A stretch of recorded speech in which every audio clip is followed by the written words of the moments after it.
Hello there everybody. How's it going? This is Dicebag, artist, game designer, world builder, and occasional VTuber. Welcome to the stream. We have something a little new coming in this time.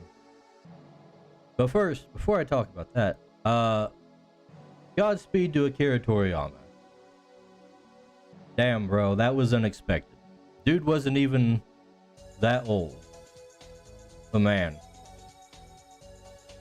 past 2 days, like, the entire feed on Twitter has been Akira Toriyama. Akira Toriyama and, like, Sweet Baby, that's about it. So yeah, that's, has been fun. Nice to see a lot of people, talking about how much they love Dragon Ball, though. So, I didn't always realize how many Dragon Ball fans I had, like, in my circle of people I associate with. But now I do. Now I do. It really is that meme where you get, like, the Goku on the TV and a bunch of boys of all different colors surrounding it, pointing at it like, that's me! It do be like that. Kohate said, "What's up, Dice?" Hey Kohate, how's it going? I was just talking about Akira Toriyama, because that's the thing we gotta lead with, of course. But yeah, so this time, I'm trying something a little different. I thought I've been wanting to do some kind of, like,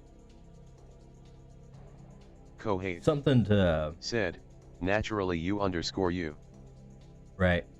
Been wanting to do something where I could, like, tell a little bit of, like, stories from the creature's world. But it's always been hard to, like, figure out exactly how I could do that without spending a buttload of time doing it, like, say, with a comic or something. So, but I thought, what if I just made, like, short little things, like, if it was paraphrased as if it was like a journal entry, and I just kind of do a little illustration for each little beat of this journal entry. That key patron said, "Here." Hey there, patron. I don't know if I'm gonna have work for you this time or not, but we'll see how long this stuff takes to sketch out. But yeah, that's what we're doing today. We're gonna be illustrating a short little journal entry I did for one of the NPC characters. That kind of ties in with the last session that we did last week. So I think we're gonna just start out with with like a square. I think a square is a good place to start. Haven't done anything like this for a long time. Said, "I've told you I'm a comic artist, right? If you need help, that's my specialty." Oh, we'll see. I don't expect to take a lot of time on these. That's kind of the point of the format. That's why I say I might not even send them to you. I might just leave them as sketches.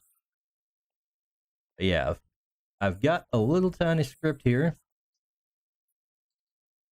I neglected to bring up any references, but it shouldn't take long. Let's see.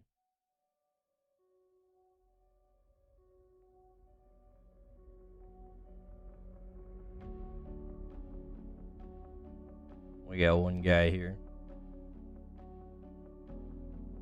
Probably not even gonna color these.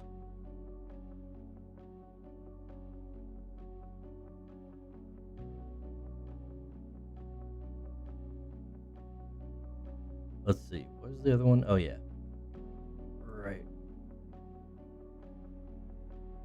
And I'm gonna have to pull up references for the player characters from the session last time, because they're gonna make a little appearance.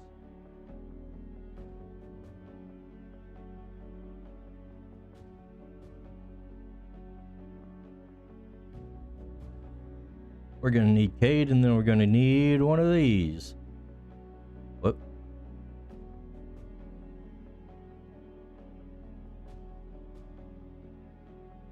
Alrighty. Whoops.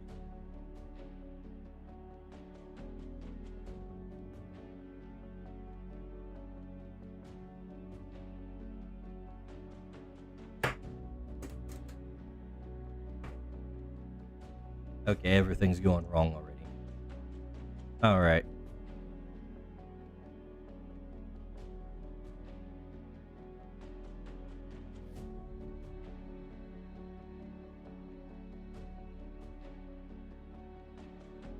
Need more.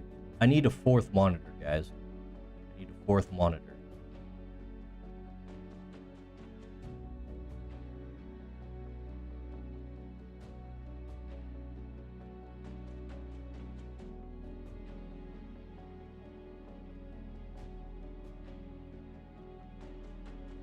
Let's go ahead and put the text on here to start off with.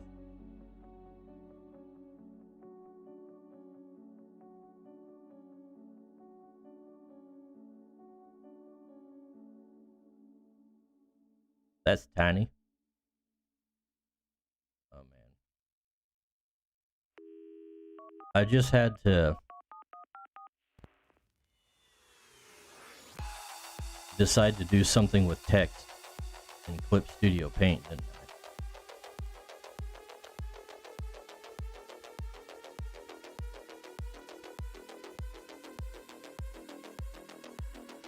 While I'm dealing with this, how's the week been for you boys in chat?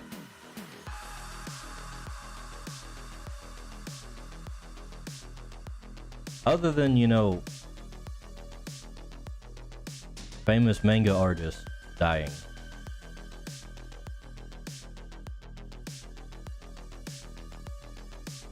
What the hell is this?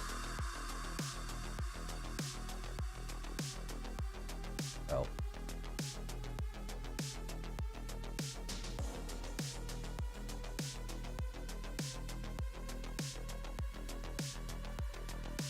Let's try a different font.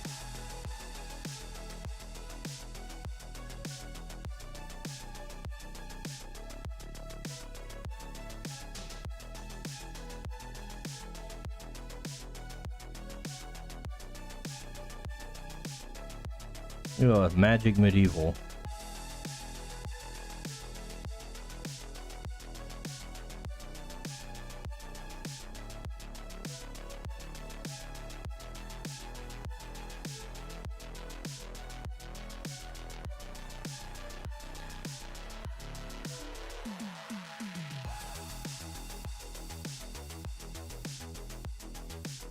Text sucks.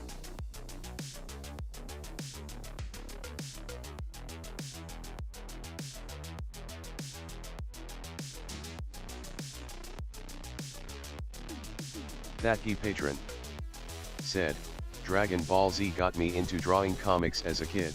It's kind hard to believe the recent news. Yeah, no man, he wasn't even that old. 68.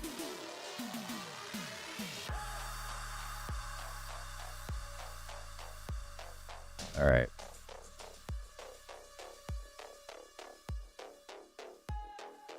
I definitely drew a lot of DBZ when I was a kid.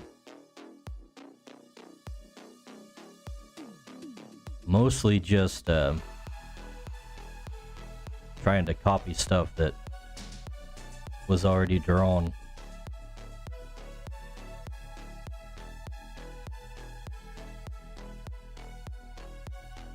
Alright. First little beat here we got. Well, today started off just fine and dandy. I finally got some time away from Lady Chloe, so I thought I'd spend the day relaxing and watching the grass grow. That didn't last long. Let's see.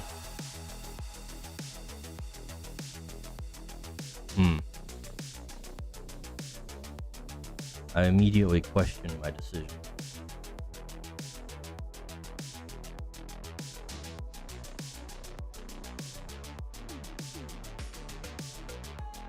Blah blah blah. Something like so.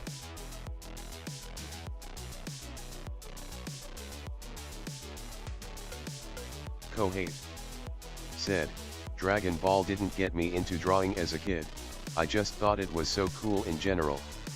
Looking back on it, there are definitely far-reaching consequences the show has had on my life.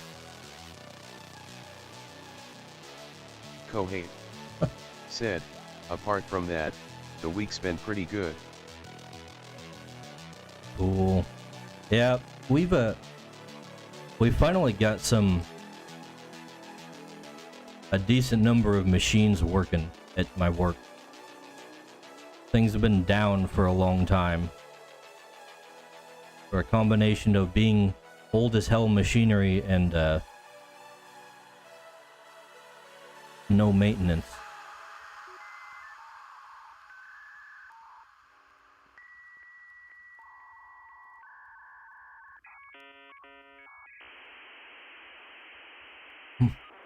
But some more stuff is finally coming online, so I might actually we might get caught up at some point, and Kohate I'll actually said, be able to does that mean do more you've got streams. more downtime? Not yet.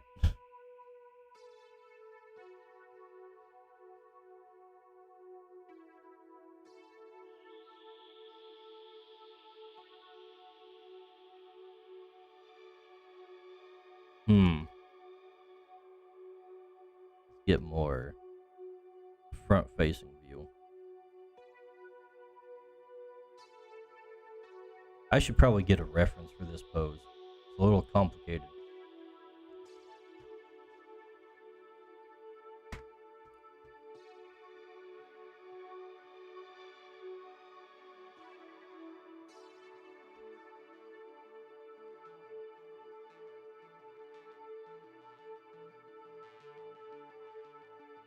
First thing I find is a soy boy in a hammock.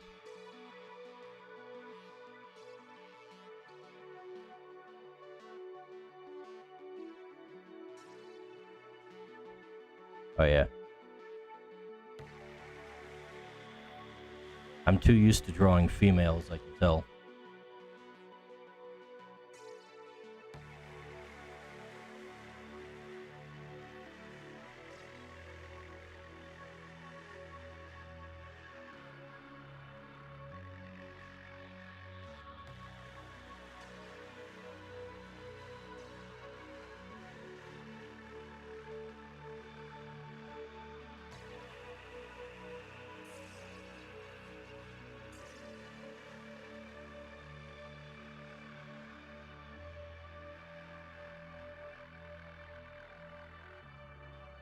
It might be best to start with something different.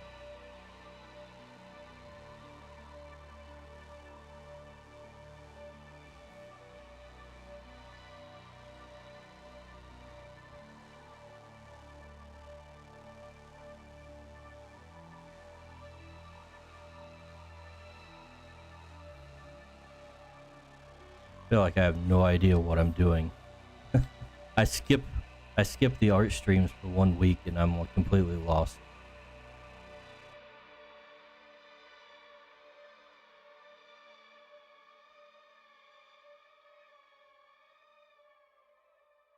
Like so.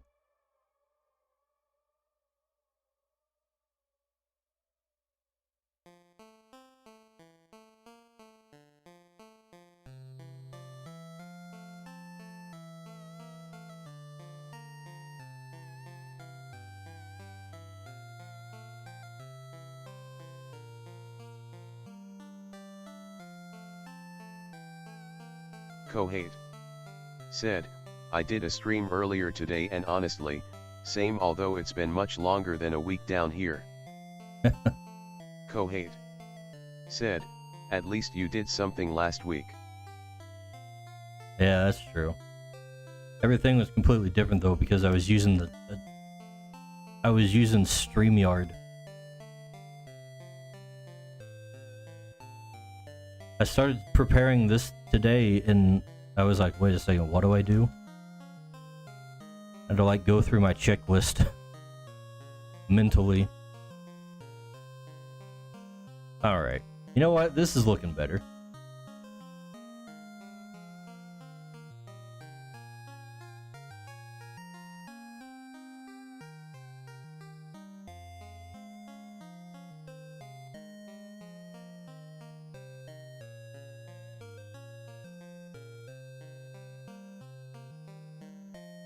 Thatkey patron said, didn't know you stream Kohate. I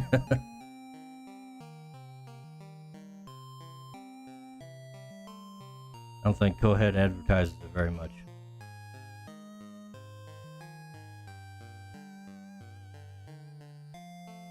Gotta make the face a little... Kohate said, Monka S.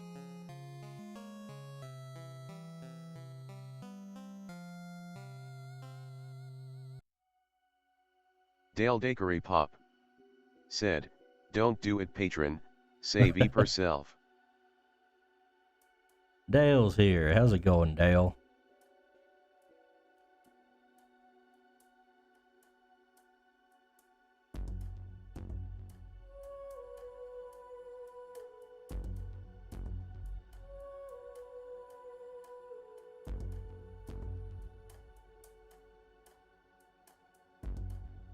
Are you here to talk about Dragon Ball as well?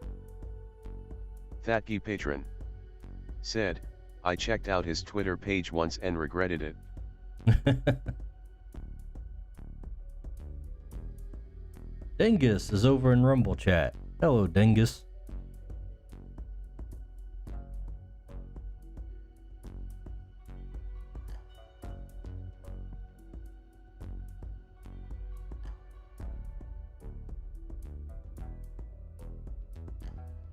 You wrapping up a stream, Dingus? Or about to start one? Let's see. Now we're gonna have to draw some big old feet here.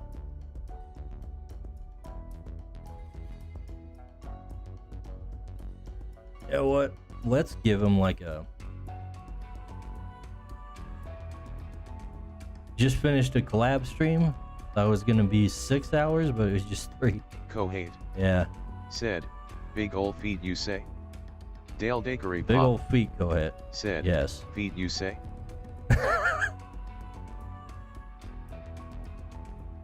Alright. We're gonna give him like a little, I don't know, what do you call that? Not a fence, but... Kohate said, LMAO. You guys are of one mind. What the hell did Cade's feet look like? Or boots, rather.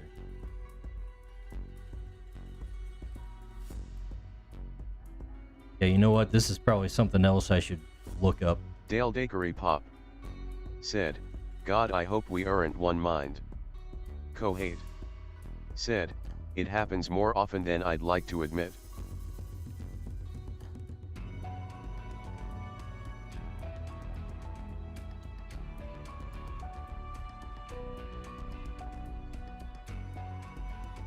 Uh-huh. Yep.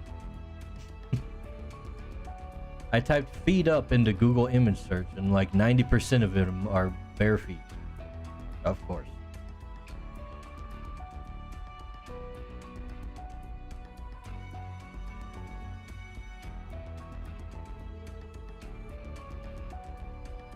Thatkey patron said, Dice, why would you do that? Because I need a picture like this. Yeah, I found what I was looking for. It's worth a little bit of sanity damage. Besides, I've seen worse. Let's see, you know what?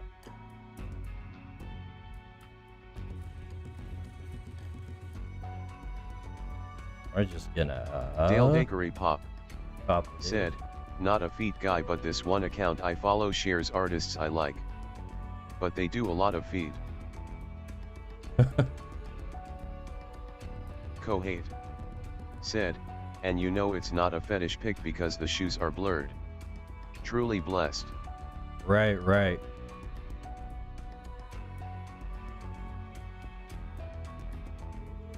And it's almost the exact same pose I'm looking for.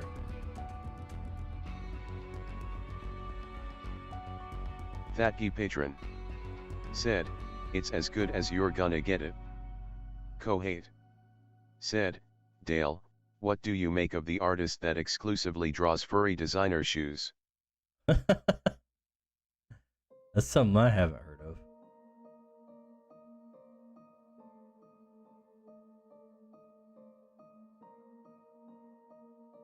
Let's see.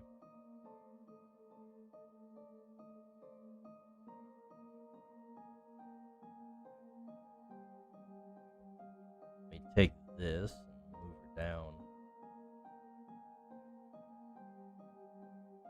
Lean him back a tad.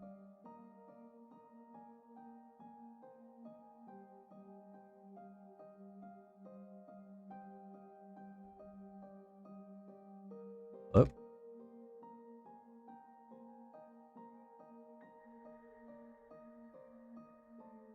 There we go.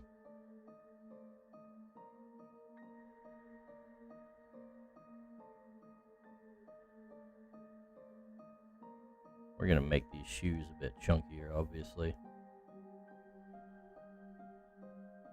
Cade has working man shoes, not these gay dress shoes.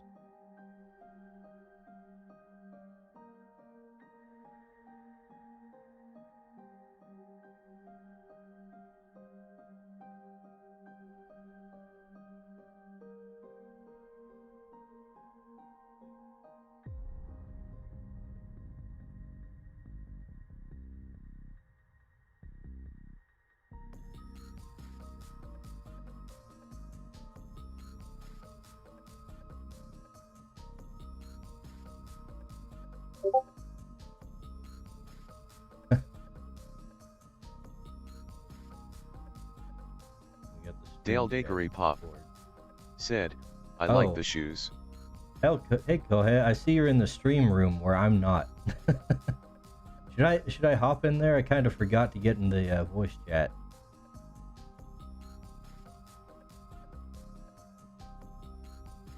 And those shoes are crazy.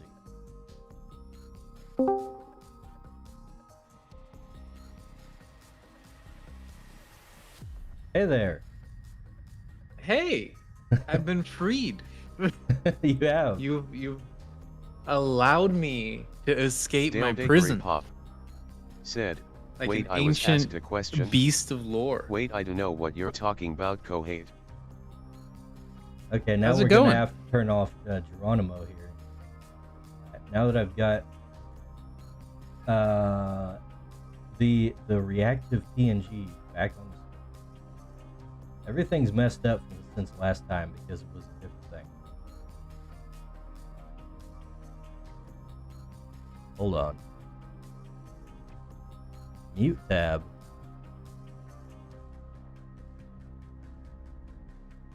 Alright, I think we're good now. Yeah, going alright, I guess. Anyways, Dingus says he was talking about Gamergate 2/Sweet Baby.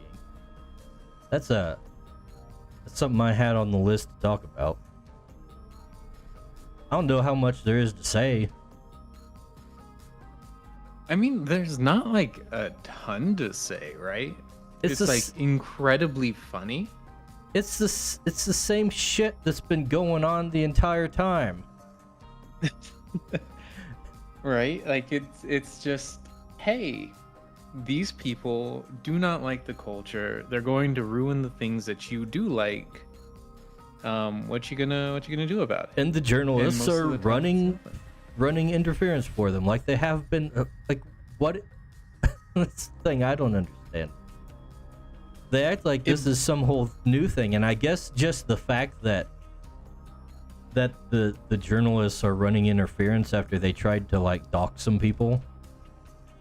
I guess that's the angle that people are like getting bent out of shape about, but it's like even that's happened since the first Gamergate.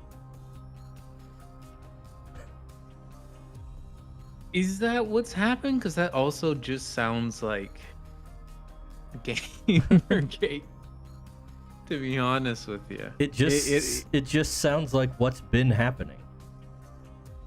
it's that what is it? The video game. It's the Grand Theft Auto. Ah shit, here we go again. Yeah. But it's really nothing new under the sun. What really bothers me is that you have people who have never experienced this in their own games. And now that like the big triple A games are doing poorly instead of like the smaller titles that are receiving like the unjustifiably good reviews and scores, Yeah, they're like, whoa, this is something that's affecting me now.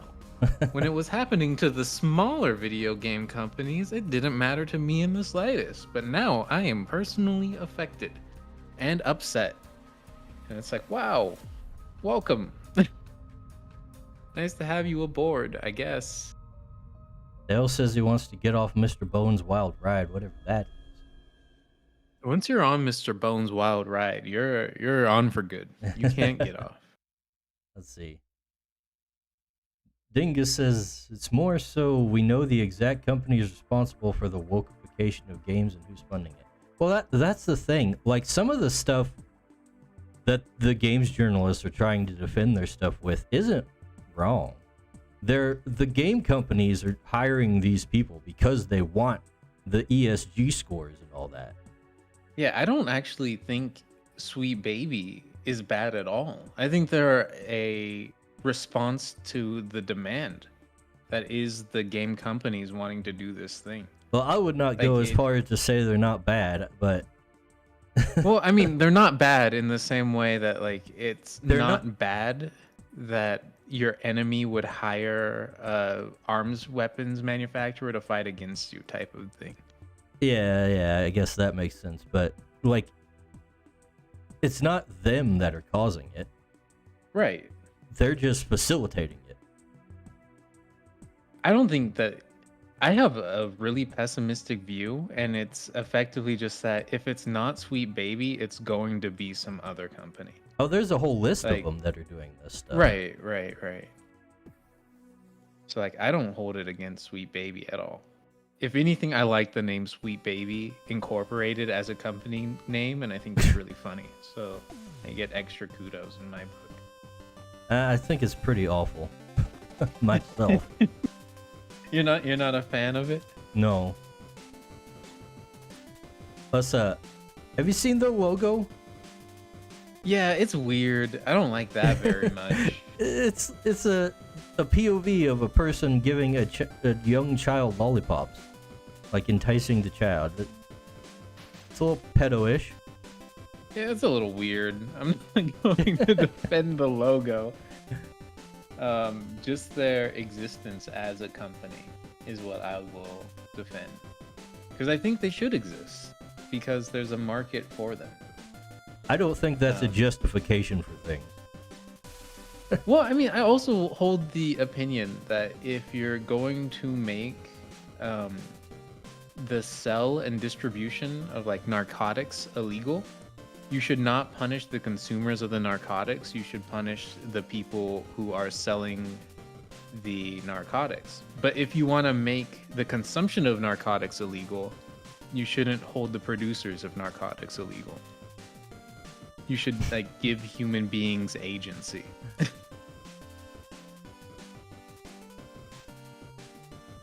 But just because something has agency to do something doesn't mean it should be said to be a good thing. That's true. But, you know, sometimes the reason you would give somebody agency to do things is because it might become a good thing. Or maybe it's a good thing that was unexpected. I think we've learned this is not a good thing. But they should still be able to, I think. Okay, Dale says, so these consulting companies tend to be French. I mean Canadian, the worst French. Which makes me hate them more. Thanks, Dale. I had no idea. Yeah, that's miserable. I no longer appreciate Sweet Baby if they're French. I had no idea. Please forgive me.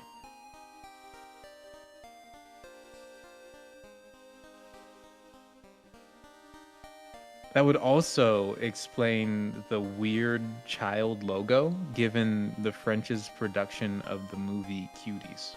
It's all coming together.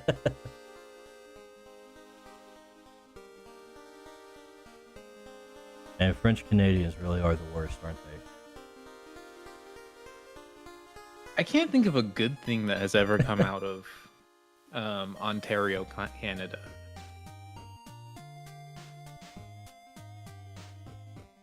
Like Halifax, Alberta, kind of based.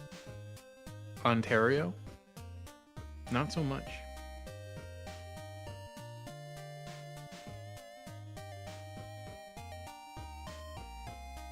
Did you mention what it is you're working on today? I did.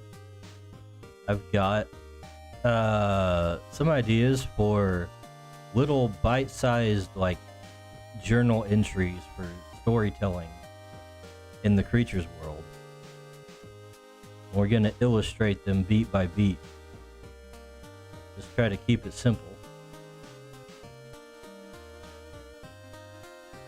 And this one will tie into the last session we did. All right.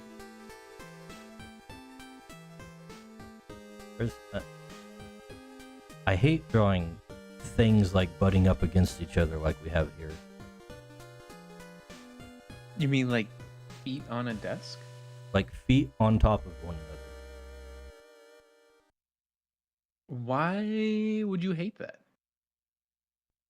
It's weird. What do you mean it's weird? Like, I don't know This how... is- I have a hard time understanding how they smush together visually.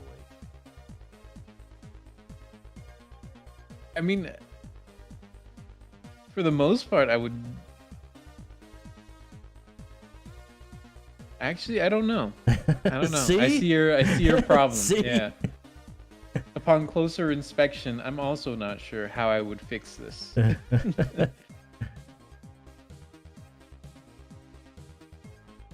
see. Also, Dale, Clay may be Canadian. I do also like Don't Starve, but in true Canadian fashion, the quality of Don't Starve as a game has exclusively deteriorated.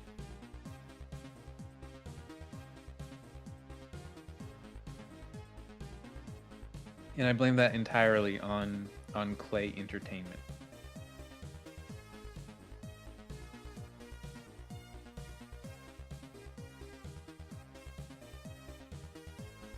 Damn Canadians. Also, Death Road to Canada is pretty goated as a video game. I have no idea what that is. It's like a little zombie survivor roguelike. And you're trying to get to Canada because they have public health care to stave off the zombie invasion. Oh, so that's the place where they preemptively euthanize you before you become a zombie, huh? Effectively. In the Canadian words, death care is health care. It must be a French euphemism. No, it's quite literal. You've seen like the expansion of assisted suicide as like a treatment option in Europe and Canada, right? Oh yeah, I am familiar. I know the memes and the realities. I wish the memes were, you know, worse than the reality. We're still the dreams. realities. Yeah, honestly. Yeah, no, this is the main issue that comes up when people talk like assisted suicide. It's like, okay, but people are going to be coerced. If it's legal, people are going to be coerced into doing it. I don't understand why people would be coerced into doing it though. Because if you don't coerce them, like I agree with you that they will, but I don't know like what the logic behind it is. Because if you don't coerce them, well then they just remain a part of the medical system for the rest of their lives, and big pharma, in quotation marks, makes a lot more money. But if they just die, well then they die. It's mostly the government trying to save Well, money. Yeah, okay, that makes sense. At Outside least- of the states where you have socialized healthcare. Yeah, that's a much bigger issue in socialized healthcare. But even then, like, in like our system, people are gonna be going through the issue of like being a burden on their family and all that while they're getting treatment, and it's like, okay, well, gonna be a lot of temptation to just off yourself on account of that.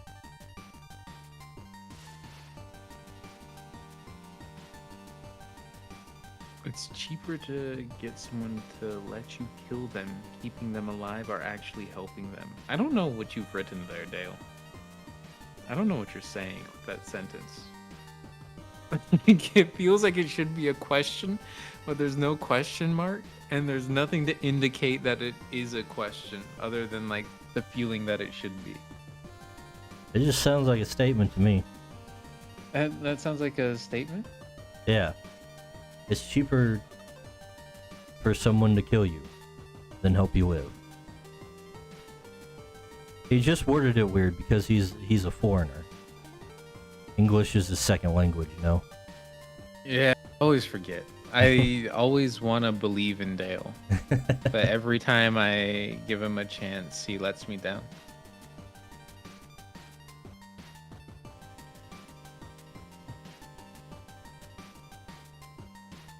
I think I'm done dicking around with the guy's feet. I shouldn't have used that word for it, but you get the Yeah, idea. real poor phrasing.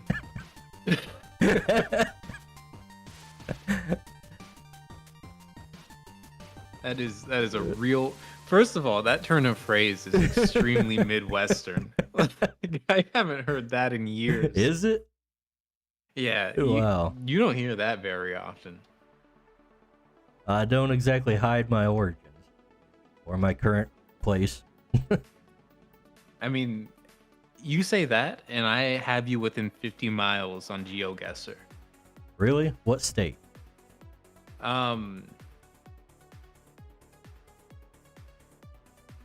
Actually going to guess like Nebraska. No. It was close enough. It's close enough. It's between the coasts. Yeah, you know? It's a state that's not in the top 10 states everyone knows. I know you don't border water. Technically, it does. Oh no. Oh no. Don't tell me you're Louisianian. No. Oh, thank God. Can't stand Louisiana. That's they're French down there, aren't they? They're like French but better, honestly. Like they're French if the French were bearable. They're French Americans. Which, you know, they're the worst kind of Americans, But the best kind of French. but the best kind of French. You get it. Yeah. Louisiana is a lame state name, Dale says. I agree.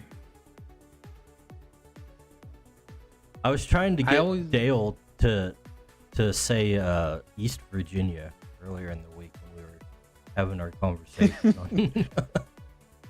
Did it work? No, he didn't bite. He Oh, said man. just Virginia and West Virginia, and I kept giving him little prods, and he didn't bite. He didn't say East Virginia. It was a state. Can't believe you didn't even he didn't even play into it as a bit. What a shame. Somebody was trying to tell me the other day that the song Country Roads, when he says West Virginia, He's actually just talking about Western Virginia and not the state West Virginia. Have you heard this? No, that sounds retarded.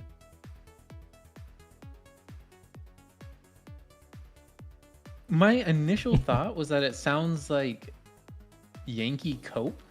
To be honest with you. But I was thinking about it and I was like, when was the song written? Where is the Shenandoah? Well, for one thing, West Virginia was with the Yankees. That's like True. the one that broke away during the Civil War, which is why there's Virginia and West Virginia. Kind of weird when you think about it. Yeah. Unexpected.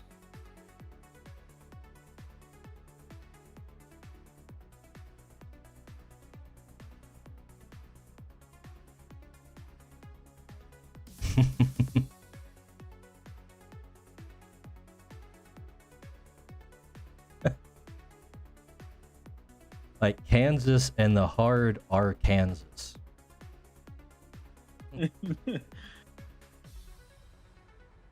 Right, Dale, right.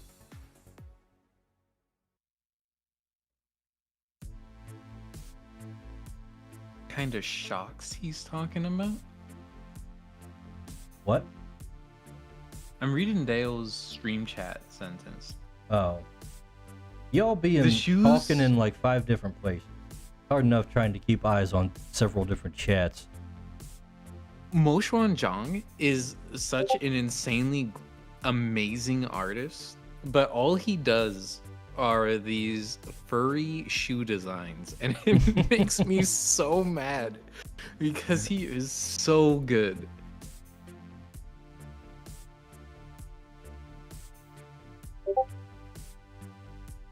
And then I bet you they would be comfortable. I do know what socks you're talking about.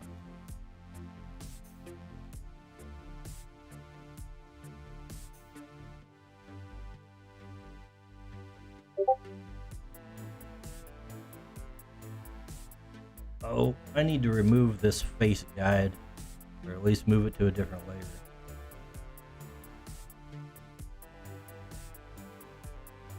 And the white.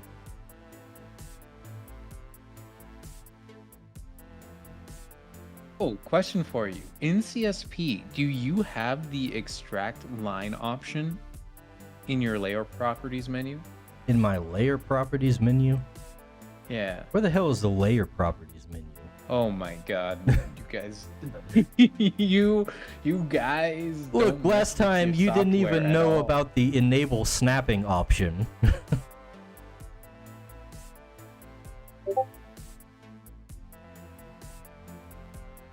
No comment. You are correct. That's my comment.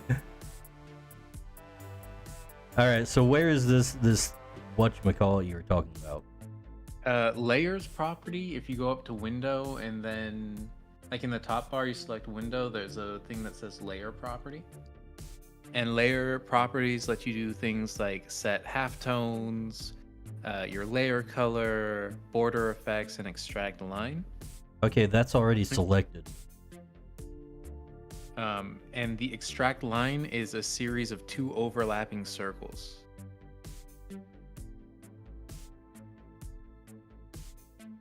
Where's this on the screen?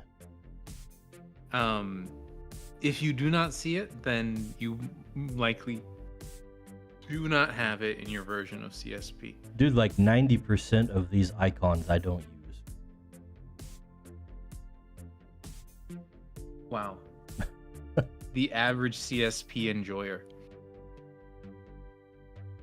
Yeah, I pick up the stylus and I draw with it. It's simple. Capiche? I'm capping your ish.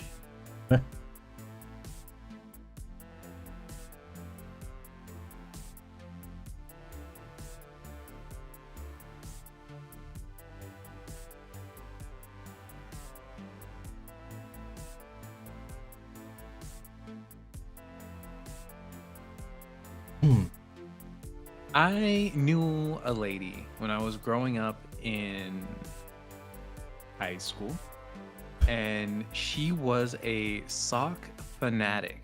Like, that was her thing. She just loved socks so much. And she had a pair of the cat socks. And I never Classic. heard her complain about the cat socks because they had the little like small pads on the bottom. Uh-huh. If anything, I think they just like help you grip better on hardwood floors. They're utilitarian socks, if anything. Is this in relation to the furry shoe designs? Yeah, yeah.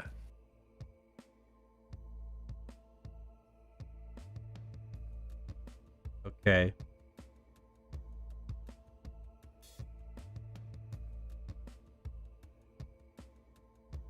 Mostly in relation to Dale saying he doesn't think they would be comfortable.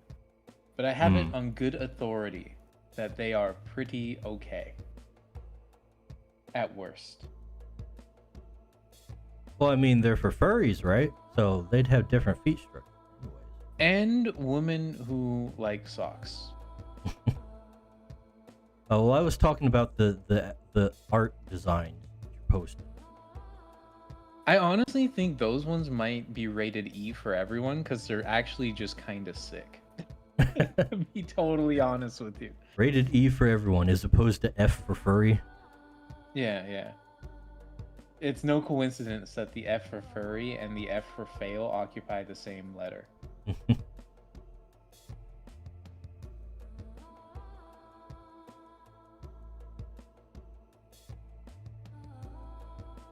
Yeah, that's not fair, actually, now that I think about it. Patron's They not don't that deserve- bad. Yeah, the furries don't deserve that much slander. Especially, like, this early in the year. What does that have to do with it? I'm just saying I might be getting a little overzealous. For, This like, no early good in the reason. year.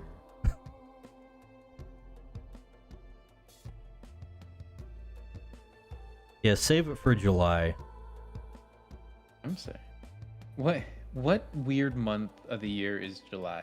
Is that Pride Month? Independence Day. I think Pride Month is already gone, hasn't it? I'll probably not. No, It's only we been just 2 got months. through Black History Month. That's right. And now we're on Women's Month. And next month it'll be some other month, and after that we'll go into another month for somebody who is not me. And then it'll be White Boy Summer. Wow, I thought that was last year.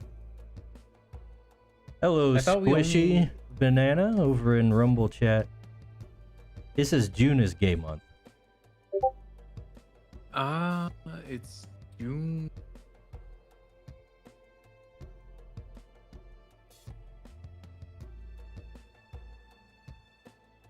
I can't believe Dale would write something like this.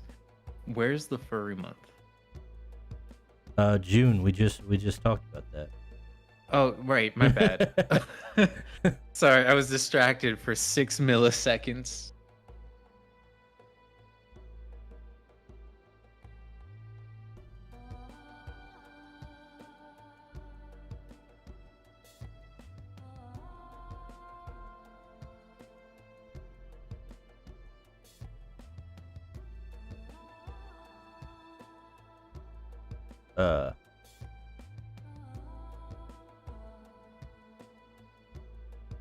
Gotta draw clothes on this guy. The hard part.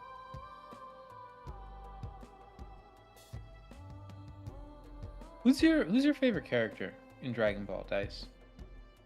Probably Piccolo. I like Piccolo. Why Piccolo? What's the deal with Piccolo? Why not Piccolo? I feel like Piccolo is a niche pick. Why is Piccolo a niche pick? Because he's just like a green stoic guy. He does photosynthesis. He taught Gohan how to fight. Okay. Yes. Alright, all of that is true. He's I'm the not strongest. sure about the photosynthesis. He's the strongest hero at several points in the story. Is he? When is he the strongest? after he fuses with somebody, usually. Oh, like when he fuses with Nail When he fuses with Nail, when he fuses with Kami. himself. Yeah. Yeah. I don't really understand what was going on with Piccolo when I think about it. He was too complicated of a character for me. Piccolo's a remnant of the first Dragon Ball. Technically, he's Piccolo Jr. Oh. As you know, there was King Piccolo, True. and King Piccolo was killed. But he spit out an egg as he was dying, and that Yes. hatched and became Piccolo Jr.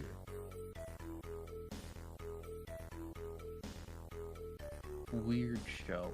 So DBZ Piccolo is actually like the son of King Piccolo. Grew up really fast. Well, he's an alien. True. I think Gohan was my favorite until he fumbled in Buu Saga. Yeah, he did Gohan dirty for like no reason. He was just like, I don't like this character anymore. Yeah, kinda. Let's see. Mars Cam is over in the Rumble chat too. It says Android 17 was the coolest. Hell yeah, brother. Yeah.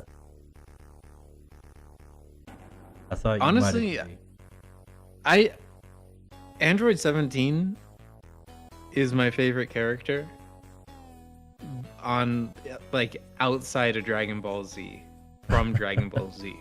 But within Dragon Ball Z, it goes to Frieza and Vegeta.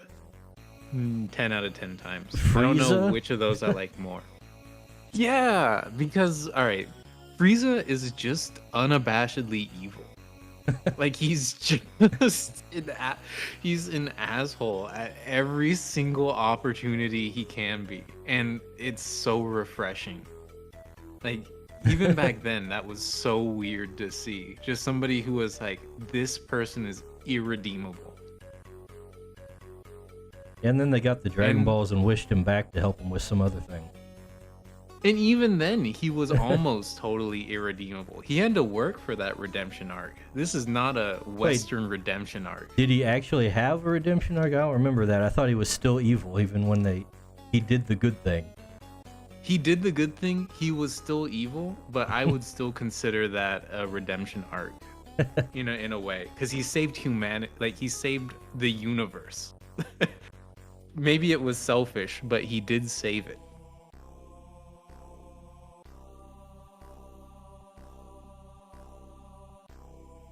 Gohan really was done dirty during the Buu Saga. It was kind of funny though, you have to admit, because it was his turn up there to like fight the bad guys, because they were all taking turns because they were like, oh, these guys are all weak, we can take them. So they were just playing around with it when the looming threat of Buu being revived was hanging around. And then it got to be Gohan's turn, and he's fighting Dabura, and he's struggling. And everyone's also like, this guy's only about as strong as Cell. What's Gohan's problem? Just finish him already. Who do you think was done worse, Gohan or Yamcha? I don't know, Yamcha just kind of became a joke character. I feel like it's not a good comparison. I mean, is Super Saiyaman not a joke character? Well, yeah, but that's not like Gohan entirely. There's more to Gohan than Super Saiyaman. You're right. You're right. You're right. Also, Imperfect Cell is way less cool than Perfect Cell. And that's my take. You mean the one Patrick. without a nose, like, and big lips? Yeah, the ugly looking one. Yeah, Cell kind of got a downgrade in between the original and non-imperfect forms. Like I love that perfect cell is just like a smug son of a gun.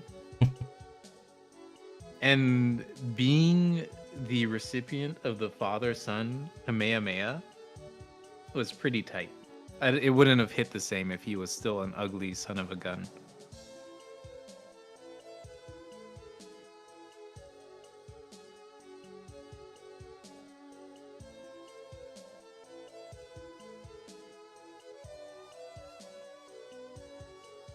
Hug is What they way have, but cooler than Guy. they have a word for that. Like, don't they? Like the Bishonen line, where the villain goes through a bunch of transformations, but the last one he always looks like a pretty boy. Oh, I would reckon that they definitely have something to describe that. It's pretty tropey.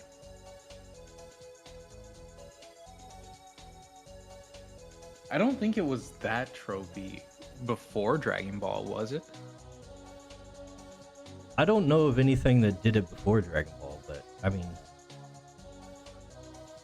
Dragon Ball did a lot of things that I don't remember other things doing because I didn't remember a lot of other things that I watched before Dragon Ball, other than Voltron and Speed Racer.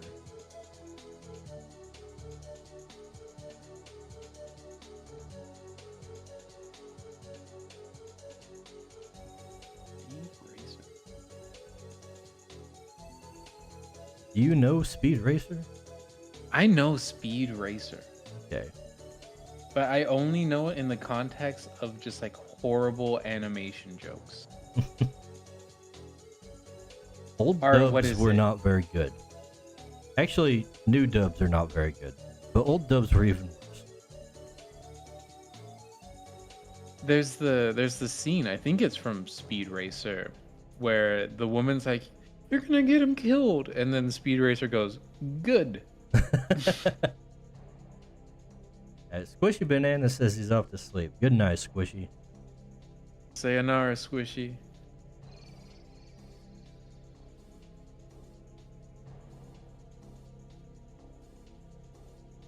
Let me see if I can find this, because it truly is iconic.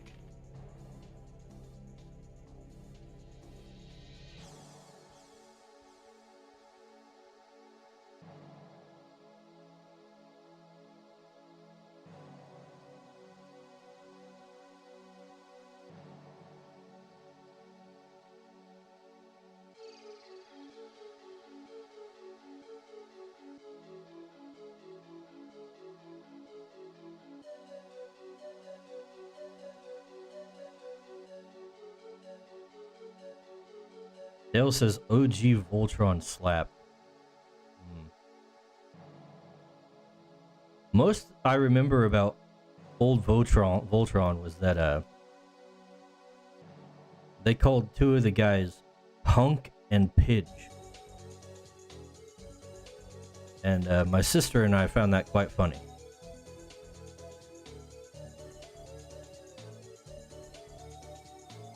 But I'm sure that was some kind of what do you call that? Localization thing.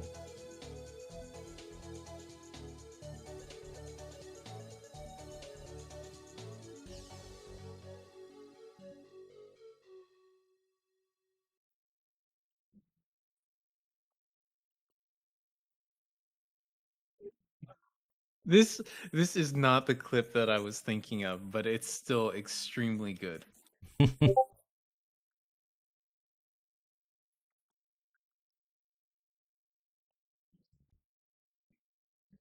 Oof.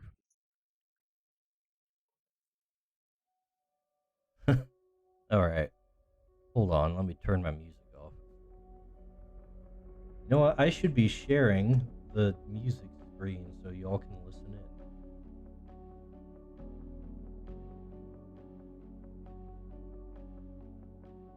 Assuming it will work. I can be freed from the void of silence.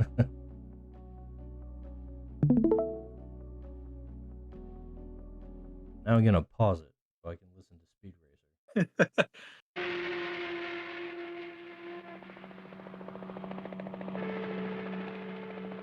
Calling the Mach 5. Come in, Speed. Trixie calling the Mach 5. I love how they don't even bother to like match up the Speed, mouth listen to me. movement. Eloise's brother Hap has got to win. Dumb Please back let him. then, Why either. should I let him win? I'm out to win myself. Now sign off and don't bother me. But Hap must win so that he can pay for the doctors to make his sister well. And besides, Hap would then be hired to manage a big car factory. That would solve all their money problems. Please let him win, Speed. It doesn't matter to me what his reasons are for wanting to win. I wouldn't be playing fair if I let him win the race on purpose. But Speed. I'll see you when the race is over, Trixie. But Eloise is ill. They must have some money. Please let him win, Speed. Speed. Speed. Speed.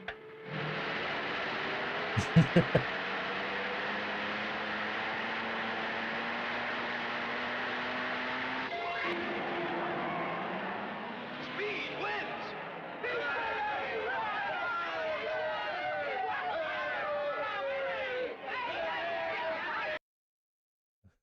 Okay. You got some nice comedic timing there. Yeah.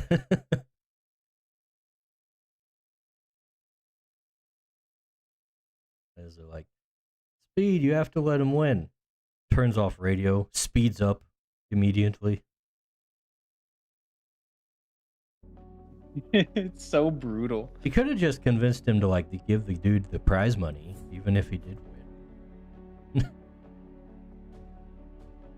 It's, you know, she offended him. He doesn't she doesn't understand what the competition is really about. Women. Maybe someday they'll understand. It's not about the money.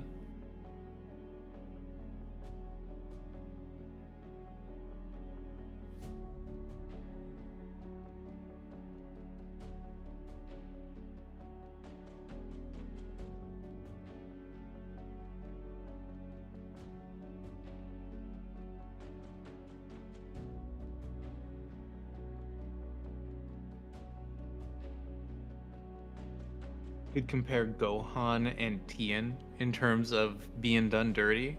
Well, we all know Toriyama hated the Chinese, so Tien was a given. He had to go. Just look at his buddy. He's a clown. Now, Chaozu was done dirty, too. He had all the cool powers. I mean, yeah. What even was Chaozu supposed to be? I think it was just a person. Why could he explode? I don't think Chaozu was a person. I'm pretty sure he was a person. He just had a lot of like special techniques. He fought Krillin in Dragon Ball in one of the tournaments.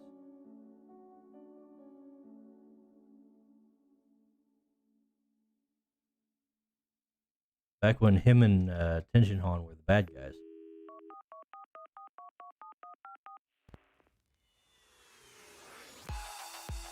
I think it was Krillin. He is a human. I honestly had no idea.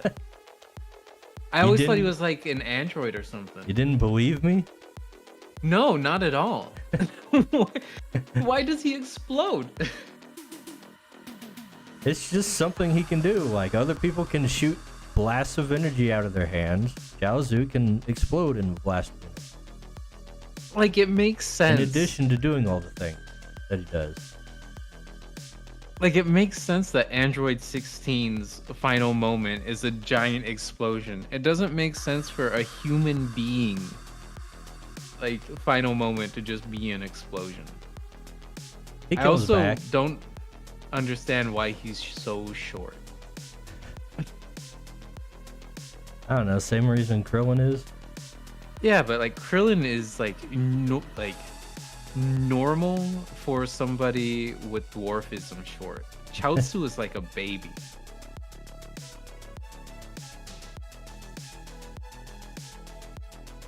I think you're thinking too hard. It's a cartoon. I am. You're right. He's twice. Krillin is twice the size of Chaozu. Is he?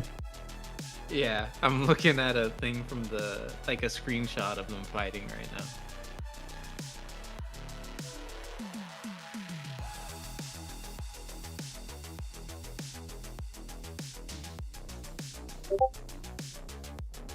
Crazy.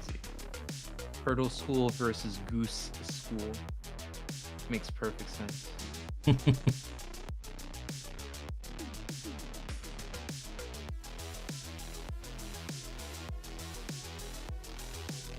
Damn those geese.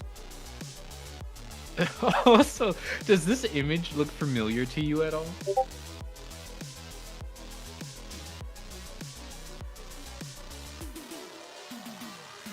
Vaguely? I can't put my finger on it.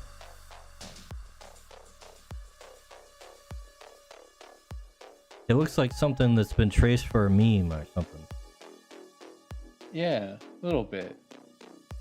I guess that is just it then. But I saw it and I was like, this is familiar.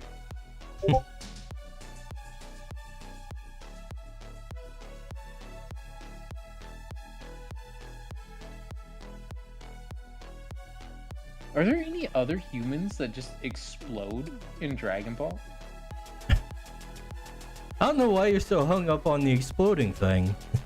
Well, it's like it's weird. That's why I'm hung up on it. It's not like some special function. It's just like instead of projecting his energy outward, he built it up inside and let it out.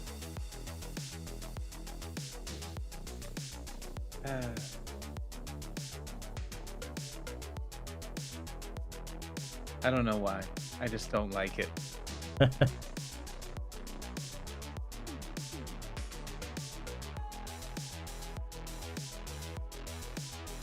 I don't know what you mean by wouldn't that be Kid Krillin too, Dale?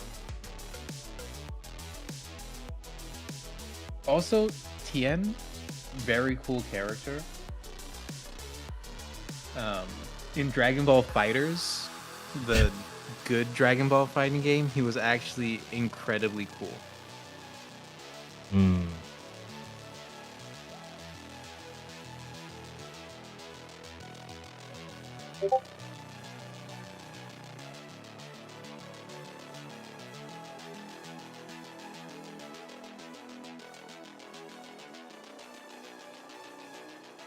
Tenkaichi Budokai was also a good Dragon Ball fighting game, but it was a very bad fighting game. I will go to the mat and say that Budokai Tenkaichi 3 was the best DBZ game.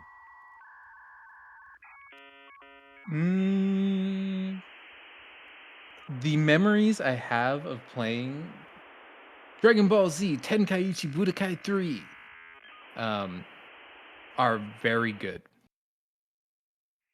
It was like So the peak of all the things that were unique to Dragon Ball. It had a massive roster. You could fly around and do all kinds of stuff in the middle of the fight. You could smash people into mountains. You could do blast duels with each other. It had like everything. Everything that's like specifically a Dragon Ball Z thing that feels cool to do. It could do that. And it bugs me that nothing else has really done anything that comes quite close to it.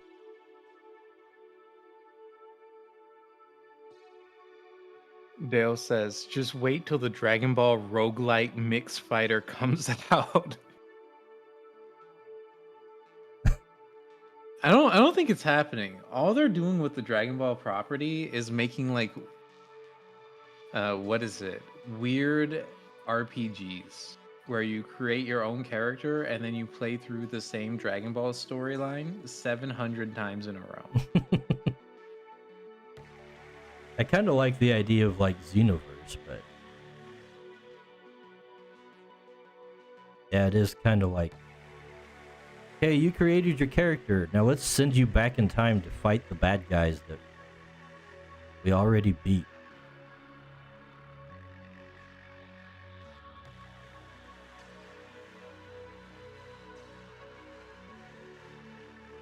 Ooh, that don't look right.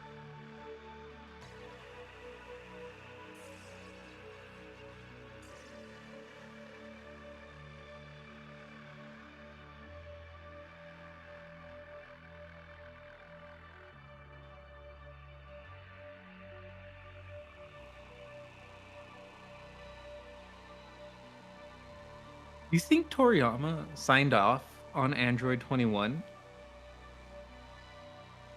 I wouldn't be surprised if he designed her.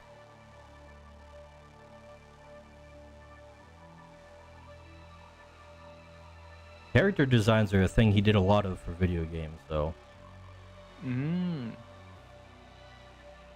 I hope so. Because, like, I like the man much more than I already do if he was that patrician. No joke, Android 21 is probably like peak Dragon Ball female. Most of them aren't so great, but 21, damn. If we were to make a tier list, starting from the top, I think you go 21, Android 18. And then everyone else is in the next tier. Because they're kind of unremarkable in every sense of the word. Now, I would I say guess Videl. like younger Bulma and Chi-Chi are pretty good. Okay. It's just that most of the time through most of the series, they're old. So that kind of takes them down a notch.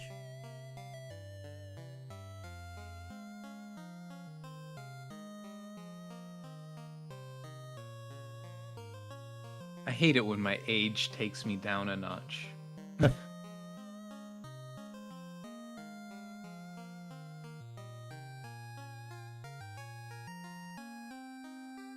Dale says 21, 18, some random alien in the BG of Super. Because everybody loves green aliens. There's got to be some decent looking suit. Oh, the freaking the angel girls. Most of them were pretty good. You like see any of them though? Like you see them, you have like Whiss's sister, but like I'm gonna be honest. I think they're all pretty mid.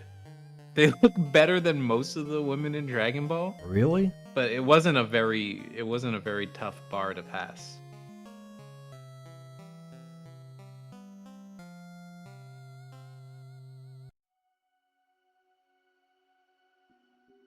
I feel like you're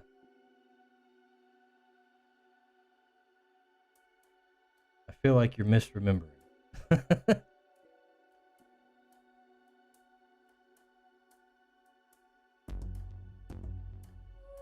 Like this one?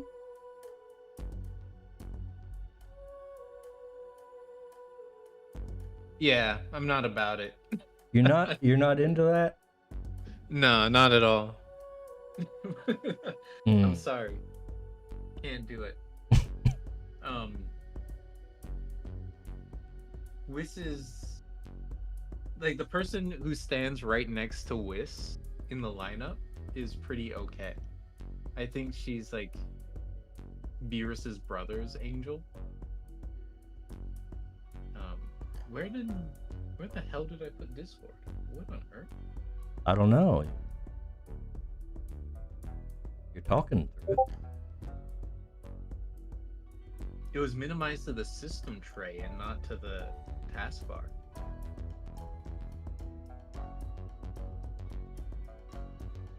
Yeah, Vados is kind of the most boring one. What's wrong with that?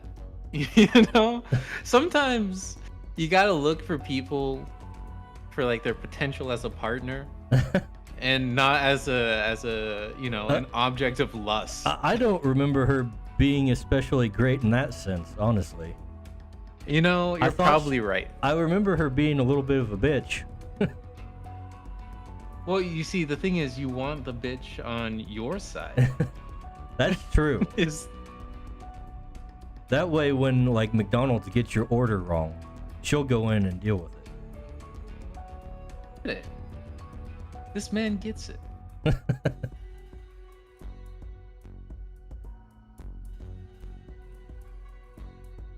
Make sure you get your chicken nuggies.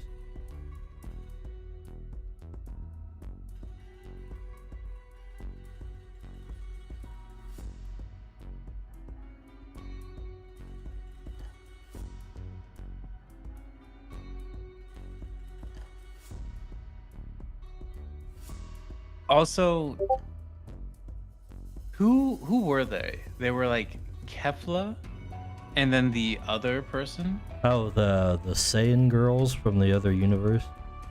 I liked the legendary Saiyan girl. I did not like the other one, the one that everyone liked. The tomboy one. Yeah, I did not like the tomboy one. Yeah. That. Let me just talk about that for a second. Like the whole. Oh.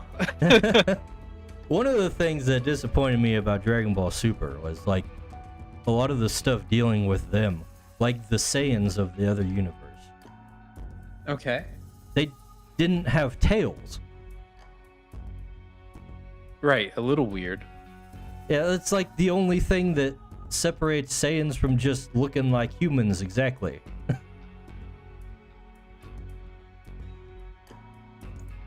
So that was annoying. Yeah. you got something anything there? else? I was letting you because I was gonna go on. No, like I didn't really care about the alternate universe Saiyans. I thought the Jiren squad was awesome. I thought the alternate Saiyans were incredibly underwhelming. That's all I had to say about them. They kind of were. Yeah. But also the fusions. They like keep trying to bring back the Potara fusions.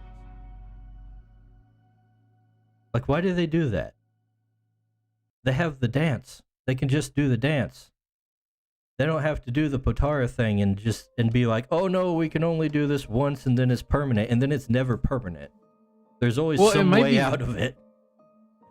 It might be the case that the alternate universe Saiyans didn't know about the dance. I mean, I think that would be reasonable to assume. Well, they could probably learn it pretty easily. Right, but not like in the middle of the tournament. Like, well, Goku might because he's a psychopath, but your enemy's not just going to tell you how to win, you know? I mean, they had training leading up to it. True. I will say, the one cool thing about the Kefla fusion was that the key attacks were kind of sick. I don't remember what they looked like. It was like a bunch of whips and stuff. Like, kind of like a scatter shot type of pattern. Like, visually, I thought it was very cool.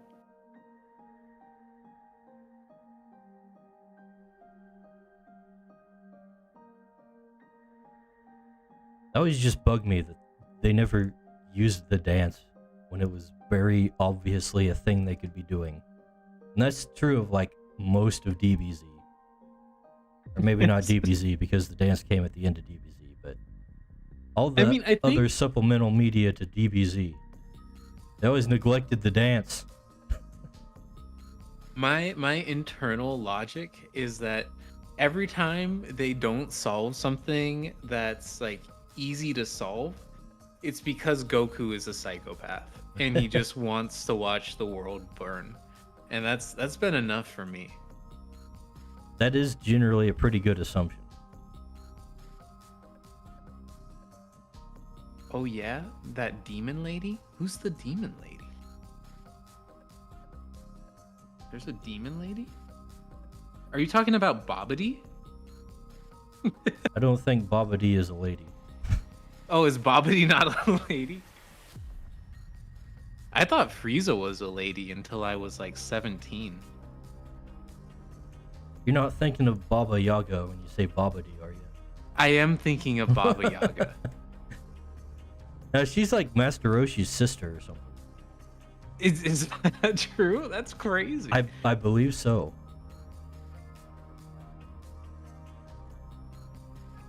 It's a weird... There's a lot of lore in Dragon Ball that you don't get in the others. This is just assume that you know it.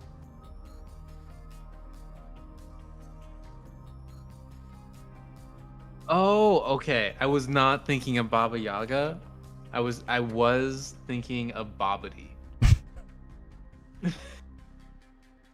I don't know why I thought Bobbity was a lady.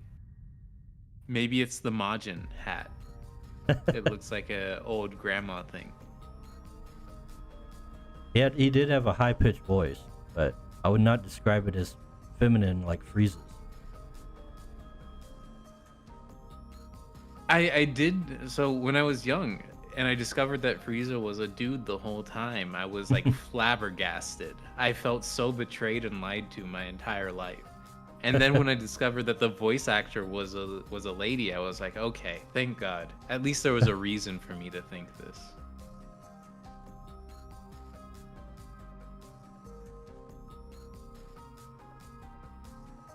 But there really aren't.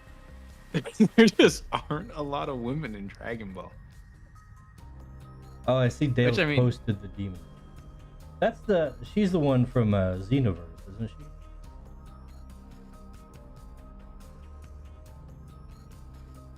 Who is alternate universe Red Ribbon Ox?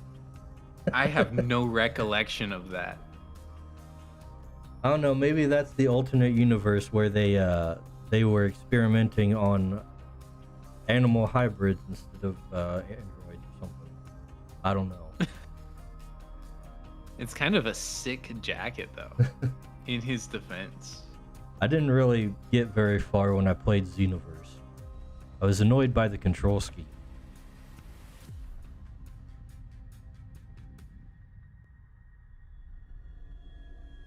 I didn't play through any of Xenoverse myself because it's just not my kind of game, you know? Yeah, There are I know no- you hate fighting games, okay? There are no roguelike elements. There's no cards. Also, I would hardly consider it a fighting game. It's like there's a thing that happens with a lot of Japanese media where they'll be like, we're unveiling a new fighting game based on this intellectual property. And then it will come out and it'll be a 3D arena fighter a la the Kill la Kill, Jump Force, Dragon Ball Z Xenoverse, Naruto, etc. And then the entire group of people that likes playing fighting games groans in unison with contempt. I'd hate to break it to you, but most of these things are not really good for fighting games. Yeah, that's why we groan with contempt. We are unhappy. Yeah, they're not exactly made for hardcore fighting gamers. They're made for people who want to indulge in the power fantasies of the property. But then why do they advertise them as fighting games? Because what else would you call them? I don't know, garbage. Excuse me. You're right. That's a little needlessly violent. See, this is the thing where I'm not a fan of the whatever you call it, Fighter Z thing. Yeah. But I was a big fan of Tenkaichi 3 because it's the power fantasy one. And with Tenkaichi 3, I agree with you. I think that's the best Dragon Ball game there is. It is not a good fighting game. Like, Xenoverse might be a fine Dragon Ball game. Awful, awful fighting game.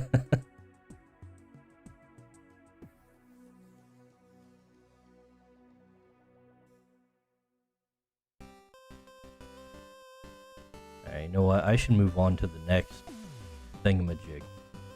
I can't believe this man would want to get away from Lady Chloe. Shaking my head. You do not live his life. You don't know what it's like. You're right. You're right.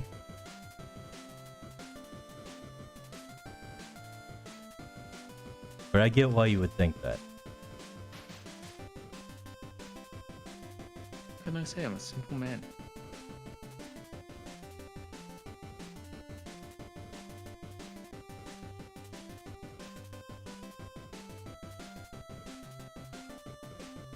But that is part of the reason why I'm doing these, so you can see some characterization, see how these people think, how the characters are.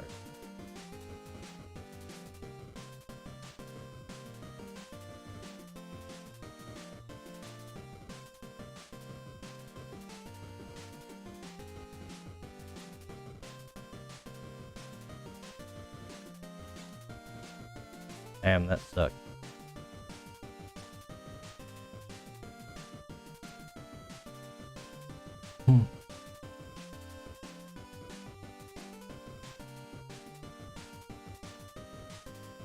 All right.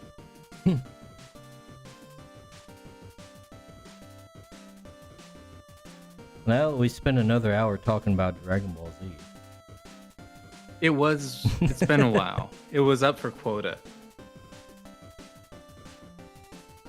I'm gonna have to like find the other episode where he spent an hour or two talking about DBZ for no reason. Splice that together and make a clip out of that. Like a What else 2-hour did you clip. have? Huh? What else did you have on your like docket of stuff you wanted to talk about? Oh, let's see. We got the Sweet Baby thing. We kind of talked about that already. Rooster Yeah. Teeth died. What? I'm gonna be honest. I thought they died years ago. You're not the only one. Hell, I would when the whole Sweet Baby thing was going around and Kotaku like came to their defense, I was like, Kotaku is still around? I thought they died. I saw somebody say that Kotaku is just a front for illegal like money laundering, and I was like, yeah, that checks out. That's the only way I could imagine that they still exist. Was that Dale like a couple days ago? It might have been. But yeah, like I don't know about you, but when I was younger, I watched a fair bit of Rooster Teeth. I watched like Red versus Blue. I watched a couple of the Let's Play stuff. And then they just went crazy. They just went insane, and I was like, I don't enjoy what these guys are producing anymore. And they appeared in Blaze Blue Cross Tag Battle. Like the Ruby characters appeared in that game. And I was like, whoa. And honestly, that was probably where they peaked. And I would be willing to bet that Arxis is very upset that they included their IP in their game at this point. I don't know much about the thing. I just know that they made Ruby and it kind of... I know, I thought the premise behind Ruby was kind of cringe. What was the premise behind Ruby? I don't know how to describe it. We're gonna take like fairy tale themes, but then make characters based on them and then have them fight with like magic weapons. Weird. Yeah, I never got into it. I felt like they were on the decline for the longest time. And they had just like scandal after scandal. And every time it was something like remarkably stupid that was scandalous. And literally what it boiled down to for me was just that the actual content, the stuff that they did as a company, was no longer fun and or engaging. And like, I don't have high standards. So it was really easy to see, and why I was surprised when I heard the news that they went out of business, that it wasn't sooner.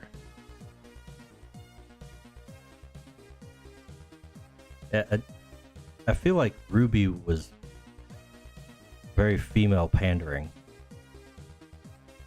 Which is weird, because it's like a shonen. Yeah. Was my understanding. Like, it just felt like it was made for girls.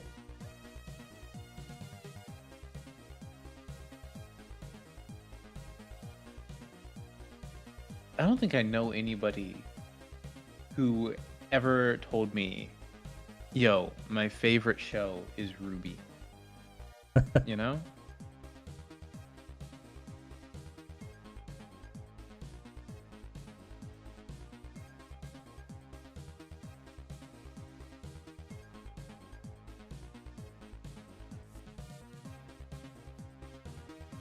Wait, that's wrong. That's wrong.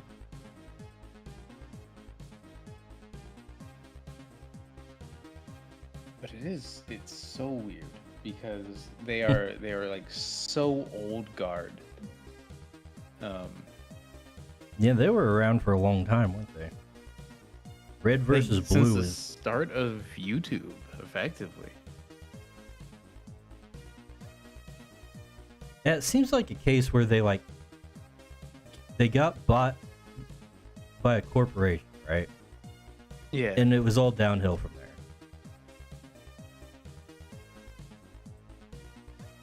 So, like, I don't think them being bought has a lot to do with it. Like, I honestly think that through their hiring practices, they just gradually changed the culture of their workspace and made it awful. And as a result, they started producing worse content, and that would have happened regardless of whether or not they were purchased. You think so? But yeah, I think that they were purchased because they had first movers advantage in the space, which gave them an edge and a cushion against their own mistakes. Not to be pessimistic about the nature of business on the internet. Oh no, that is definitely a thing. It was definitely easier to build a following 10 years ago on the internet. Just that most people didn't understand how, and now that everybody knows, they're all very cluttered. Oh, did you see the new X thing that was floating around? The removal of likes and Yeah. retweets. What do you make of that? At first, I was like, it's not a big deal. Because the way I would envision it is like if it's just not going to show the counts, like, who cares, really? Ultimately, what that Right. would mean for me is that since people tend to engage with things that already have a lot of likes, it kind of evens the playing field between people who aren't big and who are. Mm-hmm. But then I saw something that showed like what they were thinking of how it's going to be.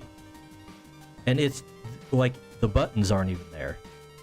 Yeah, that's what I was seeing as well, and I was like, that is not good. Yeah, no, that's a bad idea. You should definitely Because, keep you the know. buttons on the freaking thing, the main Right. feed. I think about this with most social media is I don't really care to have the metrics visible to other people, but for myself, it's extremely valuable to know what the people who like my stuff want from me. Yeah, And if you remove the ability for creators to receive feedback, because that's effectively what that is, you're just guaranteeing that you will get lower quality content on your website that caters to less people.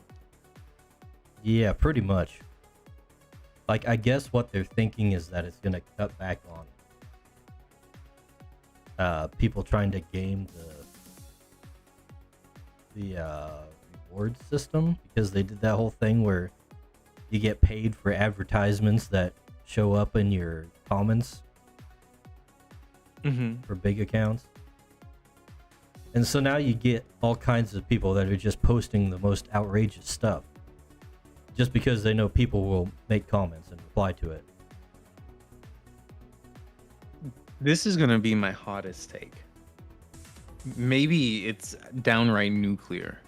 But I think on social media, if the social media platform has a mechanism for you to repost or retweet content from a source or source something from someone on site, and instead you re-upload it, you should receive a death sentence. I get what you're saying. I hate that. I hate that. Because all of these big accounts, all they do is they go out, they find something that somebody's put a lot of work into creating, And they they repost it. repost it, and they say, "What are you doing in this situation?" Yeah. I hate that.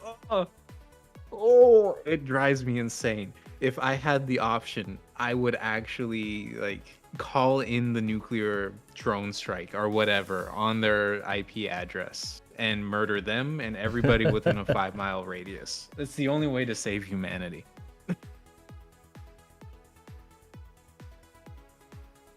Yeah. That's something that drives me crazy too.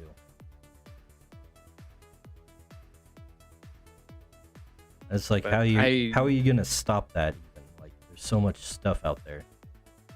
Like you could, I guess you could like do it with AI these days. You could But have it I just don't- search and see, okay, this has been posted by somebody else exactly, so Right.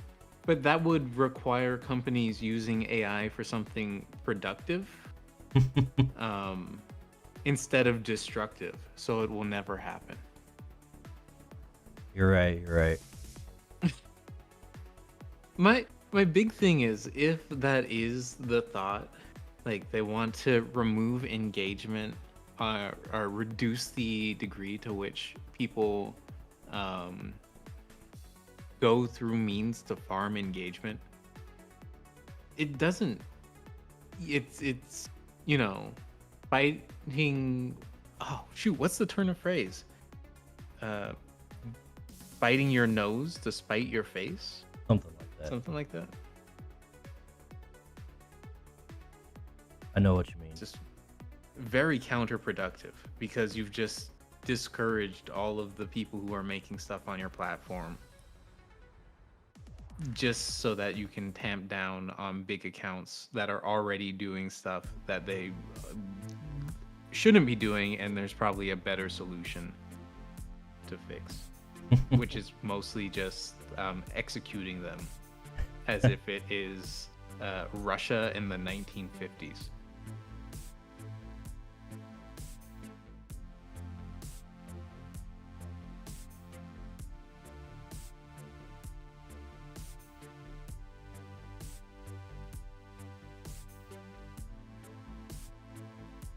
Why does social media have to be so complicated?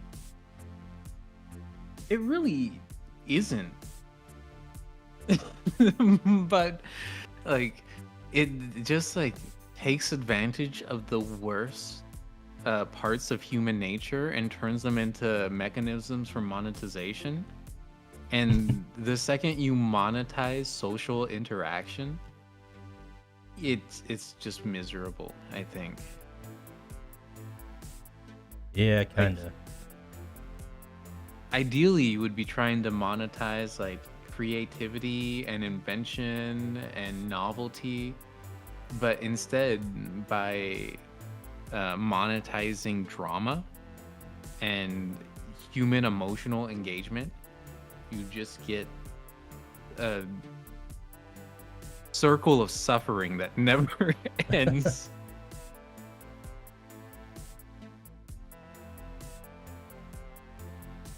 Yeah, I would definitely be okay with them just completely removing monetization like that for ads on Twitter. Like, Not that I have a stake in the game because I don't get ad revenue, but I mean, I am a Twitter user. generally, for most applications, my thought is I am willing to pay for this application if it gives me any sort of benefit, if it's something that I use. And because X does, like, I just don't see ads and it's less annoying to engage with. I'm like, all right, bet you can have some of my money for this. However, I would hope that would be enough for most people, but what I'm discovering is that that is not enough for most people. Most people want shit for free. Right. They come from an era where everything was just by default. Like, oh, you just log on to the site, you trade them your data, and you get a service.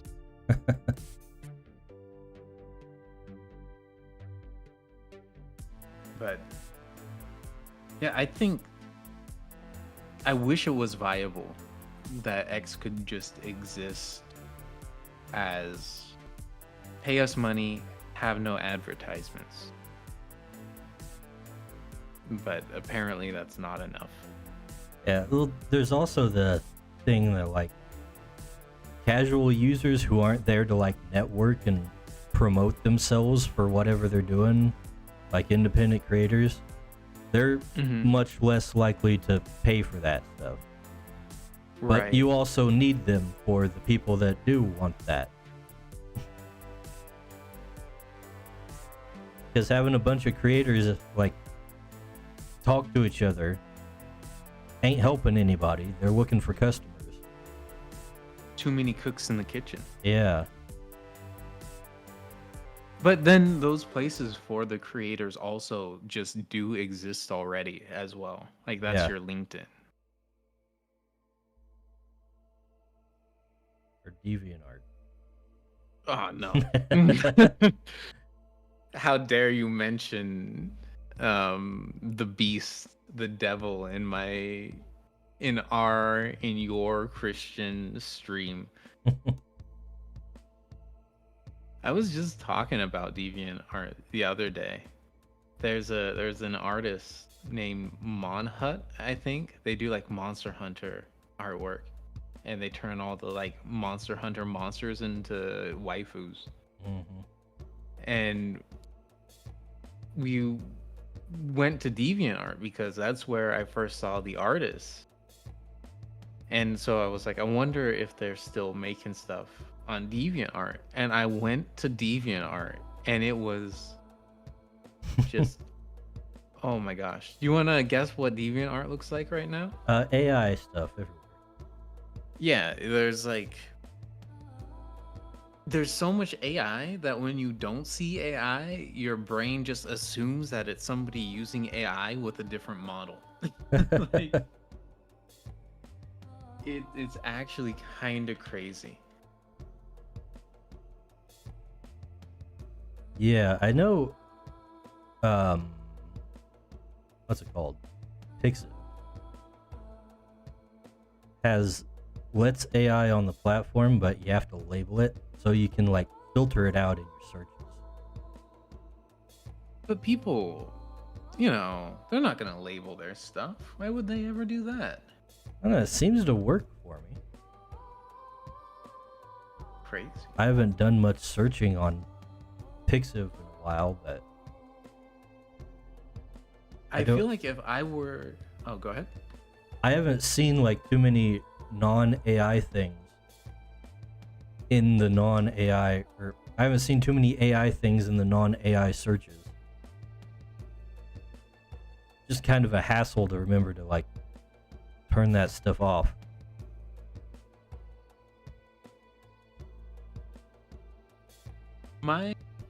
If I were to put myself in the shoes of the average person who is creating AI art and posting it on social media, my thought process would be that I would not label it as AI art. Simply because it takes away from my own sense of accomplishment. Maybe. But they've also got like AI detection on there. So if you don't label it, you might get in trouble. No, I will say, I think that good artists good people who are good at like creating things, you would not be able to tell if it was AI or not. I do honestly believe that it would be pretty indistinguishable. In the same way that like tools that check for AI plagiarism are pretty awful. Like in writing. Mm. But yeah, DeviantArt is AI all the way down. It makes me nauseous a little bit. I mean, it used to make me nauseous because they did the whole Eclipse thing and it looked horrible. They removed like tags and topics and stuff like that for you to search for the kind of things that you want to see. And it's so depressing. In all honesty. Like every search that exists today sucks. Yeah. You notice just like that? when you do an image search. Yeah.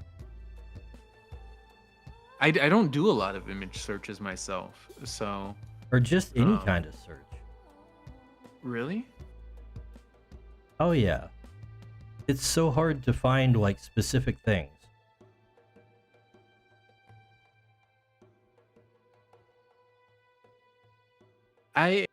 Sometimes I feel that way, but I feel like maybe the way that I search is probably a little bit cleaner than some folks, in that I'm busting out the parentheses, I'm busting out the brackets. Yeah, generally you shouldn't have to do that. Like it just, if you don't do that, you just get garbage. Because freaking algorithms being like, oh, we'll make more money if you click on this thing. Miserable. It's really awful.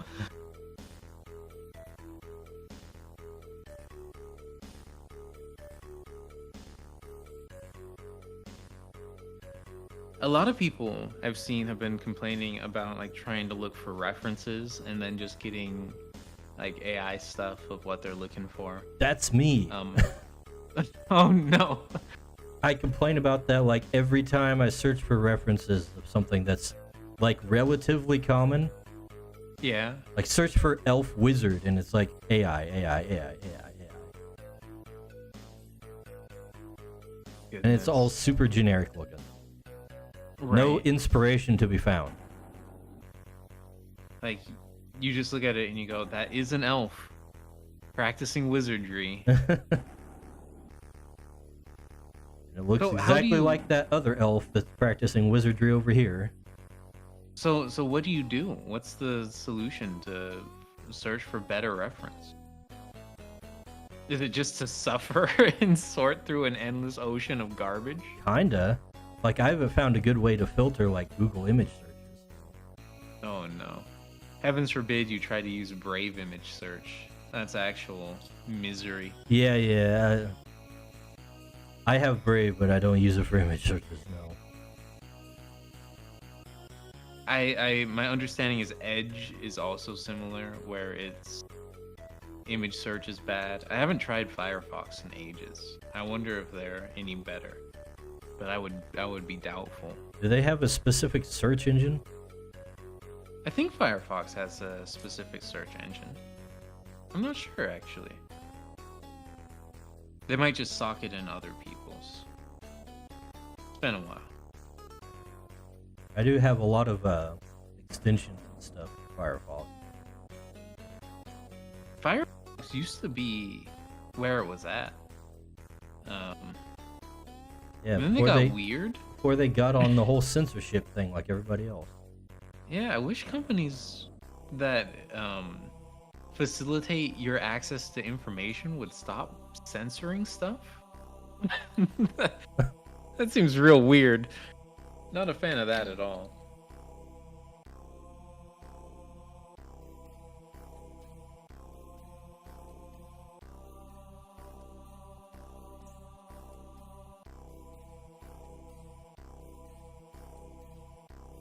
The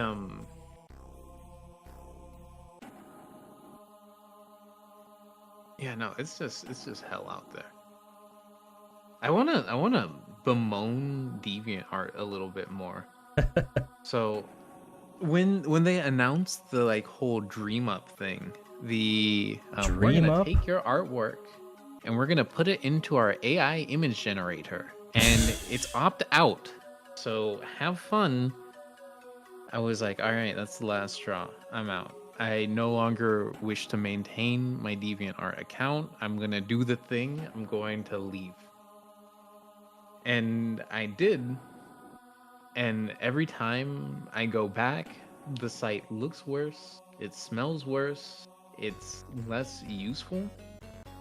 And I think about what it was in the past as just like a proper art social media network. Now it's just like a shop.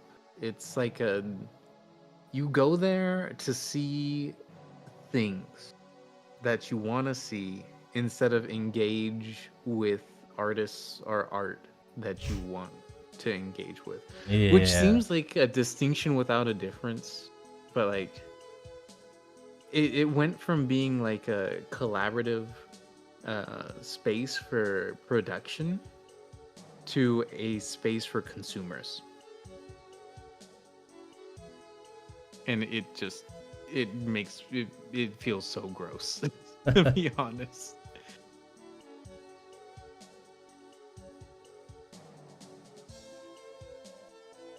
Trying to think. Yeah, I discovered Udon comics through DeviantArt. Discovered a lot of artists that I like now, and a lot of people who have inspired me now through DeviantArt.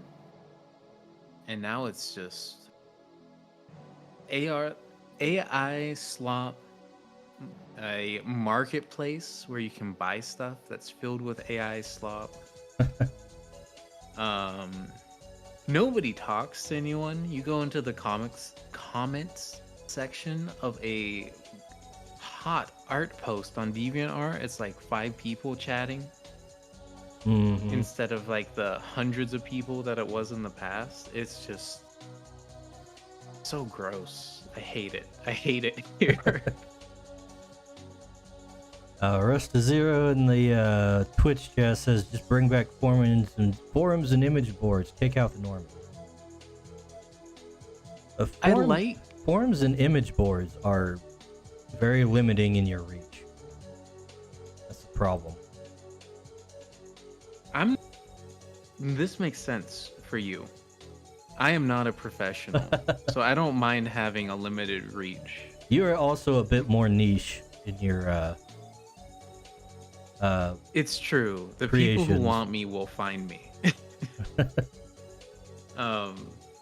But I like the way modern social media, except for Instagram, functions.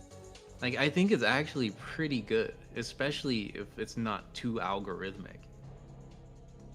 But I think the developers of these sites are they have some kind of mind virus that makes them want to take perfectly functional things and destroy them.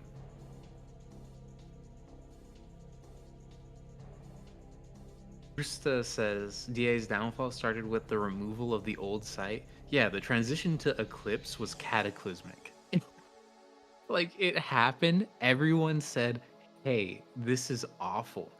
And then they said, okay, we'll let you use the legacy site for a little bit since we recognize that this isn't good. And then instead of fixing Eclipse, they just removed the legacy site. Oh, it's so bad. Yeah, like you were saying earlier, the more algorithm is in a social media site, the worse. Just so obnoxious. You know, you're not allowed to freaking see the things you sign up to see. You don't get the people seeing your content that signed up to see it. It's just you're drip fed stuff that the algorithm wants you to see. It's so obnoxious. I don't think that having an algorithm is inherently bad, right? Because I think a good algorithm allows like for discoverability, and it puts your stuff in front of people who might want to see it. However, what it appears to be is that the developers of these websites are not thinking, how do we serve this person more content they might be interested in, but rather, how do we serve this person more content that will make us money? Yeah. Because, like, genuinely, like, algorithms can be fine, but I still want to see when, like, my buddies post something. Like, what I want should be prioritized over what I've told the algorithm that I want should be prioritized over what the algorithm thinks that I want. And that's not really how it works. Yeah, it's kind of a we know what's best for you mentality, and it's real obnoxious.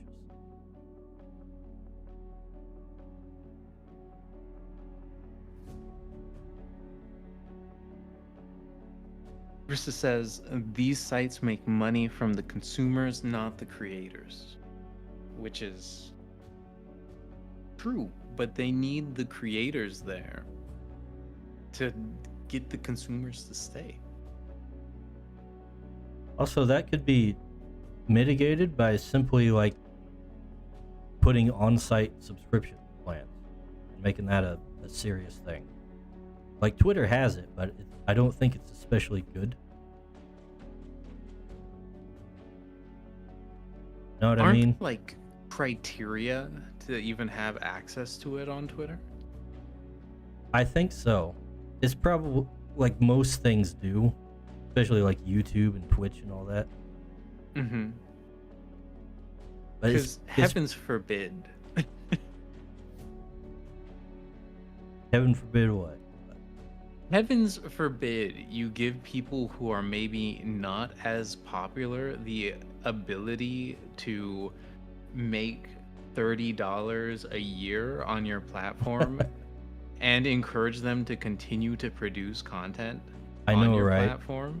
Like there's so much just anti-small creator business going on these days. Like, not even online, just in general. Like, I don't know what this is, but there's this whole thing where everyone's like, even like from just like normal people, it's like, oh, that product doesn't come from Walmart. I don't trust it. Oh, that's a mom and pop bottle of lemonade. No, that's not FDA approved. I would never. This needs to have all of the IRS tax stamps on it before I even consider engaging with this. Like, Yeah, but then they'll buy something off Amazon that's like a duplicate of another thing that's right next to it from some Chinese company that has like clearly AI and photoshopped references for its product description. it's a double whammy, right? Because like your moral values go out the window the second something is slightly cheaper. Like, oh, you need this to be certified and guaranteed and have name brand value and be perfect in every way, unless the product it's next to is 30% off, in which case I don't care. And the like small business stuff is going to be in a situation where it is both not cheaper and not credentialed or have as much like recognition behind it. So it's like actually very prohibitive to like even try to do anything. Like, it's so messed up. You can't even try. You're discouraged from even beginning to think that you might have a shot to do anything productive. And it's both from government and from your fellow countrymen and consumers. It's actually so mental. I hate it here. For the 14th time tonight. It's the worst timeline. Yeah, some of the stuff, like with the way the businesses want to handle it, is directly because of the fear of the government getting involved, I think. Yeah. Because, like, the whole thing with COPPA, you remember that? I do remember that. And now YouTube is, like, half useless for certain things because somebody's kids might see it. Right. Like, oh, the thing that gets me about that is they added the mini player, because I pay for YouTube because I'm like, this is the same thing as the X thing. I'm like, this is a good site, I use it. If I pay for it, you'll give me these features. Seems fair. But the thing that gets me is I want to like listen to some song from like some Disney thing that I heard as a kid, right? And I'm just like, I want to be nostalgic for a second. And I will close the application, because you can do that with YouTube Red or Premium or whatever it's called, and it will keep playing, except on videos that are quote unquote made for kids. So I'll be listening to like the bare necessities and it will just cut out because I've switched over to a different app. And I'm like, dude, what the hell? I pay for this and you're telling me no? Yeah, what even is the point of that? Like, you're listening to the supposedly adult stuff, but it just cuts out when it gets to the kids stuff. Like, I could imagine the other way being a reason. But why that way? I don't understand in any direction, because like, what is having out and leaving the media running? How is that going to like negatively impact a child? Like, they're already on the internet, they're already doomed. There's nothing YouTube can do to save them. Also, this psych hit is doomed, by the way. He is not making it out of this alive. Poor thing. You know, maybe I shouldn't have had him swinging the axe like this. How else would he be swinging the axe? Well, instead of swinging the axe, maybe he's doing like a reverse soy jack. Like pointing at it. Know what I mean? I do like the idea of murder more. I think it's better. I think this is good. Well, we'll get to that in the next one.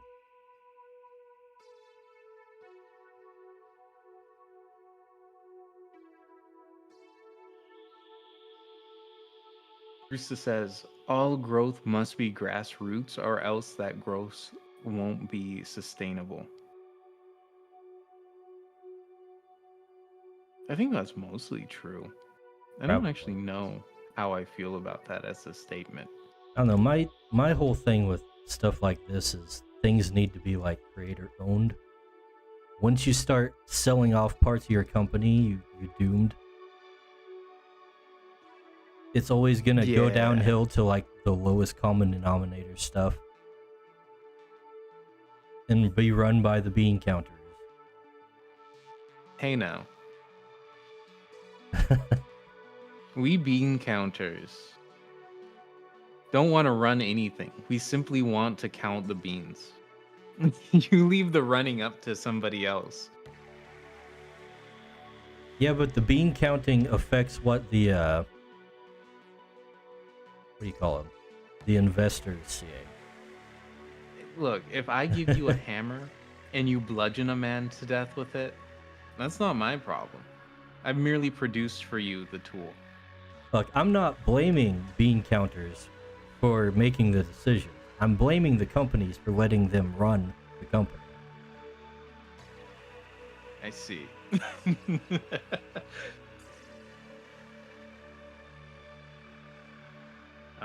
I do believe that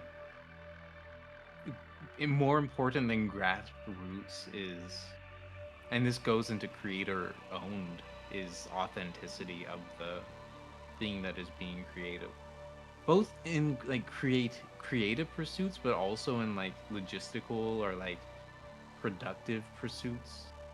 Like, it needs to be real, whatever that means. You kind of have to care about what you're making. Yeah, there you go. You've said it way better than I did. If the only thing you care about is the money you can get off of it, then it's gonna suck. Rooster says, or Patron says, swing the axe, it's funny. I agree. We'll get And then some swinging in the next one. Rooster says, I got four of these things I want to get out. oh my gosh. Extremely productive day for Dice Bag. Oh, they're just sketches. Sometimes that's the hardest part. Because after the sketch, it's all busy work. You're no longer doing the art. You're just doing the production. I don't expect to make these like super high quality. Like I might throw some black and white on these after I sketched them up. And that's probably about all I'm gonna do. Rooster says, if an algorithm is what needed to get people to see what you make is not good enough. I don't know about that. I think that doesn't make any sense. I think in this day and age, there's such an oversaturation of everything, because every time you create something, you're adding it to a sea of everything else that was already created, and it's very unlikely to be seen without any help. And the help people choose, I think, is up to them. They can choose to be assisted by an algorithm. They can go out there and do their own advertising themselves. But people are not going to organically see anything that you make without an algorithm, I don't think. Okay, he says, my art needs to be so good it demands people to come see it and spread it by itself. But people have to know about it first. That's the thing. Right. Nobody can spread it if nobody knows about it.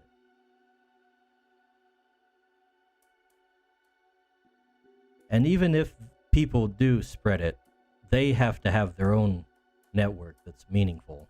And that's not always the case. And getting people to spread stuff is so... Oh, man. It's like pulling teeth. When people are just autopiloting doom scrolling on Twitter, they're not engaging even if they like the thing. They're just like, oh, that's cool, scroll.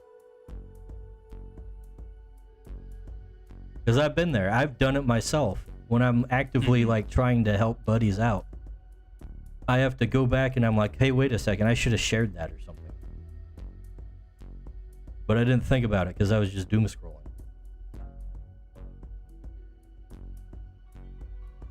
I am definitely guilty of exactly this. There are times where I'll be scrolling and I'll see something and I'll be like, this is the best thing I've seen all month. Anyways. Right? Oh my gosh. That's just the nature of social media though, ain't it? Unfortunately, yeah. I don't consider algorithms to be more reliable to other people spreading the art. I kind of agree with you there, because I think that once it's seen and once people determine that they like it, you have the opportunity for it to be spread organically. However, you have to get to that point, and that's the biggest hurdle, I think. Organic spread is always superior, but it's not always possible. Like I've seen it, and I know I'm almost certain you've seen it as well, where like you will draw something, you'll post it, and it will do like amazingly well, and you're like, what has happened here? and then you'll draw the next thing, and it's like this this is flopped. I'm a hack. I'm a fraud. why am I suddenly a failure? Yeah, and usually the second thing is like better than the first thing. Right. Like by orders of magnitude. You're like, the success of my last image has encouraged me to hit the books, study, and hone my craft. Now I have produced a superior image in every way that is more engaging to everyone. And then you'll post it and it's like nothing. And you're like, what? Is my life a lie? Yes, exactly. Insane. And like, you would think that having so many people see the first thing you made, you would be in the process of developing a network of people who would want to see more of your stuff. But it's just not the case. Like, I know even I'll see something by somebody I'm not like following, and it will be amazing. And because the internet has destroyed my brain, I'll just go, so anyways, and I won't like hit follow, and I'll see them again and I'll be like, am I not following this guy? Why have they created so much stuff that I haven't seen? And I'll look and I'll be like, I'm not actually. What the heck? Yeah, I've been there too.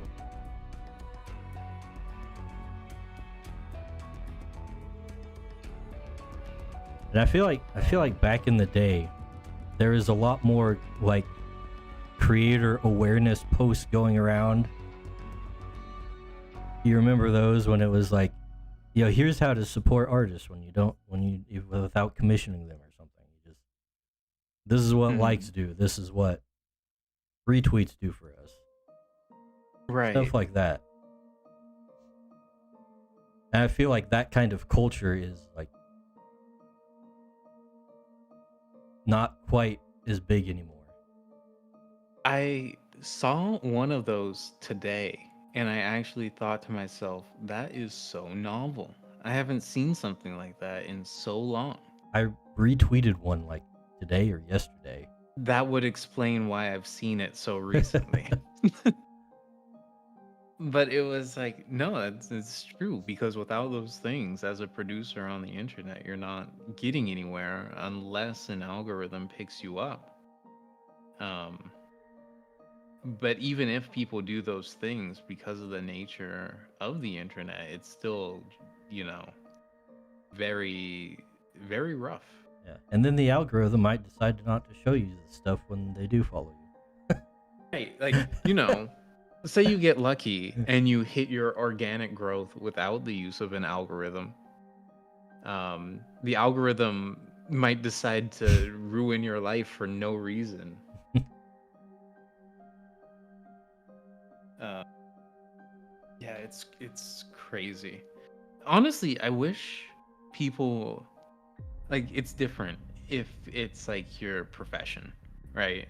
Like, if you are an artist as a job, it's an entirely different situation.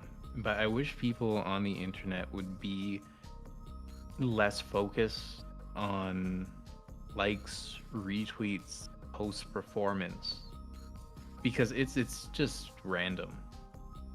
Like, it has no bearing on, like, it does have a little bit of bearing on the quality of the thing that you produce, but it's just so random regardless of the quality of the thing that you produce. Yeah. And I see a lot of people, like, beating themselves up about it, and I wish I could be like, hey, it's okay. It's not your fault, etc., etc. Yeah, I mean, I've definitely seen like VTuber artists, especially, that have like really amazing stuff that they draw, and it gets shared by a VTuber. But then you look at their page and they have like 10 followers. It's like, what the? Right. It's like, why? This doesn't. Oh, you know what that is for me? That's a neutron bore for me. every time I go and I look at something Neutron Boar has drawn, I'm like, this is the most beautiful drawing I've seen in ages. And then I'll go and I'll look at it and it's like 3 people like this. And I'm like, what the actual hell? This is so incredibly unfair. Yeah. A Neutron Board does art for people on commission. Yeah. So he's doing it as a job. And thank God for like mines, I guess. Or whatever other place that he's at, because Twitter isn't doing him any favors. And it should be doing him favors. And that's the part that, like, you know, capes my oats. That's a turn of phrase that people use. Yeah, where does that put you in the United States? I think Pennsylvania, unironically. That seems like a Pennsylvanianism.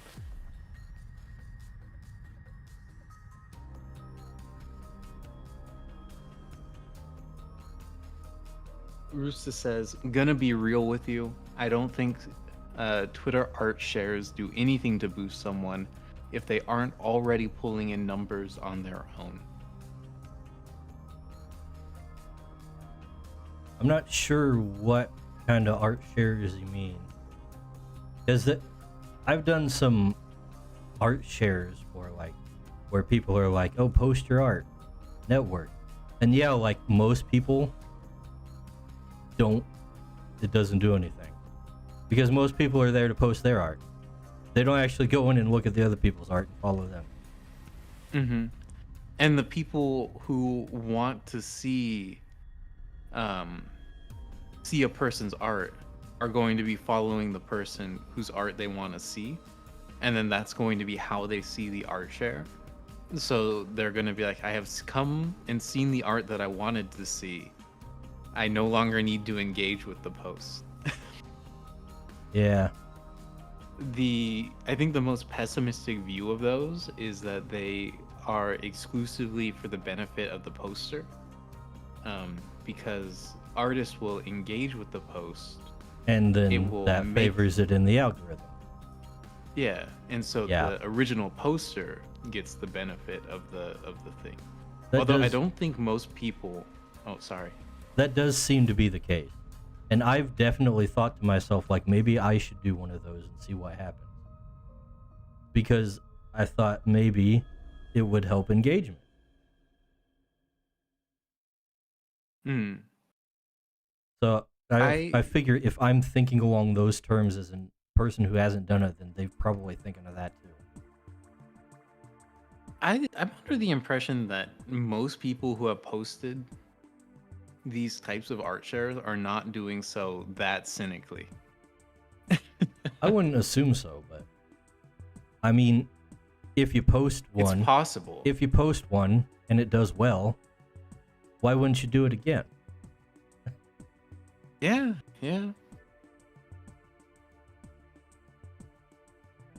Me personally, I hate networking and interacting with people. And I always feel really bad because somebody will like tag me, and I always want to say thanks, but never tag me in anything. I don't want people to know that I exist. Now, I don't mind being tagged. But sometimes it's just like earlier this week, I think a couple people tagged me in some trend thing that was going around, and it was like, list your favorite this and this and this and this. I'm like, I don't have a favorite things in those. I just don't want to engage with it, you know? Trends are hard for me to keep up with. I don't know. Like, I know what you're talking about because I saw it floating around. There's something about it that just I loathe. I find contemptuous for like no good reason. Like, I kind And of like the idea. It's just I didn't got time for it, you know? or it just doesn't. It's just not meaningful for me.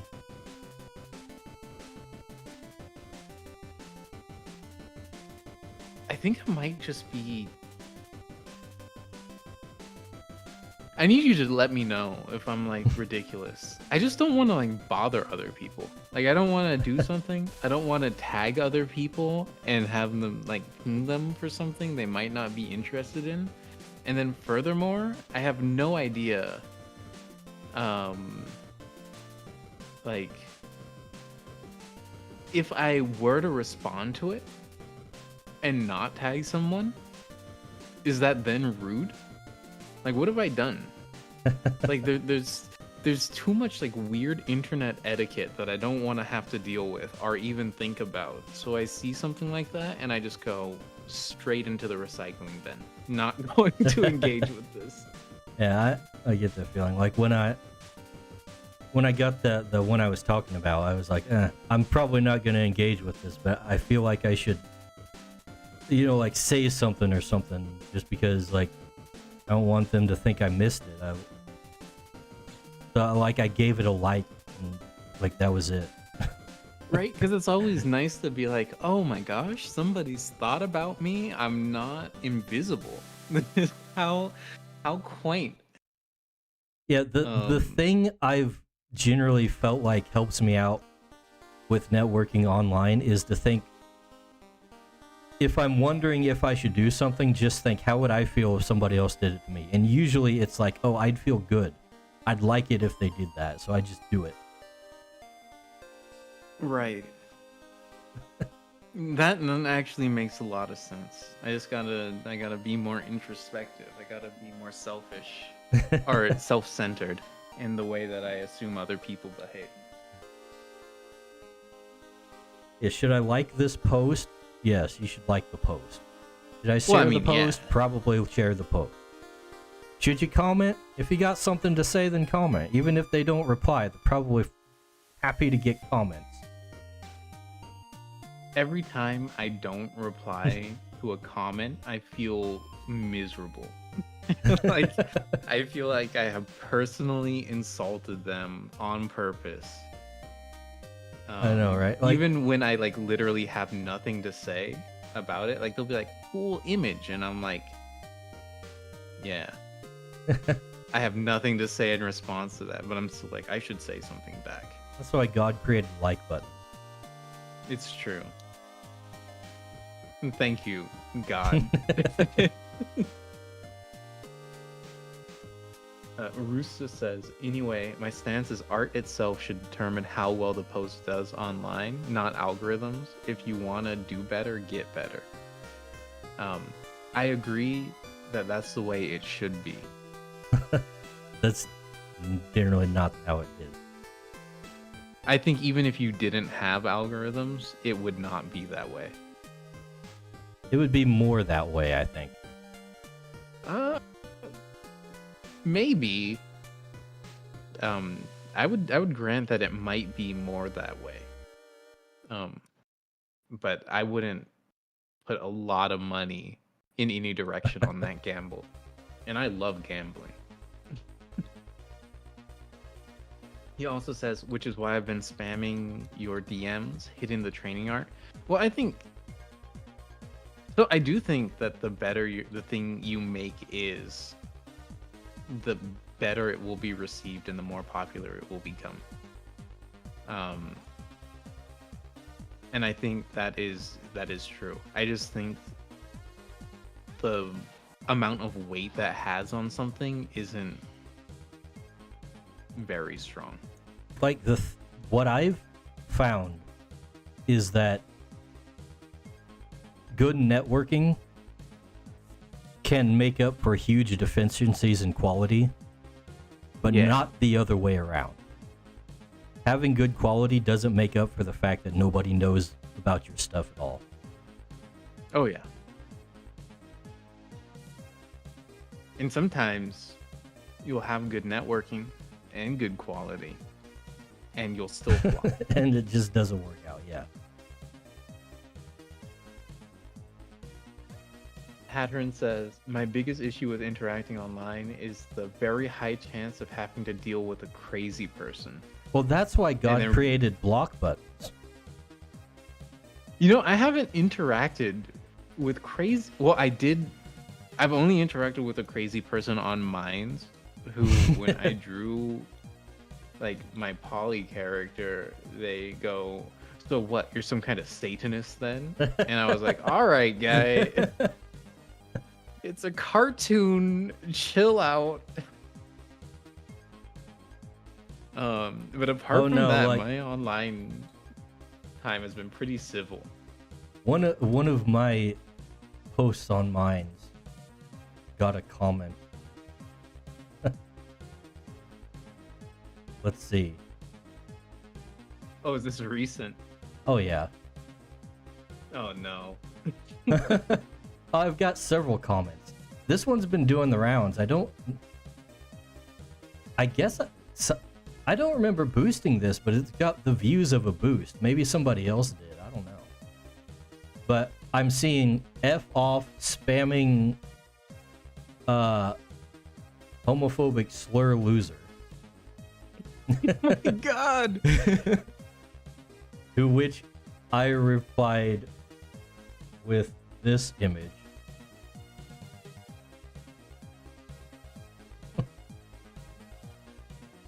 I also have somebody saying Wonderland, grow up, and why.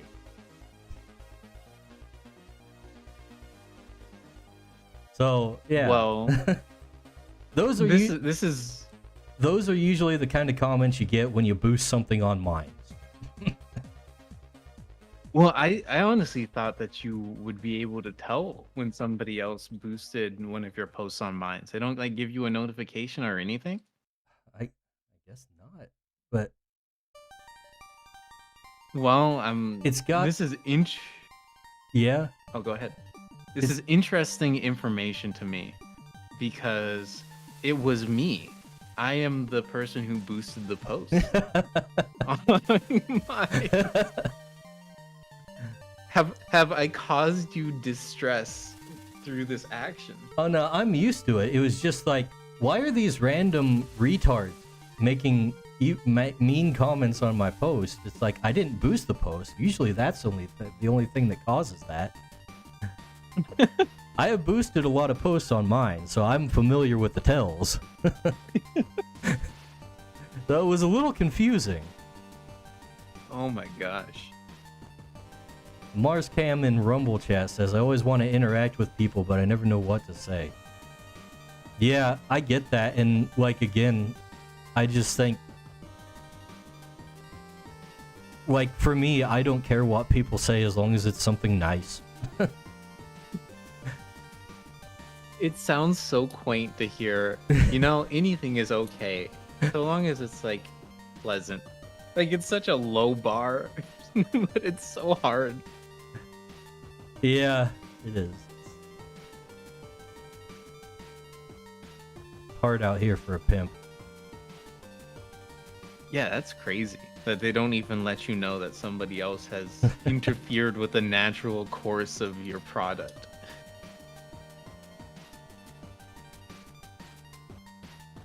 It's also crazy, like, in the sea of just, like, misery that is boosted posts on Minds, just, like, how angry people are. Oh, yeah. Like, the prospect of entertainment. And like, the thing is, I've seen the boosted posts on mines. I would think my post would be like higher quality. Like a breath people of would fresh air. be okay with having my stuff in their feeds for a minute. But no, people are like, ah. It's like, come on, it's just a hot chick dancing with a tiki man. What is wrong with you? No fun allowed. You have created a drawing, therefore you are a child. It's anime, so you're a pedophile. Naturally. Those aren't humans, so you're a zoophile as That well. too. You showing cleavage shows you're a degenerate. You are both a degenerate, a sexist, and an objectifier. I'm sorry to inform you. It's Oh got my fire in gosh. it too, so I'm definitely a devil worshiper. Oh, naturally. Uh-oh. I've only had one of those kinds of like comments on Minds, and it was on the Poly post, and it was just like stuck with me for so long because I was just like, how have you reached this conclusion? No, you just got to understand there are crazy people online. Right. It doesn't help that it's already like this website exists as a response to crazy people to begin with. Yeah. It exists for people that would be banned in normal places, which is a very large group, and a lot of them are already crazy. Yeah. Even if normal people get outed too.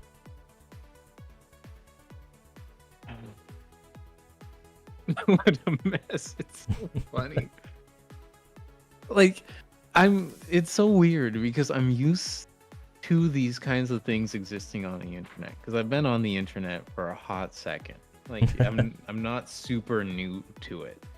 And I've interacted and I've lurked in spaces where I've seen these people, and I know people like you who commonly interact with these kinds of posts. Well, not interact, but you get these kinds of comments. And it never fails to boggle my mind. I honestly don't know how I avoid these kinds of comments. But I'm happy about it.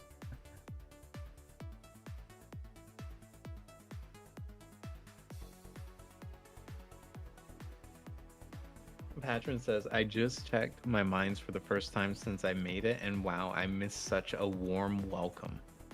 Yeah, you should post over there, patron. It's alright, actually, as a place. If you don't boost anything, the crazy people generally leave you alone. It's your civic duty to contribute to the creation of spaces that are, like, good. That way people will be incentivized to go to them. And instead of just being a respiratory for insane people, maybe some normal people. Yeah, a repository. Thank you. For like insane people, it will encourage like normal people to also be there. It's that Starship Troopers. I'm doing my part. Yeah.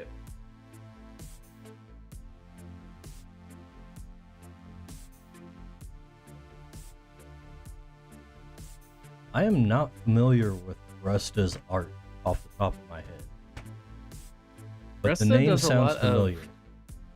Of Pokemons and Tohos. Oh, yeah. Okay.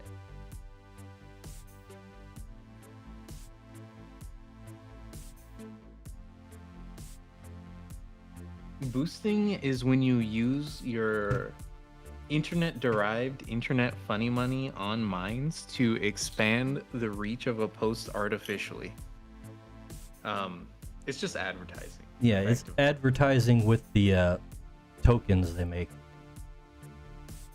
That you get can per also post. do it With real money. with like real money, but if it seems like an insane person's decision, quite frankly.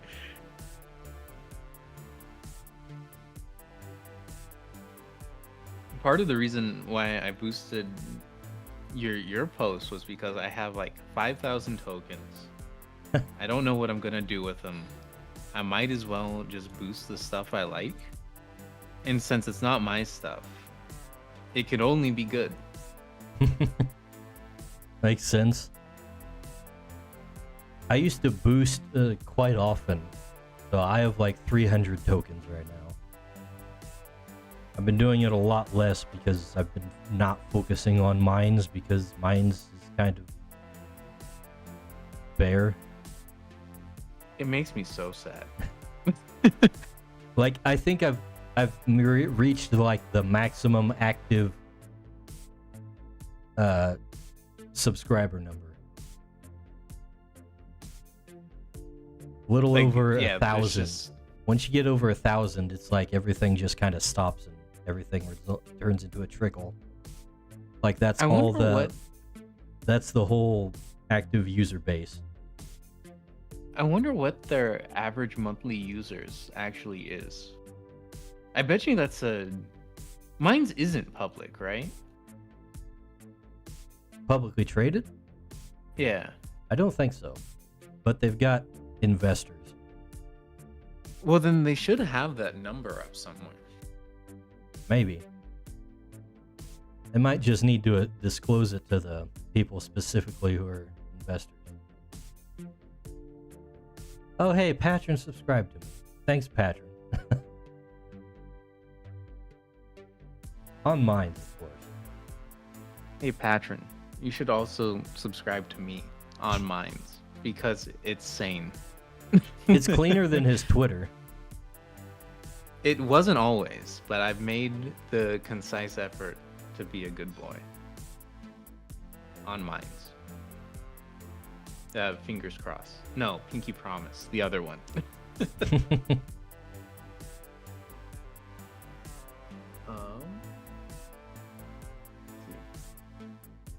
I don't even know where you would find like social media by monthly active users or daily active users. Every social media uses a different like metric. Whatever makes them look best. The problem is that nothing makes minds look best.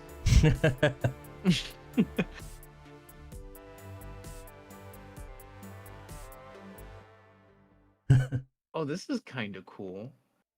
Rumble has their stats out there Oh, for really? monthly active users. Oh, Rumble. Rumble has ways of massaging their thing. Oh, do they? One of the What's main the- criticisms people have for Rumble, including me, which is less of an issue now because they separated, but they used to have their stats, their views, where they counted like autoplays that were from the main page as a view. So if you like mouse over Oh. something and it starts playing, that's a view. They've now separated that into raw views and unique views. I see. So it's a little more meaningful now. But Certainly they wouldn't. obviously the unique views are much lower than the raw views. Certainly, though, monthly active users isn't like a stat that you could massage out. Bots? Unless there's like a difference between monthly active users and unique monthly active users. But that's like an insane world. That's like a crazy world.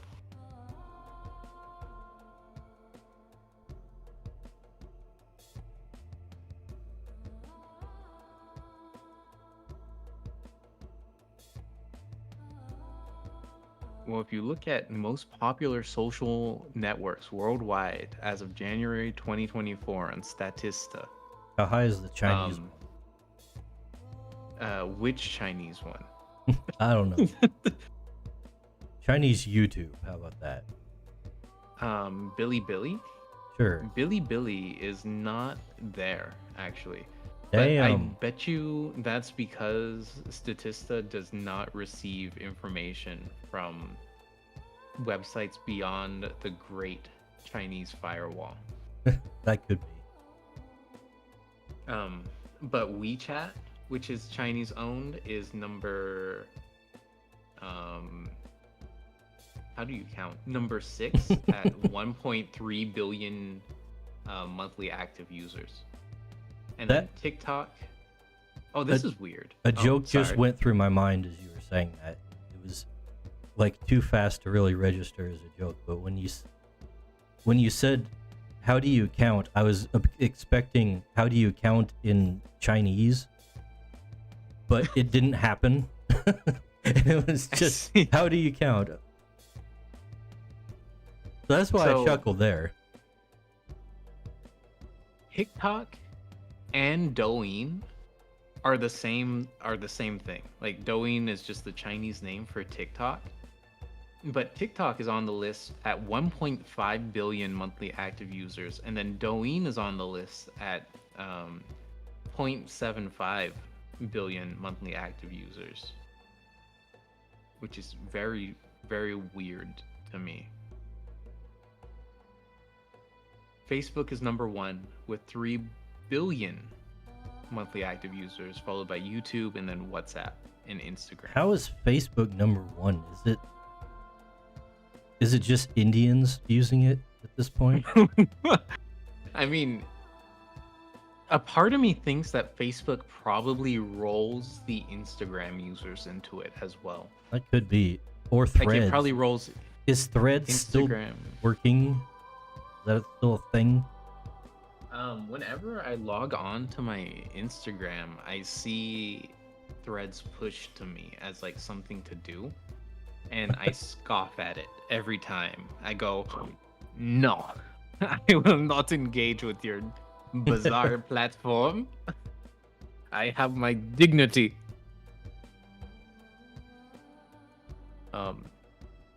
But I would be willing to bet that Facebook probably rolls Instagram, Threads, Snapchat, just into Facebook.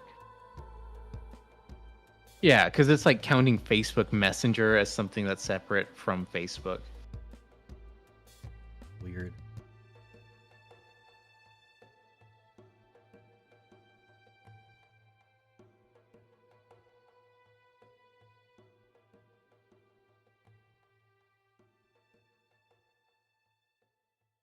Patron says Roost's Pokemon art has been good. I especially love the Hex Maniac. See? Patron knows what's up. I didn't even check Coet's minds because I was expecting the worst. 2 years ago, you would have been correct.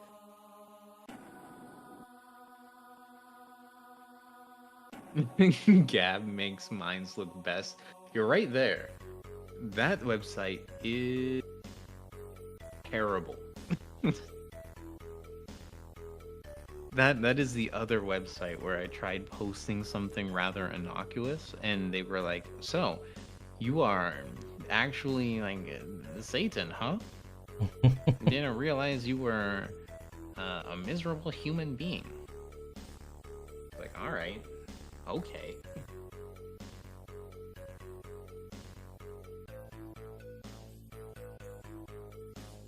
Also, Gab does the thing that I hate in any company where the head of the company is partially responsible for the company as like a public figure. I want all of the creators of media properties that I engage with to be faceless.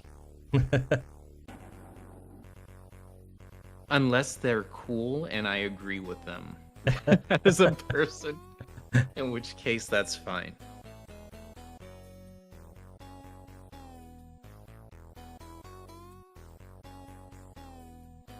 You cannot post images on Gab now without paying. Well, why would they do that? That seems stupid. The heck? I'm like genuinely curious. Why would they make that change? Yeah, I heard about that, but I haven't been on Gab for a while, so I don't really know what the deal is, but it seems really stupid that images would be the thing, because those are pretty small in terms of like the space they take up. Like videos I could see, but images. I mean, even videos, like storing media is so cheap. Like you can buy like a terabyte of storage for like, you know, $5. Like it's really, really cheap. And if you were to just do like a bulk like data storage server, it's like what, $1,000 for hundreds of terabytes of storage space. I could not imagine that it is like a price thing. But Roosta says AI art spam, which on principle I am for, but it is like not the right solution, I don't think. You're not for the art, for the dealing with the art. Yeah. I'm saying get rid of the AI art spam, not the images. But Torba encouraged that himself when he made his freaking AI thing and was like, "Oh, look what it can do." Really funny, actually. If that's the case, well, I hope he rests in hell. Ironically enough. He did make his own freaking Gab AI, and now, oh look, AI art spam. Who would have guessed? On your platform? Surprise, surprise. There were a lot of cool artists on Gab that I liked to see and interact with, but the site was never really artist friendly. This was the nail in the coffin for the artists, not for Gab.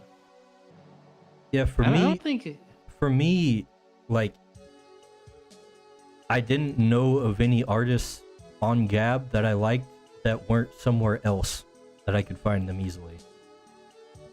This is why I gave it up really easily.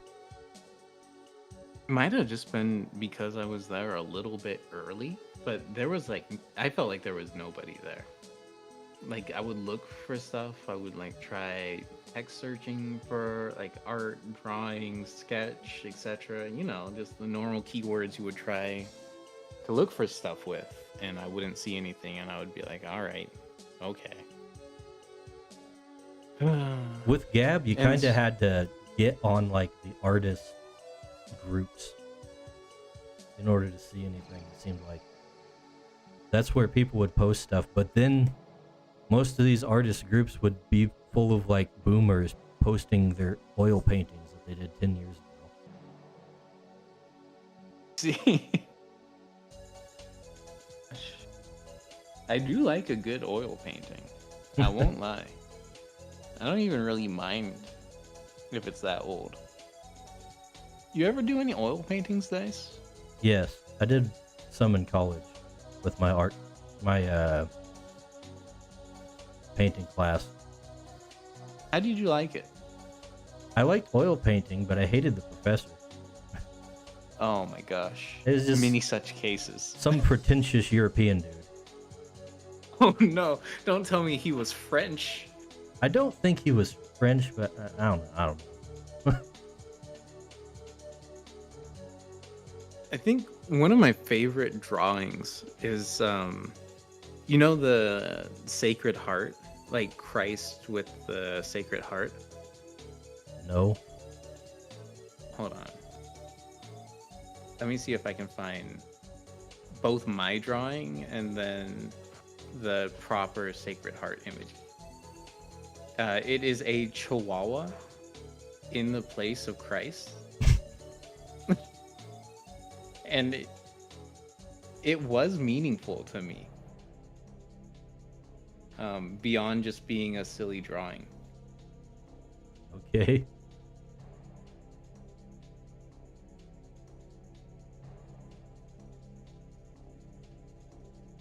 If I don't have a photo of this is gonna be like a lost painting, because it's like, it's gone. It no longer physically exists. It had less staying power than a piece of digital medium. Oh no. He lost the one copy of Chihuahua Christ. I am a fool.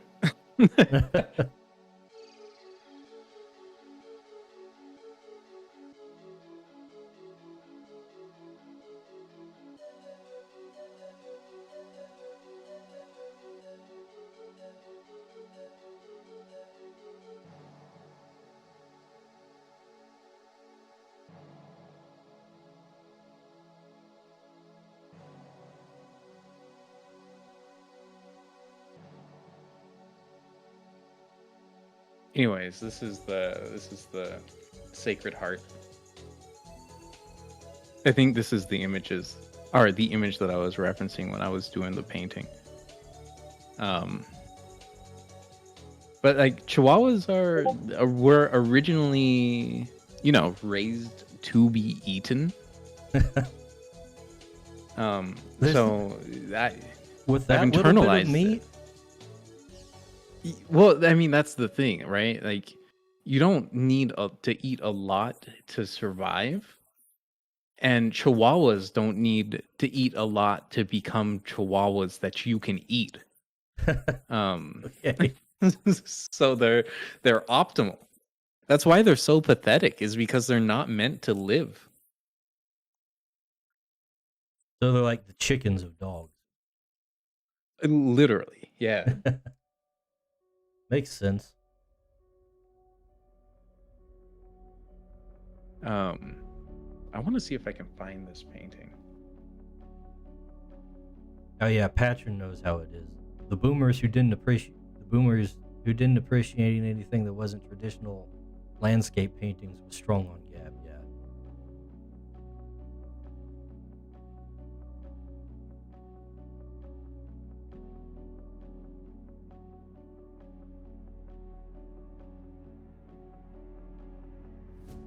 I kind of don't feel like there's a lot to be. I kind of don't like landscapes in general, because I feel like most landscapes are like Bob Ross paintings, like they're just a forest, some mountains, and I think they're pretty, but I don't think there's a lot of like artisticness in them. Like I don't think there's a lot of creativity in them most of the time. Like I'd much rather see like a cityscape than like a nature scene, if that makes sense. Well, I mean, this is exactly what happened to Hitler, right? Oh no. He came to the art school with a bunch of landscapes paintings, and they were like, boring. Maybe I should revise my opinion before I get into a position of power. But you know what? Those art teachers who denied him, they were right. However, I would say I've only seen one of Hitler's paintings, and I thought it was technically fine. Like, I don't know if I would disenroll him from an art school. You can probably teach somebody to be creative. Or, create something more engaging than war. Well, he wasn't exactly known for that yet. True.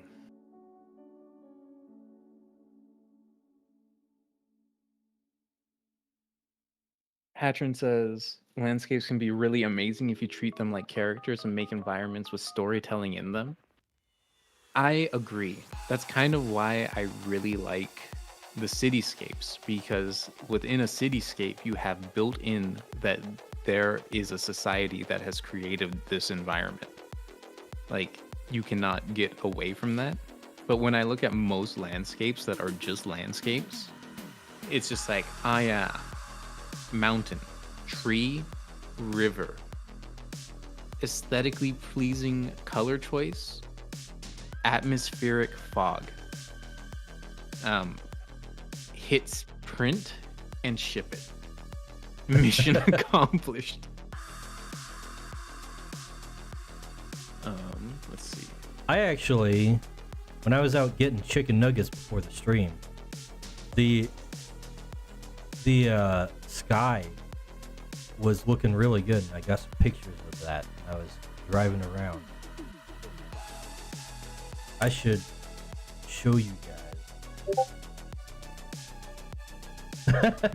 I found the whip of it, but I don't have access to the finished one anymore.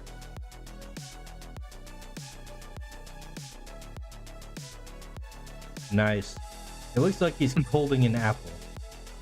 Yeah, there were a lot of things that I had to fix up. I'm not a very good traditional painter. I'll just level with you.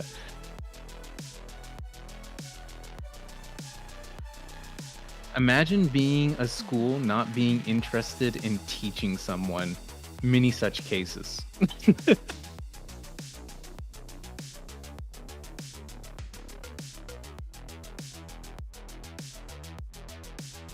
Oftentimes the color choice isn't even that pleasing.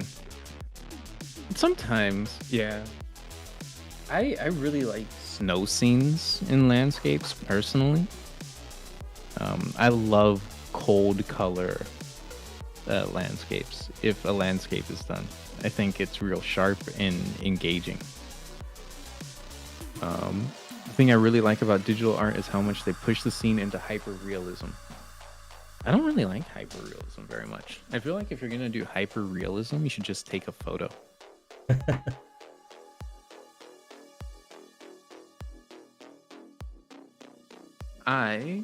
Ooh.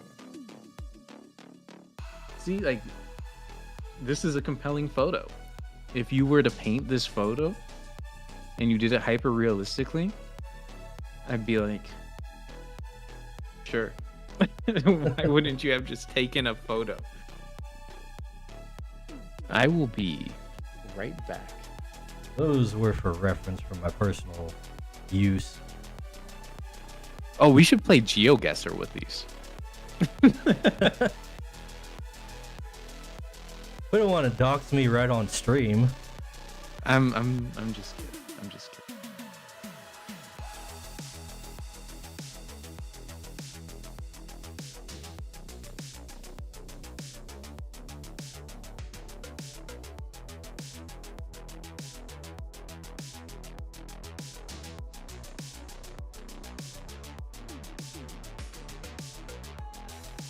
You define hyperrealism as something that's too good to be real. I see.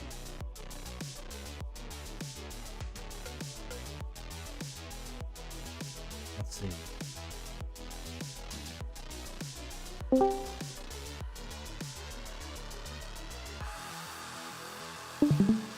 Hey, somebody else in the chat. Who? I don't know, who is this? Who could it be? I'm not sure. I guess we'll never know. On another note, how are you doing, guys? Pretty good, mystery man. That's good. Just I was doing some gaming and believe on a technical level, I actually finished a game. wow, you made a whole game? No, I finished playing through a game. Oh, okay. It's so hard. It's so hard to do these days, even with short games. But if you don't count the post-game content, I did beat the game. I don't even try to beat games. Just play them until I get bored. It's so hard. Usually games bore me long before I beat them. Even the good ones. It's not that I get. In my case, I don't really get bored. I just get distracted, and it gets. The longer I'm away, the harder it is to go back to it. Gonna have to. It's like most things. I have to. If I'm not just drifting around, I usually have to force myself to do things I want to get done. Mm-hmm. Even leisure activities. Specifically, I just finished up Super Mario RPG. A game from a bygone era where resources were stricter, devs were literally killing themselves, yet the overall quality was better than it is today. Surprise, surprise. I wonder how... It's weird. Perhaps modern game devs should suffer more. Maybe. That's the problem. The game devs are happy. You have to fix that.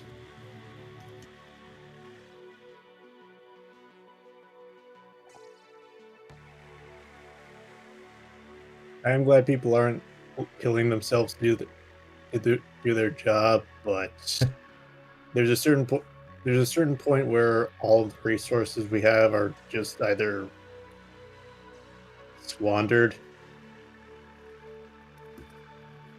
I got a gaming PC, and other than like emulating older games, I'm not exactly sure what modern big games being released really utilize much of the power. Mm. Yeah, I don't worry too much about power these days as long as it can play the things. I don't I don't know, I don't know, Dice Bag. Is it really a modern AAA game if you have down if the patch notes don't fill up your whole hard drive? No, then it's just an indie game.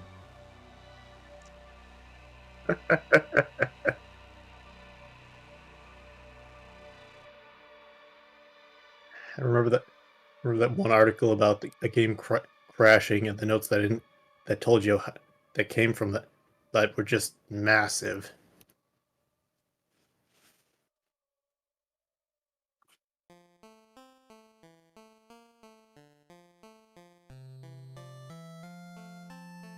Anyway, how was your week? Busy for once. That's good. Mine was Not busier. really. That's a bad thing, Ah. actually. Oh, right, I get it. Yeah. Like, on a technical level, it's good that you have stuff to do, but When I say busy, I mean work busy, not creatures busy. yeah. That's the idea I got, but I didn't think of it all the way through.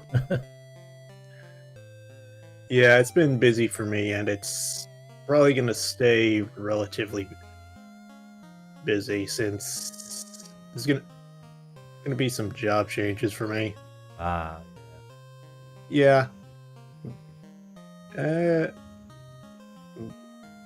I'll have less dead time, which I think I can still carve out some time for myself, but I'll usually at least have something to do pretty regularly. It's just the kind of work I'll be doing. It's a case where the actual work process has some generally straightforward steps. It and the learning curve will be learning to deal with a lot of different scenarios that you don't expect. mm. Thankfully, Thankfully, it's at the same place I've been working, so I have some past experience to apply, and I'm not just being tossed into the ocean with a lead weight. I'll have some time to learn and be able to talk with people for advice. That's always good when you can Yeah, kind of get other people to give input. yeah. Honestly, the only overtly, the only things I'm overtly worried about would be more customer interaction because Eh. yeah, it's essentially just a chunk of time where I'm gonna have to I can't really focus that much on my main work because imagine starting a process, stopping for a few seconds, and just trying to make sure you're exactly in the step at the step you were when you left. Yeah, I have to deal with that all the time. Setting up machines. Yeah, it's doable, but on a busier day, I know from my peers that it can be kind of a headache, and some customers can be strange. The most common thing is a person coming all the way here, all the way to the location to ask if what they if something is finished when we state very clearly that we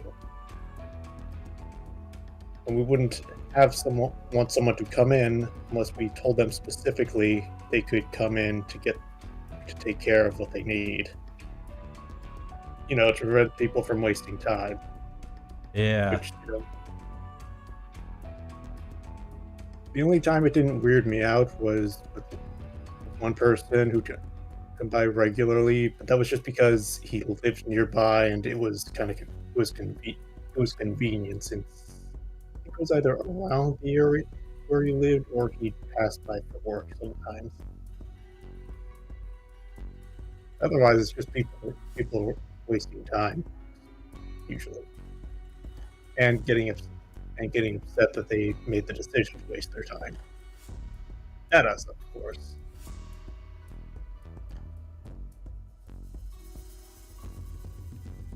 You missed Anyway, the whole that's probably- Dragon Ball discussion 2.0. Oh, yeah. Oh, yeah. I don't think I'd have much to add. It's just an overall bummer. Yeah. I haven't really interacted too much with Dragon Ball stuff after GT, and overall, probably my fondest memories were the original run from like the start of Dragon Ball Z to the Buu Saga. And I did like GT, but I know that nostalgia is making me just mainly having me remember all the highlights from it. Because I know GT is can be pretty slow. GT is generally not well liked, and for good I know. reason, I think. I'll defend the parts I like. I know there's a lot of parts that if I go back, I'm probably just gonna get bored. Because even back then, I remember like it was kind of slow. It could be kind of slow until maybe like the final 2 or 3 arcs.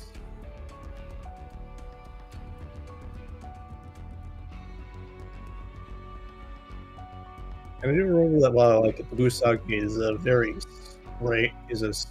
strange arc when I look back on it. The what? The Buu Saga. All the arcs are pretty strange in Dragon Ball Z if you just take them by themselves. I know. I know. DBZ is just generally a strange series, isn't it? Yeah, I know. Starts out with space monkeys coming to pirate your planet. You find out there's a space emperor, an effeminate alien that's super powerful, and he has his own effeminate guards and weirdo aliens that are also weirdos, and there's like a whole empire of these weird aliens all being conglomerated together. And then there's a legend of the magic monkey. And that happens somehow for some reason. Then the androids come, and they're even stronger than the space emperor. Somehow. And then the biolab monster comes and eats the androids. Of course.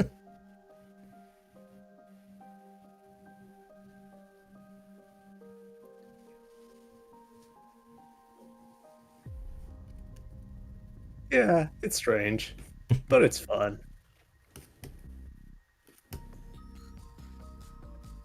That is part of the appeal, I guess.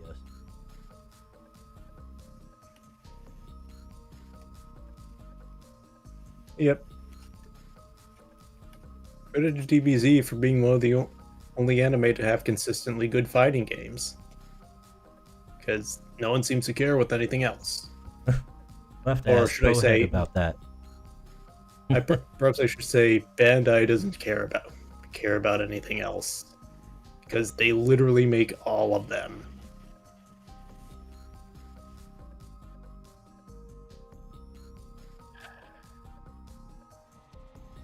What other games does Bandai make? Oh yeah, Elden Ring. Little thing like that. Let's see.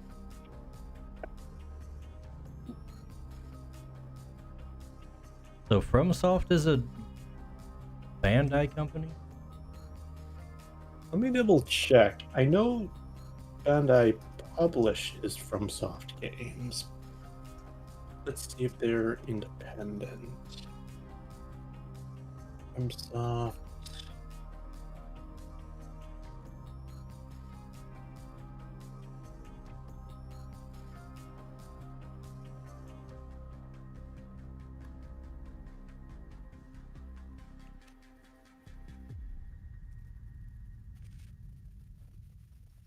No, they're not. They're not owned by Bandai, but let me double check. Bandai. Yeah, Bandai does publish the Dark Souls games. Mm. And since Dark Souls is one of their biggest titles, they're kind of synonymous. Them and Bandai are kind of synonymous with each other.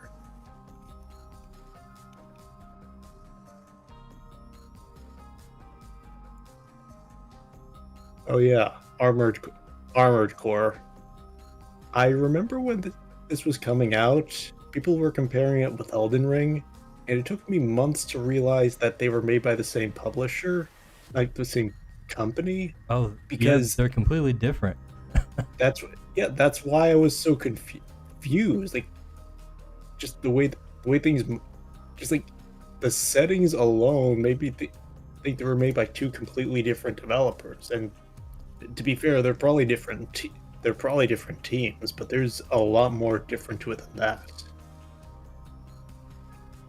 That's crazy that they compare the two. And just because the same company makes it doesn't mean it has to be similar. Crazy people. No, of course not. Of course not. Like, making different things helps people branch out, or maybe they've got enough people to make a few things. Since, I don't know, I think their Souls-like games are somewhat popular, maybe.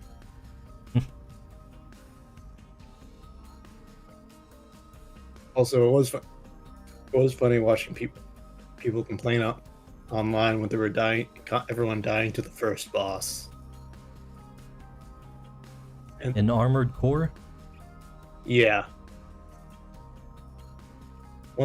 Apparently, one thing about the game that's easy to overlook is that in order to get better, you have to be ready to customize and change your loadout in Armored Core a lot.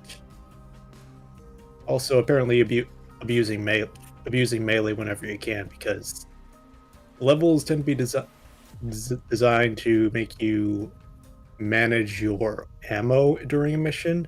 Mm. And apparently the helicopter itself is super vulnerable to that, but I think it's strong in general, which is something easy to overlook, because what sounds more effective, blasting something with a missile or punching it? That sounds kind of like what they did with the newer Doom games. Make everything about resource management and ammunition. That makes sense, because I remember the executions gives you bonus resources, right? Something like that. Like the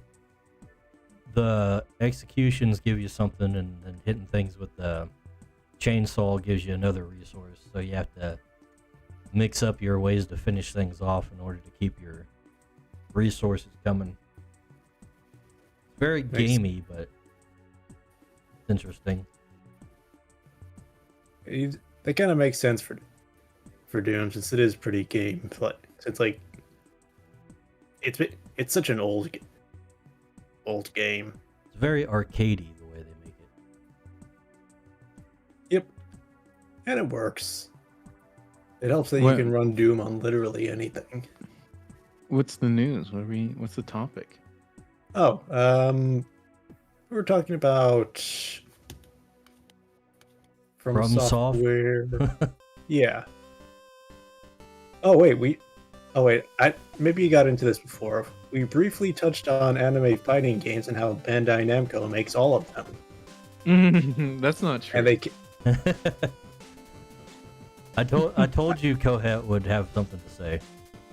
I should. Bandai Yeah, I know, probably. Namco makes all of the three-dimensional fighting games and all of the horrible 3D arena fighters that all the normies love. ArcSys makes all the other anime fighting games. What anime fighting game, like based off of anime, like adapting them, does ArcSys make? Because I only know Oh. about Dragon Ball. Dragon Ball, Grand Blue Fantasy Versus,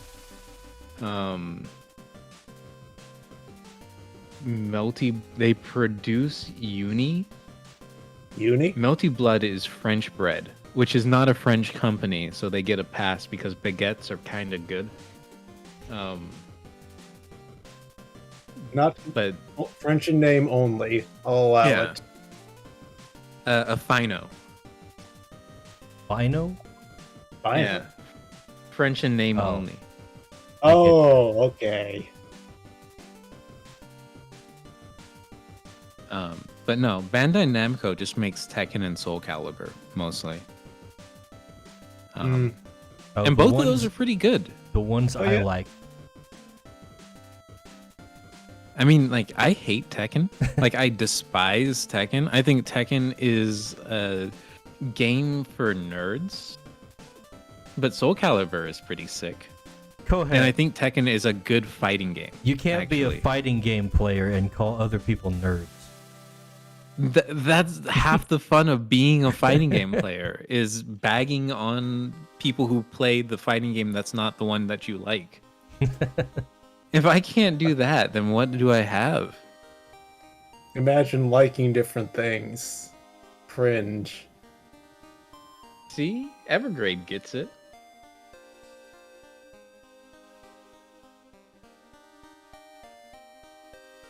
That's a long Rooster? blurb for this one. I completely disagree.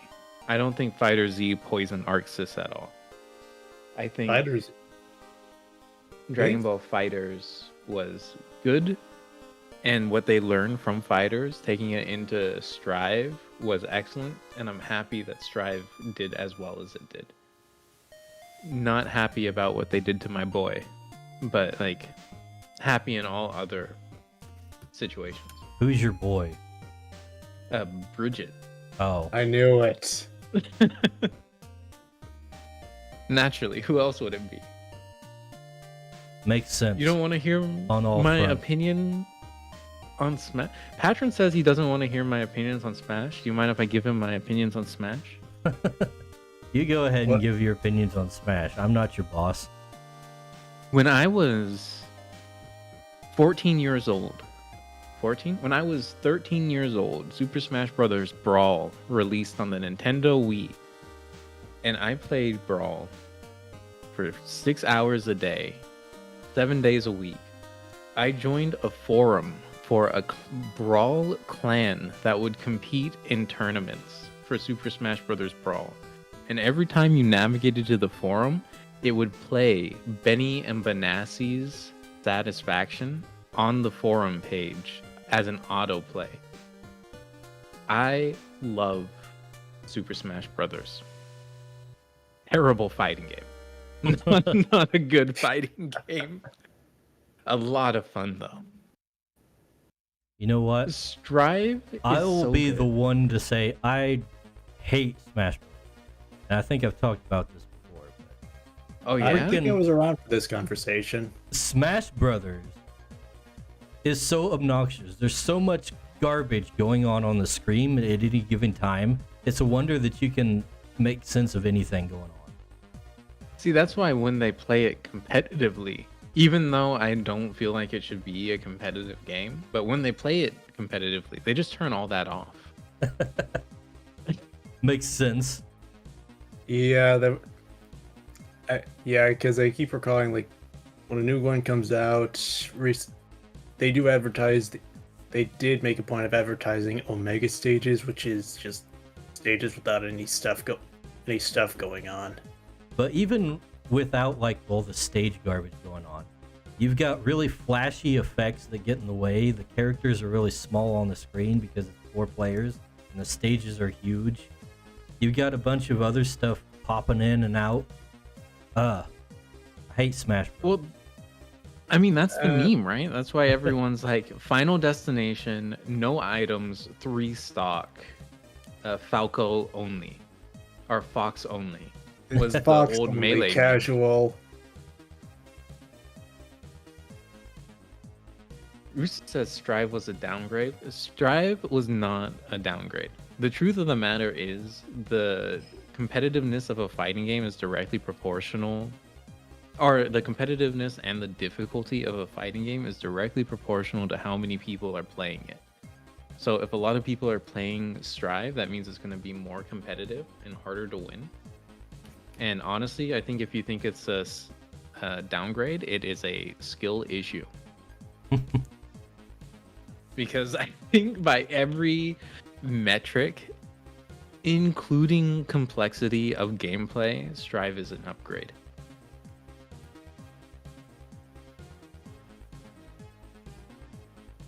You've let your love of automations and automatons blind you, Roosta. Robo-Kai is dead and should remain dead, especially after what he did to my other boy, Bedman.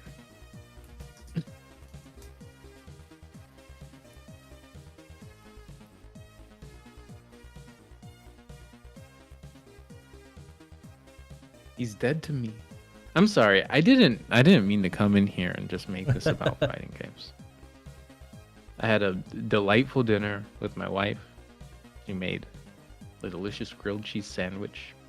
I'm full of energy and pep. And cheese. And grills. Just cook up the whole grill and put some cheese on it. Very high in iron. That's one way to cut your teeth on something. What? I just drew a white line on a white background.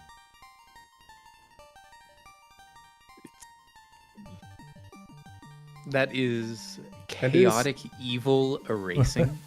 And is this white line in the room with us right now? Yes. Unfortunately. Well, no, actually, I erased it. Oh, sure you did. Let's let him have this one, Hoeth. What are you working on, Evergrade? What are you doing? I got a little sidetracked today. I have something for them. I'll give you a hint. I finished something fairly quick for tomorrow. This is not a hint. No, it's actually very obvious if you know anything about me. It's going to be Mario related. Check the date. Spell it out in a few different ways. What is tomorrow? 3/10. Yes, March 10th. I'm not following you either. Really? Really. It's Mar 10. The 10 is an I-O, so it's Mario. Yeah, there it is. I was so smart, I didn't even realize why I was correct. I could hear the wrinkles forming on your brain, Koeth.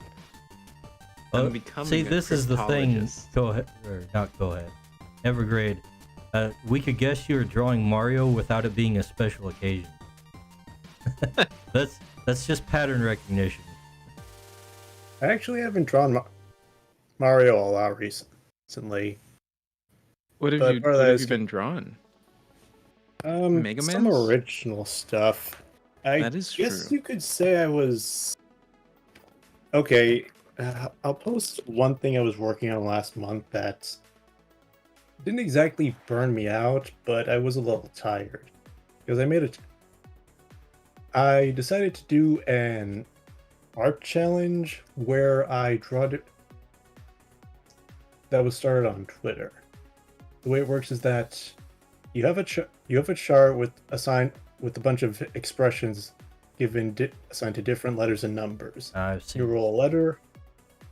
Yeah, roll a letter, roll a number, ask for some characters, go to town. I did that last month, mainly and I was actually doing some other stuff. And let me find it. Did this 8 times in total. So that was one. That was, you probably saw it on there. And I wanted to try bouncing around in styles a little. Who is this crocodile guy? Oh, I love I got- this crocodile guy. That belongs to Gas Mask Bro on. Yeah, that Mines. checks out. Yep. The plot twist for me was that apparently he's a kobold. Oh, so That he's is a a crocodile. he's a new D&D kobold where they're all dragonkin. Yeah, Nah, he, man. he does look like. He definitely looks like a crocodile. If you come to me, if I'm a medieval peasant and you're like, we have a kobold problem, and I run outside and it is this thing, I'm going to be like, my brother in Christ, that is a crocodile Maybe he's an alligator. with a gun, He is, which is and weird. he could be. In fact, he could be an investigator. This ain't Hololive. Interior crocodile investigator. Can't believe this guy Patron referencing other has checked VTubers out. on my stream. Patron has checked out. I was gonna mention that, but y'all were talking. Oh, But that's okay. That's why you're here. yeah. I can't believe investigators didn't exist before Hololive. It's crazy. Is there a crocodile or an alligator investigator VTuber? Amelia Watson calls her fans investigators. Spelled like alligators. Isn't it? Wouldn't you? That How makes would you me change feel the an spelling? emotion that I don't like. I don't want to say it's cringe because I don't think it's cringe, but I don't like it. It would not be one of the better fan community names, in my opinion. I don't. What are some of the good and bad community names? Because investigator sounds kind of clever, but I haven't really compared and contrasted much. Wolfsteel turned me on to the Squid Person's fan name. They were like Takodachis. or something. Takodachis. Oh, Yeah, that that's- one's kind yeah. of nice. That rolls off the tongue pretty well, yeah. I think the Takodachis are kind of considered the best mascot or fan mascot overall. Yeah, they also have an appearance. Like they have a physical shape. Well, so do Which is- investigators, but they're not that great. They're just You like could make bipedal merch. alligators dressed like Sherlock Holmes or something. So what she's saying is her fans are all furries. Are scalies, even worse. They'd be Scaly's co-op. You're Let's right, see. you're right. I got myself. Wait. Oh, technically they'd be Scaly's. Some of the new girls have good names, like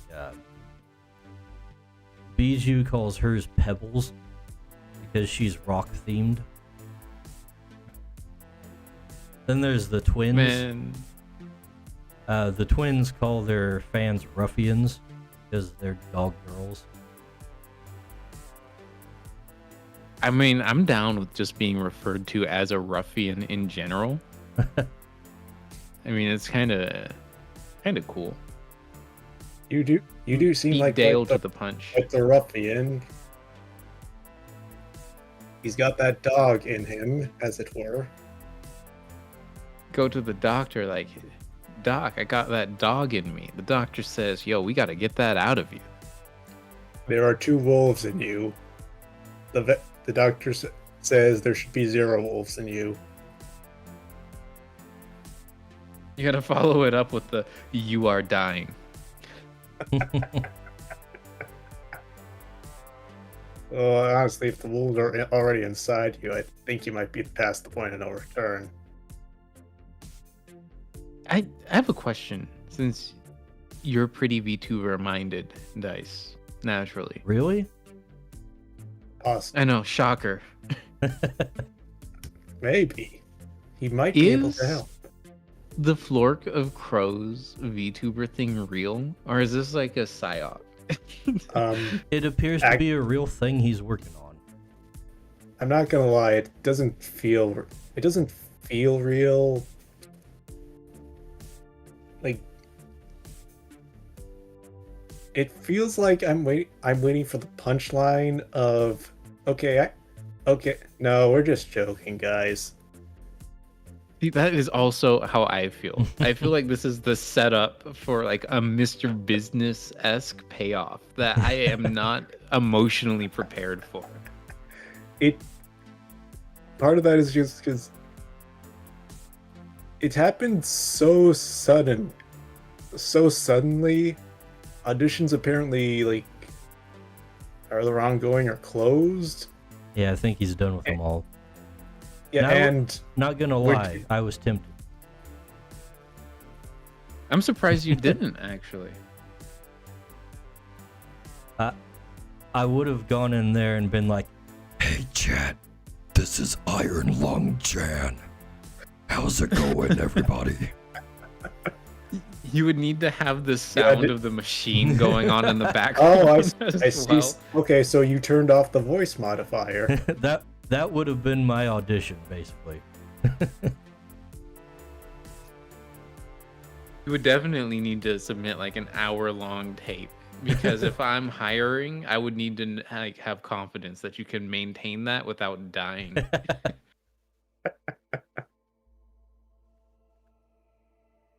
I probably could not. I can't do the death metal voice that long. I can do it quite a while, but not indefinitely. Like 30 seconds is already too long. saving that for the karaoke streams. If you know how to do it right, it's not that bad. I feel like, have you ever had like a mental night of just like snoring, and then you wake up and you're like, yo, my throat is messed up? Yes, all the time, because my nose gets stuffed really easily. Right? I feel like that's what would happen. I don't think I snore, but I'm usually asleep, so I'm not awake to pay attention. If you don't think you snore, then you snore. I'm sorry to inform you.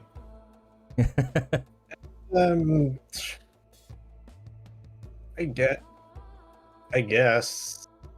I'd have Like, to I used to think that I didn't snore. I have since been informed that not only do I snore, but I snore aggressively.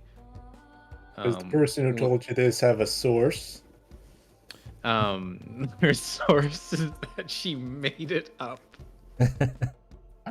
Now, I sometimes snore enough to wake myself up, so I know that I that's scary. snore. I haven't heard of that. Really, it's really noticeable when I'm trying to fall asleep and I'm just like,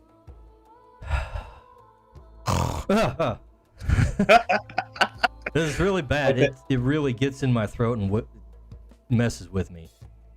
Oh, So it's like when you're in the twilight zone of like being awake and falling asleep. Yeah, like those real dreams where like either like you wake up from a flash or you have the dream where you're falling and just jump.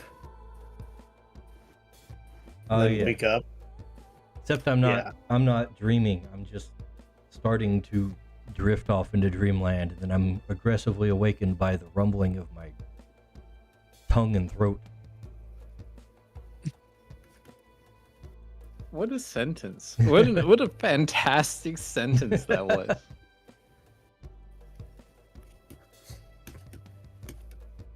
Not long after this incident, the whole regular patrol finally came around. They were a clueless looking lot. So I figured I should tip them off to the little menace in the area. After all, if you see one psychic, there are always more you can't see. You missed the opportunity to make this a pinup of him leaning on the fence. Go ahead. I How gotta are you say, going to get the female demo? your accent for Cade is way off. Oh, this isn't the Cade accent. This is the... You know what? It would be his accent, wouldn't it? Of course I'm it just would. now connecting that this is his monologue. Not long can't- after this incident, the regular patrol finally came around. They were a clueless looking lot, so I figured I should tip them off to the little menace in the area. After all, if you see one psychic, there's always more you can't see. Now, I don't know if those boys could finish their round, so I went ahead and reported the encounter myself. Hopefully, the militia can take care of them before something else gets eaten. Man, I wonder what kind of idiots he was dealing with. I wonder. I first love time the around. idea that all of the NPCs you meet are like perfectly competent and the story is just able to continue despite the protagonist's like bumbling. The story is how the NPCs drag the protagonists to victory. Well, I can't really speak for the NPC, or the PCs rather, but I can tell the story from the PCs, or the NPCs. Sounds great to me.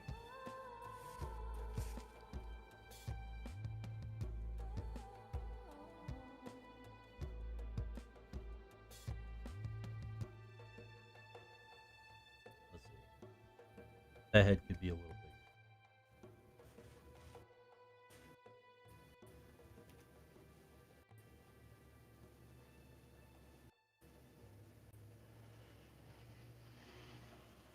Have either of you ever watched a show called Sitting Ducks? Sitting ducks? Yeah, a Watch CGI Mighty animated. Ducks. I'll post What? a picture. What? Is this gonna be cursed? I get the impression that this is incredibly cursed. There is one episode that's kind of a little cursed, but no, it's okay. It's just old Not cursed, CGI. bowhead. It's just a little cursed. Come on, man. This is gonna be like, oh my god, I have seen this. I don't. This is a part of some repressed memory. Yeah. Can you think of what episode I consider very lightly cursed? I couldn't even begin to imagine. Why? It wasn't that bad. It was just weird and kind of forgettable. Why is the crocodile textured like the inside of a car? All right, I gotta see what you guys are talking about. Let us know if you've seen this. I can't even see the texture at that size. I want to pull it up on a image search. I pulled it up in the browser and I still can't see anything. I think I that go was just back a to way. the Ruffy and Trent reference here.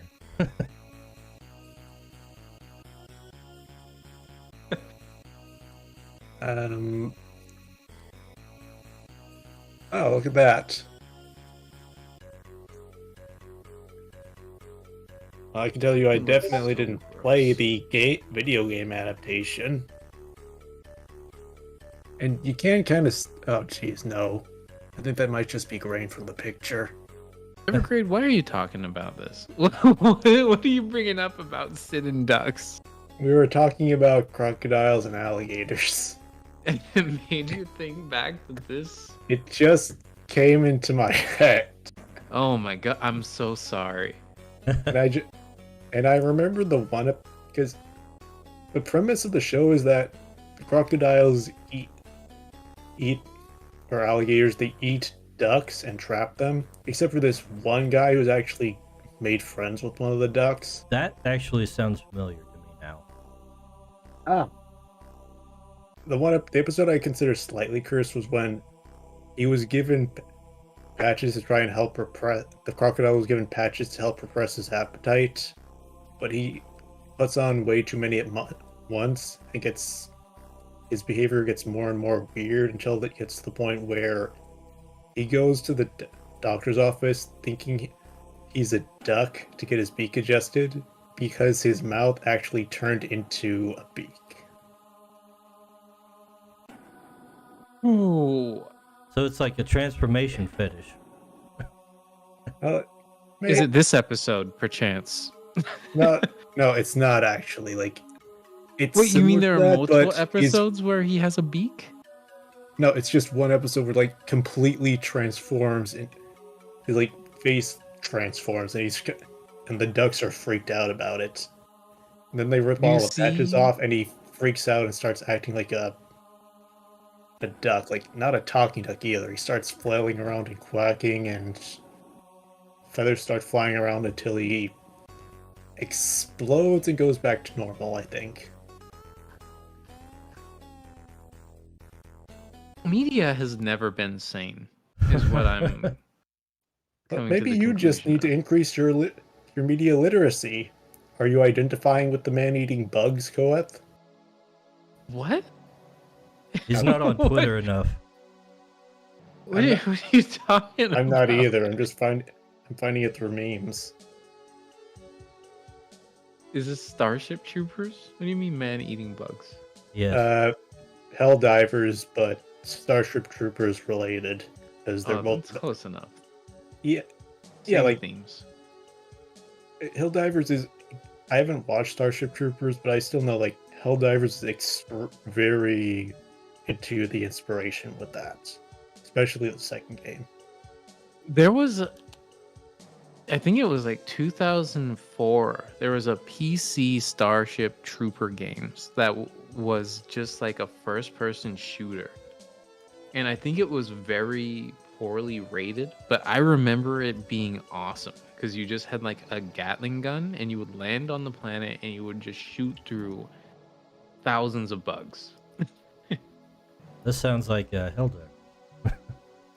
Yeah, except it was first person. Here's one of the memes about it. This is directly what I was referencing.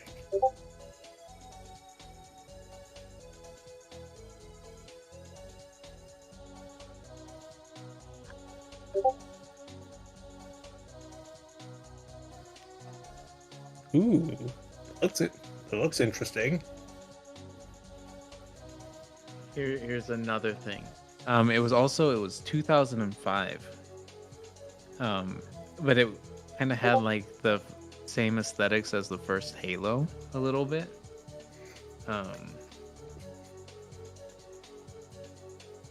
Yeah, now it is considered abandonware. No one owns it. It is lost media. Oh, it's actually lost completely. There might be like a ROM on some weird Russian website somewhere, but it was an old computer game, and like, I don't know how familiar you are with like old computer games, but like, they tend to like die and have literally nothing that's compatible with them other than like two systems that haven't been plugged or hooked into the internet in decades. As someone who enjoys some old computer games, yes, I know what you're talking about. To clarify, as an extreme noob to PC gaming, there weren't CD. How much of does it being on a CD mitigate this or not? No, not at all. Well, I knew about the compatibility issue, but I was hoping the availability maybe. Good luck trying to find a CD-ROM player in 2024. Oh, are you kidding? Dude, I got No, one I'm sitting on my being PC right now. You heard it here. You're Koeth one of Dice the has few. the only CD-ROM currently in existence. They have external ones you can get and The just only plug way in Because your they no USB. longer make internal. Like those are specialty products now. That's not normal. Yeah, but you can still get them. For I now. think you can. I have to check. I think you can find like ones you can install inside of a computer. I mean, you can, right? But it's in the same way that you can find a Windows XP PC. It's not like reasonably easy to do so. Like you have to put in some labor. I have to work with those all day. You're crazy. I'm not That- listening to you. that's you what live my- in a second reality. That's what the lasers at work run on. Well, some of them. I'm kind of surprised they don't run off of like Linux or something. Oh, they try. Wait, what? They try. Apparently, some of the software we use is written for Linux, but we use Windows. And Uh-oh. as you can imagine, it causes a few issues here and there. I see. It's unfortunate.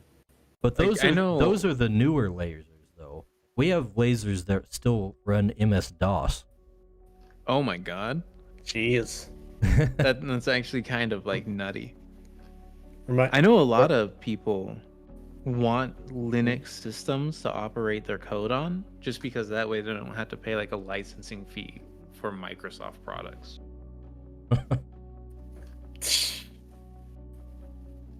But it's like the use case for Linux in 2024 because no normal person is willing to deal with it. Might be a lot more if freaking Windows keeps doing its garbage. I'm reminded that I learned that there are holdouts who are fighting tooth and nail to keep Windows 7 working and not have it update. Why? I'm not sure. I'm just Because assuming. Windows 10 freaking sucks. That's why we're on Windows 11. Windows 11 is worse. Windows 11 gets memed on constantly for being annoying, if only because it tries to force you to update every time chance it gets. Even with I 10, don't- they try to trick you into putting all your stuff on OneDrive. It's like, no, Yeah, I hate that. I would That's- like to have my actual hard drive used. Thank you very much. I hate cloud storage. You know that image of like the guy hiding behind a desk and like the UN police are like outside and he's just repeating I hate X Oh, over yeah. and over again? That's me with cloud storage. I loathe cloud storage. If it's on someone else's stuff, it ain't yours. Like I like the idea of having a server that I own that I can send stuff to remotely that I can store on it. I never want to have somebody as like an intermediary manage my data. That is so cursed. I hate it. So what you're saying is, you won't be happy if you own nothing. I might be happy. I'm not sure. I don't know. I'm willing to bet you won't be, but that's just me. You're the one who decides what makes you happy. I think even if the situation doesn't make me happy, I can still choose to be happy. You must believe that Koeth is happy. I mean, I'll tell you.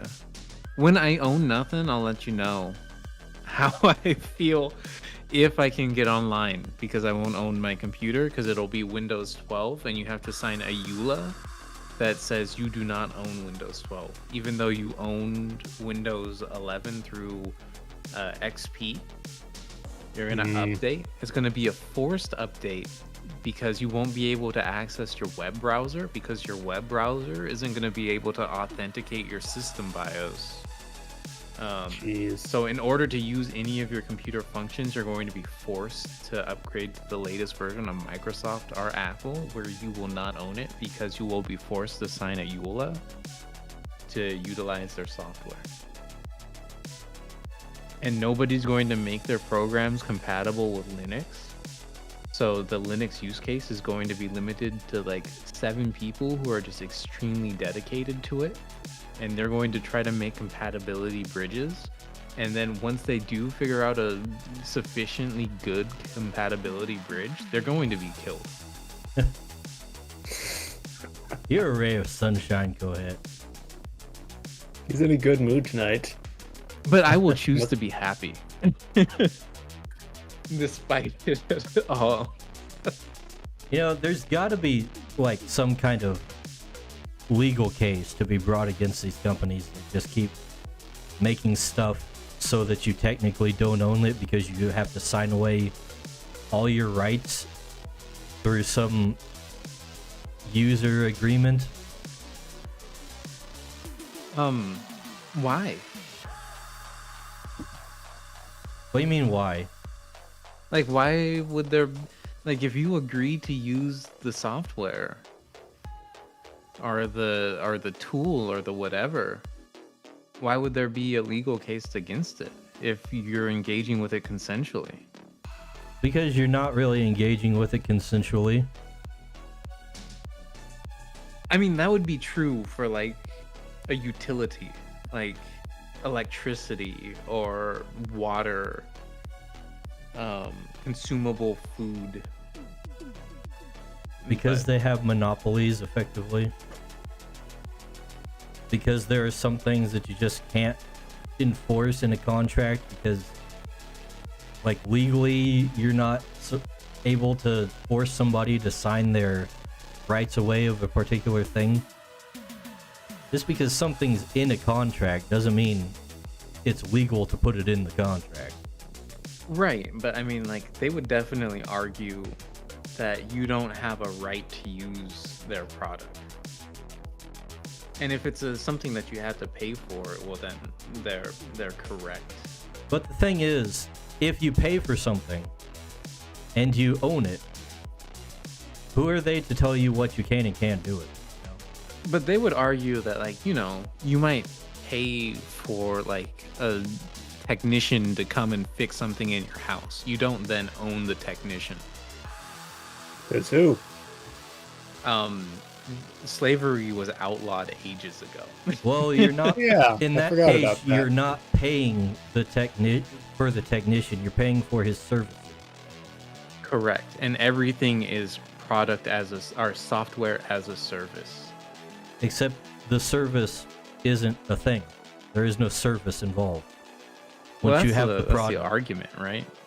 Well, actually, there are cases of that with pretty much every free-to-play game, which is probably one reason everyone's chasing after it, no matter how badly some fail. I mean, I'm in your camp. I hate it. I despise it. I think it's miserable. No, are you saying you don't want everything to be a subscription? I want to purchase my thing, and I want to be able to uninstall Google from my Samsung device without voiding the warranty, because for some reason Samsung and Google are like bosom buddies, despite one being an Irish American company and the other one being based out of South Korea. They're going to force me into using their applications, you know, just because. No real reason. But we just live in hell. Like, I don't know what to say. It's awful.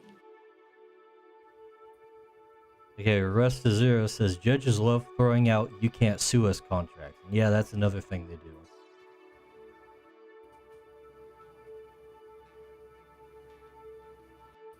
Oh my god, I haven't looked at the chat in ages. Not much I'm has so been going sorry. on.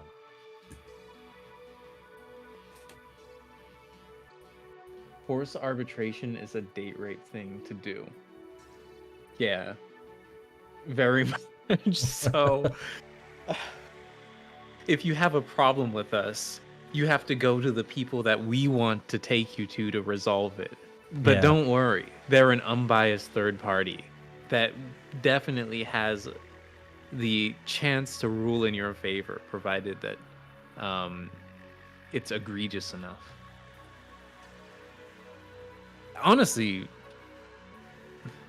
contract obligated arbitration should definitely be presumed illegal by default or be unenforceable by default. That's so stupid.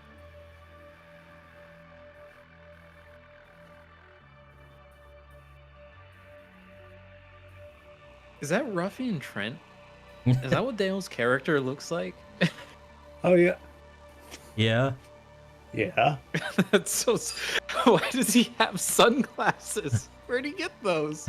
Hey, how are you? Hey, you might need. What if it's a full moon? You don't want to get. You want to, and you look up at the moon. You could go blind without those sunglasses. What stats do the sunglasses give him? That's rare equipment. -1 intelligence. Oh hell yeah, checks out. It reduces his sense talent. Oh, It could go lower. He has It's like- two. He can go as low as one. Oh, I see. Well, Ruffian Trent was already at rock bottom. Imagine the sunglasses acting as a shovel. Speaking of which, I made this. In respect.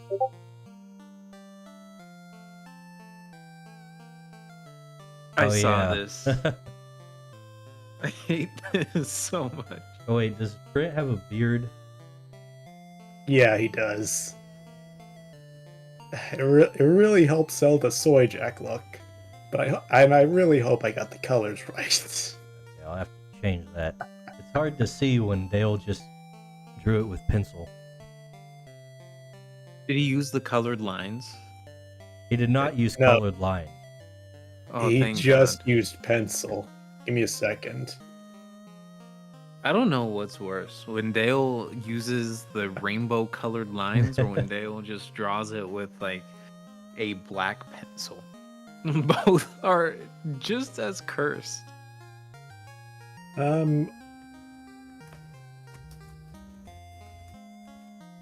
I'll let you be the judge because I don't think he posted this anywhere else besides the Gilded server. I think he posted Hell it yeah. in the Discord too at some point. Oh, he did it with like a real IRL pencil. Yeah, This is that- great, actually. I take it all back. Okay, you're just saying that because he has the cool S on his vest. I am. That's What, that's what are you gonna completely do fair. about it? That's fair. I just wanted to make sure you weren't saying it otherwise. No, this is awesome. I want that vest. Are we cool enough for that S? No.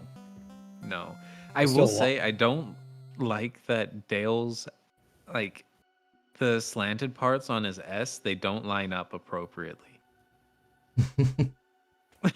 Like they're too narrow.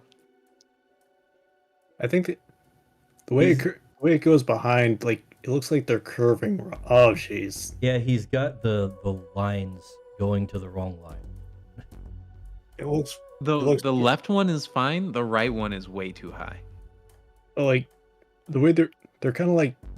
Yeah, you're right. It's maybe the right one. The left one. No, the right one is actually kind of short. Other than that, I'm a fan. I like this man. I don't know how he got sunglasses, but I trust him.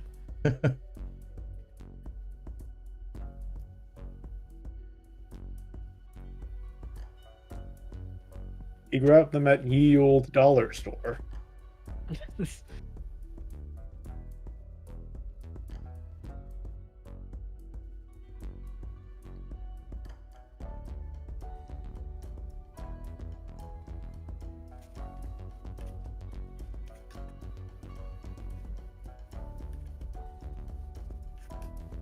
Soy Jack is so cursed. I like that you kept his weird arm bangles as well. It's really good attention to detail. I've actually been getting into just for one thing for practice when I'm digital, it's just making a soy jack of someone. I feel like this is not good practice. It helps. I feel It like helps it's me very get fun. started. That's the I hardest see. part. It gets the creative juices of flowing. This isn't what I do. This isn't what I do when I just need actually want to get real practice in. That's, You clock in to the studio. You say, "All right, today I have allocated 2 hours for practice." What did you And then say? you produce- Allocated? I did. I mispronounced allocated. I use was that. hoping nobody would notice. Oh, let me let you into a little lore secret. I see that word regularly. I know how it's used, and you just attacked me without even knowing it, and I don't know how to feel about that. What do you mean? What? Allocated is a part of my daily routine, unfortunately. Oh no, I'm sorry. It wasn't supposed to end like this, or start like this, or progress like this. This is how our friendship ends. Oh wow. I didn't realize it was that dramatic. Right? Can we begin a new friendship? Yeah, sure. I'm down. Based.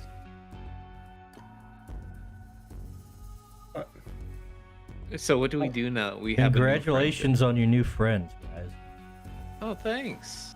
I hope you get I'm- friends too, Dice.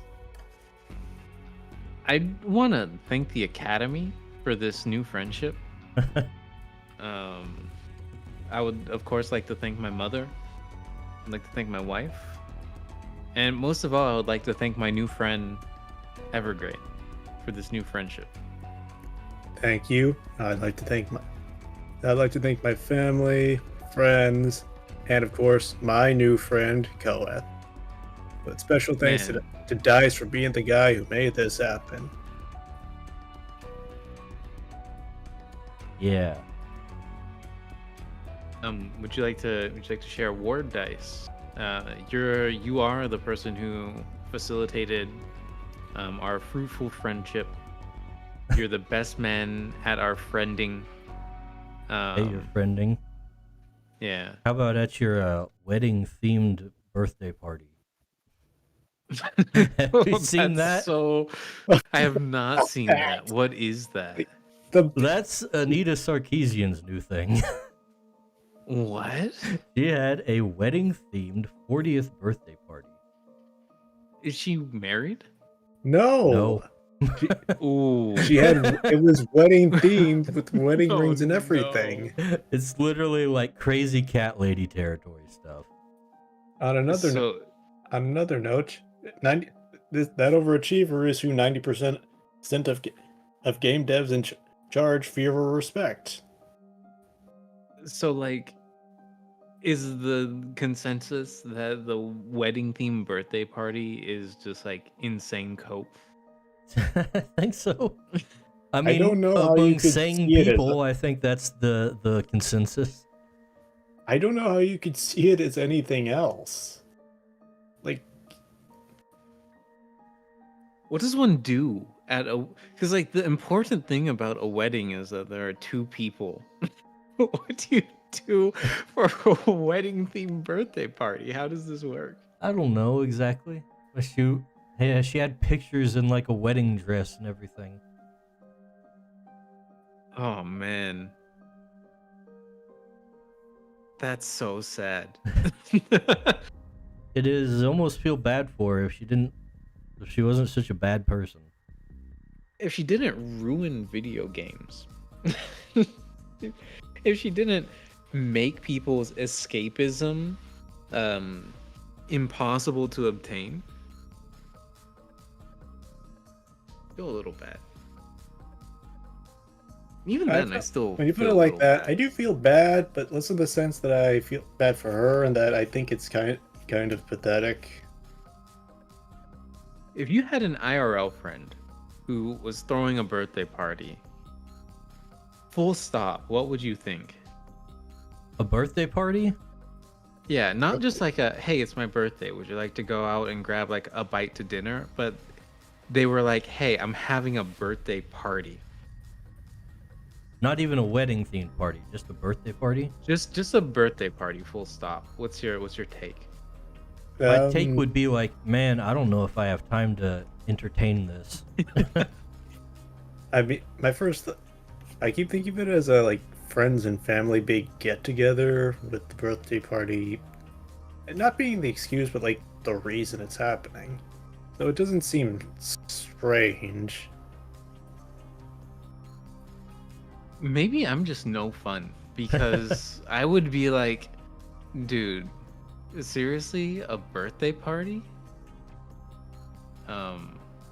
But I recognize that I could just be incredibly lame. Like, just Also, I saw mean- that misclick dice.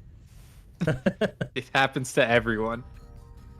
did he put SpongeBob on the screen again when I wasn't looking? No. No, he cropped the entire image instead of just selecting the selection. They put it in inconvenient spaces. What can I say? My problem is accidentally posting, pasting a layer on top of what I'm working in, having that briefest moment of panic that I deleted my stuff. Oh, I don't think I've done that one before. That's a new, like, critical error. Yeah, Well, it's not even critical. It's just like a new flub. I have one of those extra keypads on my left side, so I think it's messing with some of my muscle memory on my keyboard. You're like, when you say an extra keypad, you mean like a numpad? Yeah, tiny separate ones. So you have like a numpad on the right and a numpad on the left? No, what I mean is that it is a numpad, but it's a separate numpad without the rest of the keyboard on it. Like, Right. look at your keyboard, and that on the right side you have that one. The numpad. row. Yeah. I keep that on my left for my left hand to use. But On the right you're hand- What do you draw Yeah. with? Wacom tablet. which hand? My drawing hand. Oh, thanks. He's obviously a lefty. He just doesn't want to be exposed. Well, I am right-handed. I try to use my left hand for menial stuff when I get the chance. Why? So my right hand doesn't do as much stuff. What? 1 second. Are you worried about like your right hand's durability? I don't understand.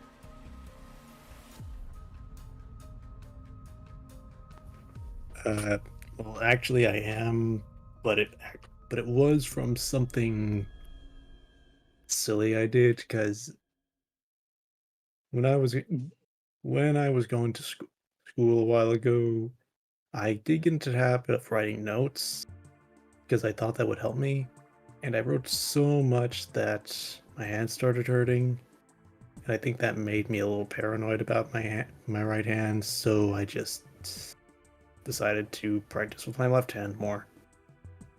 This is insane Evergrade lore. Maybe I'm the sane one. It's possible. But I've Well- never heard somebody like do this. If it's any comfort, I haven't been trying to train my left hand for drawing. Oh, I'm I've glad thought you of- don't think drawing is a menial task. Just learning to write is kind of writing on its own is a little bit of a headache. Maybe I should try drawing your avatars and seeing what happens. With your left I hand? mean, Yeah, I don't recommend it. Like, it would kill me inside, but it could be funny. I don't know. It seems like it's exclusively annoying with no positive benefit. If I laugh in the end, wouldn't that be a positive benefit? Sure. I guess. I'll do it if I'm bored and have nothing to do. And it's very hard for me to find absolutely nothing to do these days. Same. I can at least use my mouse with my left hand, which isn't that impressive, but it did take a while for me to get used to. He looks so angry, Dice. I know. I'm trying to fix his face so he doesn't look angry. Okay. I was like, Ruffy and Trent just called his mother or something. These absolute noobs don't know what a sidekick is. Kay's got a little bit of resting bitch face, but I mean, that just happens when you're, a farmer. If your friend came to you and said, I would like to invite you to my wedding-themed birthday party, how would you feel about that? When I said the birthday party wasn't strange, it's because I'd assume it would be something of a get-together, and that would be the reason for the occasion. A wedding-themed birthday party for a female friend who is not married. Before looking into the details or thinking about the details I know, that would just on its own would be extremely strange. Just a themed party. I never hear about that. Maybe a costume party around Halloween, but Yeah. But that's all I can think of. Unless it's just someone trying to be really quirky, or just if they're honest about saying, yeah, this is weird and I wanted to try something new, I'd say I'd give them a bit of a side eye just because of how strange it sounds. But I don't think I'd judge too hard. It's a wedding-themed birthday party. Does somebody have to play the role of the groom? I don't know. I've never been to one. I've actually got the post.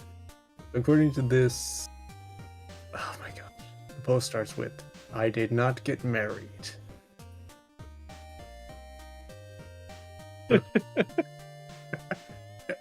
Before clarifying, she had a wedding-themed birthday party. Oh my god. Wait. It says, quote unquote, we had a bachelor party, rehearsal, dinner, ceremony, and reception all in one. She had a bachelor party for her birthday party? Yes. Wouldn't she have a bachelorette party?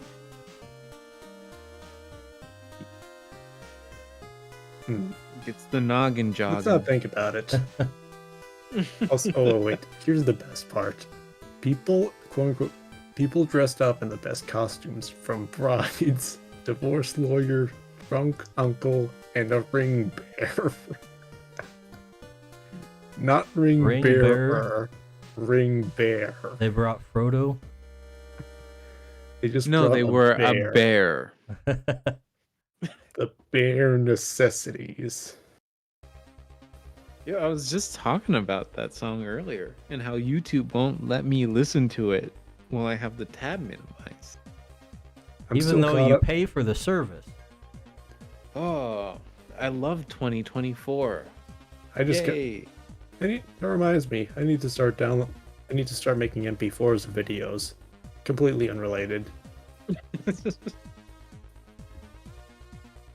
It's not piracy if you do it for archival reasons. Well, it's not piracy if no one's losing out on money. It might be piracy. Well, Kind of, but I'd like you. But how often are you allowed to? Are you allowed to buy old things these days?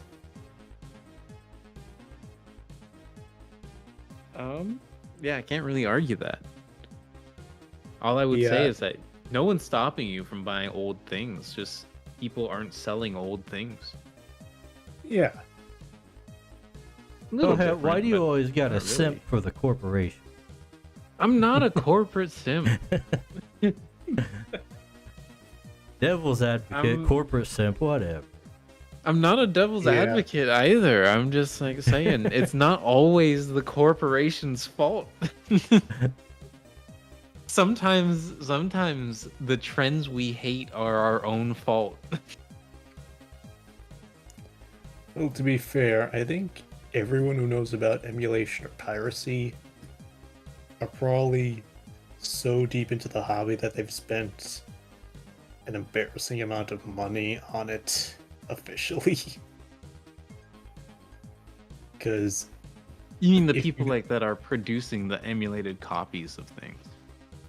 well, yeah, but whenever I see emulation come up, at least in discussions, I always get the impression that it's someone who's been like very deeply involved in gaming. Basically, the type of person to know about it, download the emulator and the emulated stuff. That's not I never hear about normies doing that. I don't I know mean- what the hell you're talking. I'm a pretty big normie, but I've done some emulation. I remember when I was a kid, I played SSX Tricky on the PlayStation 2, and I was like, this is the best game I've ever played. And then as an adult, I was trying to find a copy of it, and I simply could not. So I got an emulator. It was probably Dolphin or some other emulator, and then I was like, all right, this is the SSX Tricky mod. And then I played it, and I had to get my associate's degree in emulation to figure out how to make the darn thing work. And it was fun. Evergreen, where the Emulation- hell did you put the image of your character? I know you made one. In the Gilded chat, it's a Gilded exclusive, Dice. Which place? There's like 30 different Posted in the art categories. dump. What do you mean? I Oh, want to wait, see Evergrade's character. Break the exclusivity where did I put- agreement. Where did I put it? I don't know where you. Disobey your That's EULA. why I'm asking. Your character.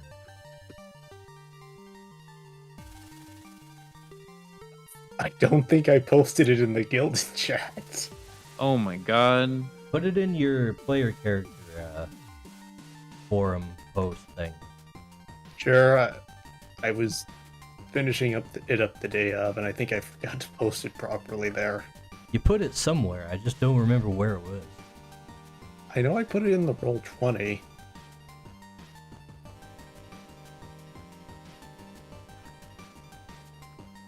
There we go. Just post it in the Discord.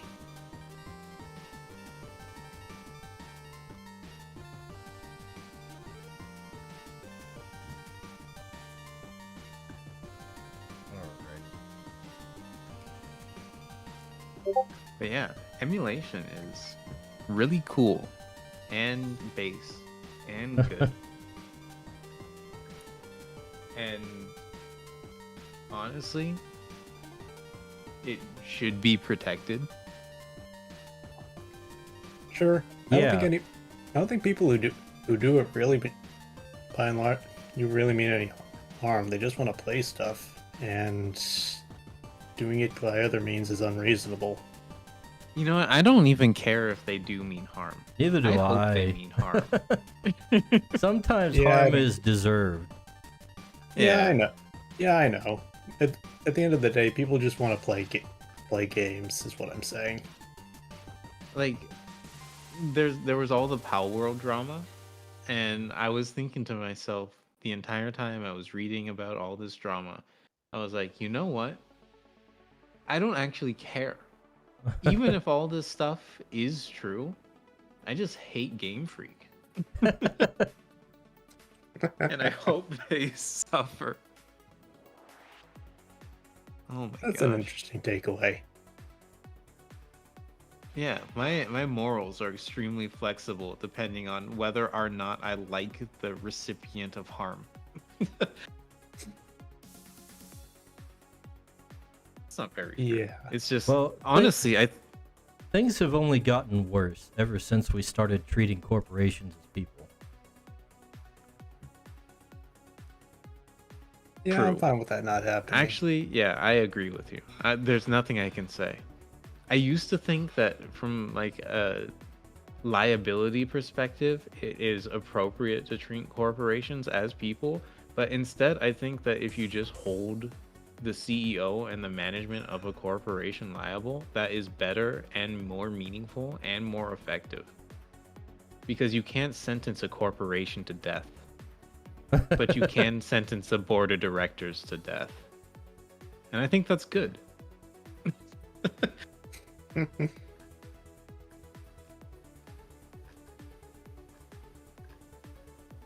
didn't mean to bring down the mood. I'm sorry. It's okay. Are you kidding? Talking about board of directors dying, Yeah. bringing down the mood? Brings it somewhere. It's just so tiring. Because I used to be pro corporations or people. Now I just think that it is a scam. Now they abused it. That's I think it was always intended to be abuse, to make it so that the people responsible for the actions or for their own actions don't actually have to deal with the repercussions. And instead Probably. they can forward it onto something that doesn't actually matter and can simply die with no negative repercussions. So I would much rather, when a corporation does something wrong, the person responsible for the thing that happens is held responsible.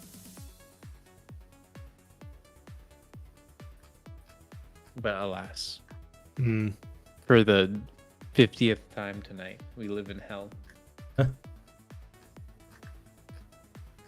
That's one way to put it. Also, on the topic of emulation, my favorite game is Advance Wars Dual Strike. I have bought 8 copies of Advance Wars Dual Strike, and because they simply get worn out, they no longer work. And I simply refuse to buy another copy of Advanced Wars on my Nintendo DS, which is now considered a legacy system. Did you guys see that? No. It was an advertisement that was like, ah, yes, I remember growing up, Christmas time, I'm 7 years old, unwrapping the Nintendo DS. And it was like, oh my god. It's about the same amount of time between the Nintendo, what is it? The Nintendo, the Game Super Boy? Nintendo, and the Nintendo DS as it is from the Nintendo DS to now. Crazy. Yeah.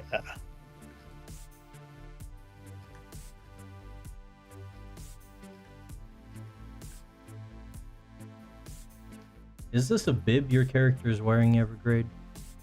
It's supposed to. It's I a think it's supposed. handkerchief. Yeah, it's supposed to be a handkerchief he covers his mouth with. Ah, mask. Yep.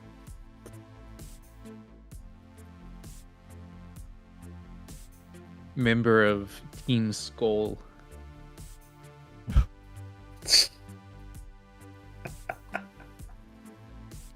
Speaking of Game Freak.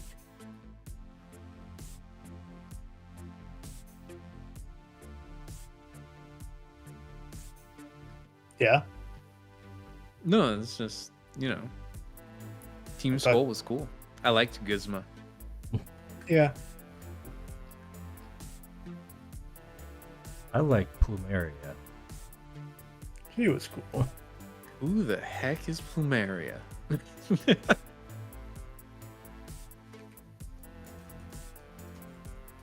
I think you'd like. This is Go ahead. this is a flower. When I search plumeria, all I get is flowers. Well, search for Pokemon. Fair enough. I got it. Oh yeah, I do remember this character. Yeah, she's cool. Yeah. The bright eyeshadow is very Gyaru. Having around the dark eye shadow was was really cool. Resta says school was cool, but I think GF don't understand their own creation. I think Join you the club. are more right than you could ever know. Yeah.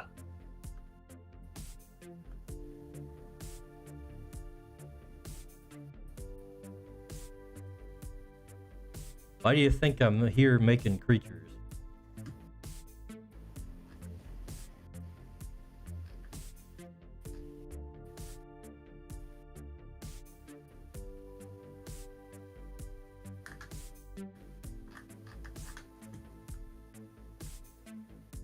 I'm so sad you're not gonna invest the 70 plus hours to illustrate all of these fully. Why? This one is really good.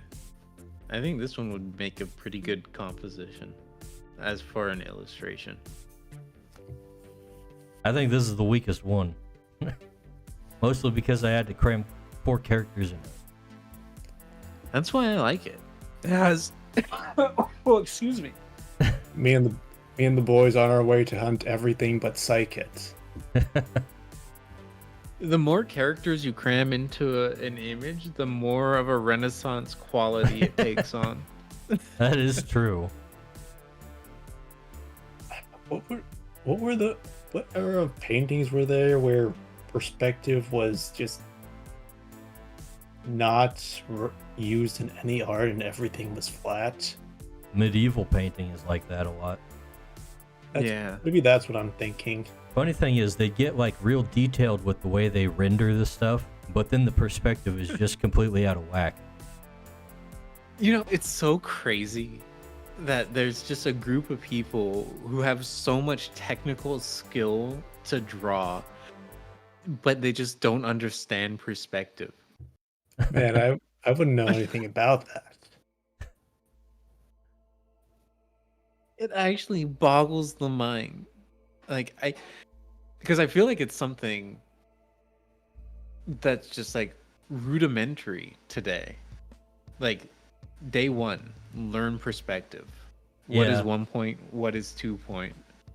But back then, like Michelangelo was like, "Hey, check this out," and everyone was like, "Oh my god, you're insane, dude." The funniest part is when you look at the art, you know it's not them being lazy because there's a lot of detail. Yeah, it's like It's really just- good. It's just Technically like proficient. one facet that's not there.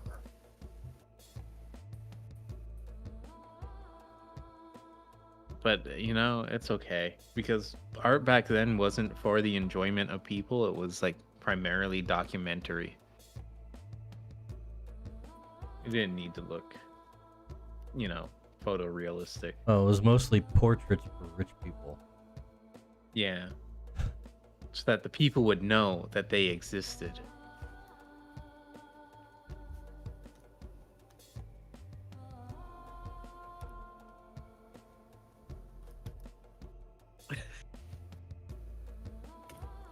There's a joke that in like old China, you would get the painter to go to like a rural village, draw like pictures of all the women, and bring it back to the emperor so he could pick who he wanted his bride to be. And so, like families would save up hundreds of dollars to bribe the painter to paint their wife or paint their daughter better than she actually looked. And then the king would like select her, go to the village, discover that she was not, that he had been lied to, and then have the painter executed. Deserve. The nerve. Honestly, all painters should probably have to suffer this fate.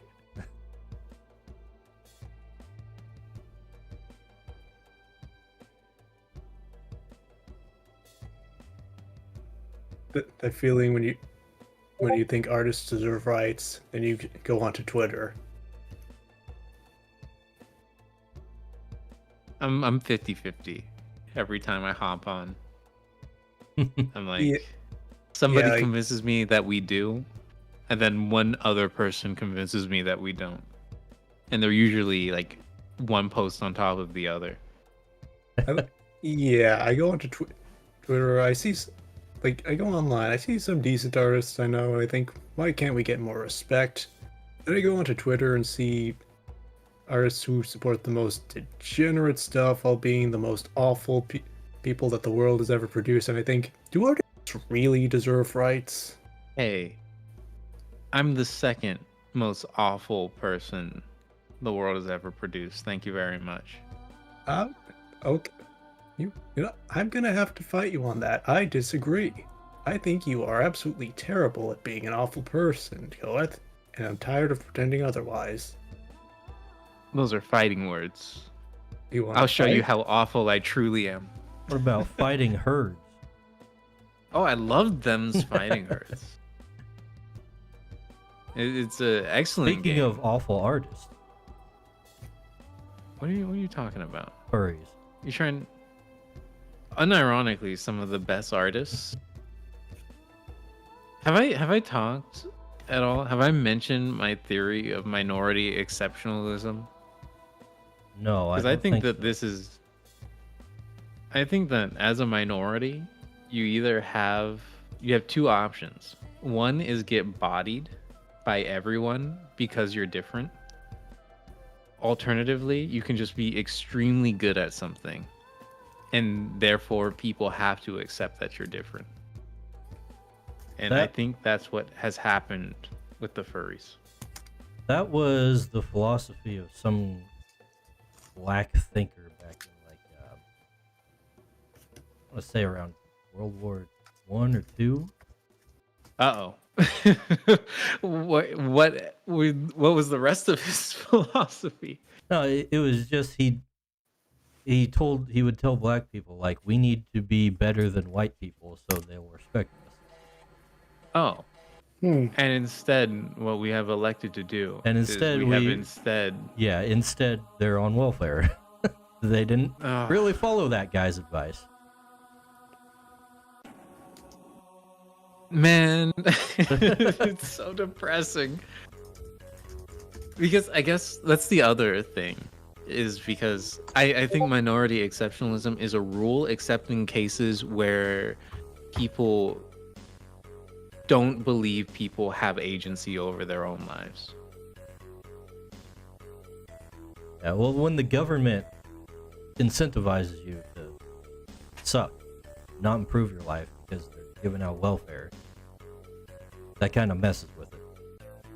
The government actually has outlawed sucking, for money especially.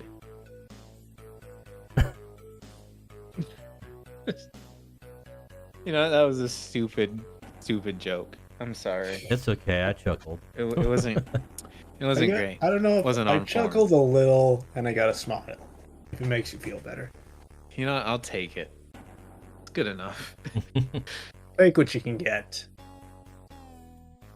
But yeah, it's a shame that, you know, being okay is probably the worst position that you can be in. Like, you need to either be so outstandingly exceptional that government interference doesn't hurt you, or so poor off that government interference can only help you. Being in the middle is miserable. Hmm. Yeah, that's about right. Yeah.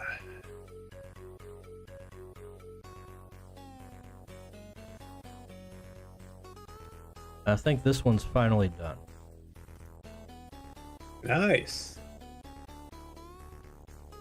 At least as done as I want to make it. Could you do me a personal favor on this one and extend the railing further back? Oh yeah, yeah.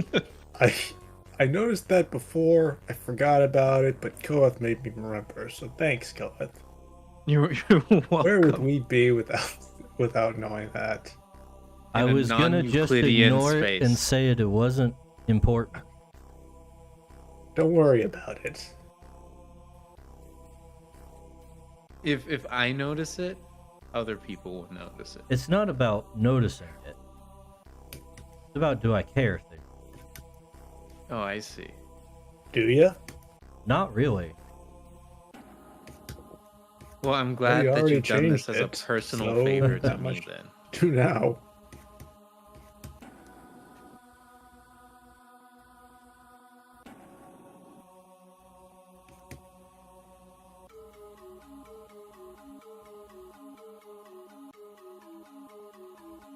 Okay, now I have to get a smaller eraser because the one I'm using is gravity crazy.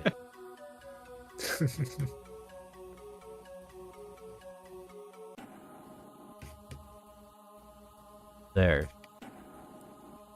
That's all you get. I'll take it.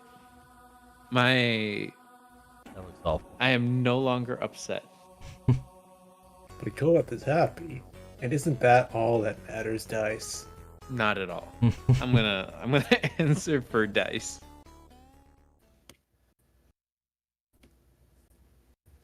Duly noted.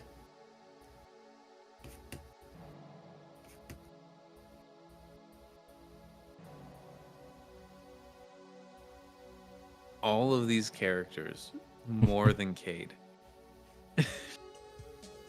Say what? They all look so happy, and Cade looks so angry. Well, the issue is, Cade is the one dealing with us. We're not dealing with each other. I mean, you guys deal with each other the entire time. I sat through 2 hours of that stream. I was listening to you deal with each other. We're new guys. We don't know you. We aren't supposed to know better. I forget what his name was, but the middle guy actually looks like a anime protagonist a little bit. I should do something more with him, but I don't want to over-design the guy. Actually, does he have a... Oh wait, no, he has a crossbow. Yeah. See, the description I got, he's a stocky young country bumpkin, wild, short, but unkempt brown hair, square jaw, bulbed nose, gentle brown eyes, suntan skin, usually has a smile. He's smiling. We could give him, like, more of a nose. Sure. What do you mean more of a nose? Like that. Oh, I'm behind in the stream. It's gonna take a second.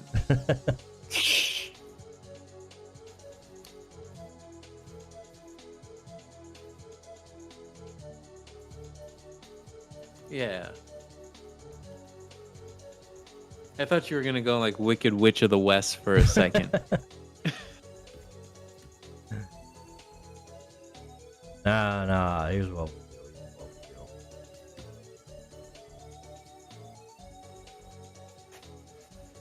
Take away There his you face. go. Genius. Have you flipped this image at all, Dice? No? Why would I do that? I don't know. Just to bother yourself. Oh my god.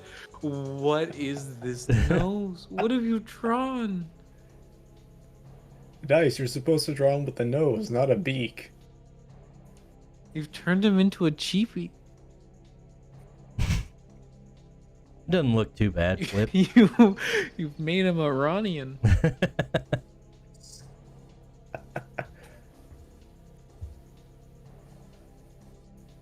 I think it's good enough. Ship it. Yeah. Save it. That's good. Print it. Ship it.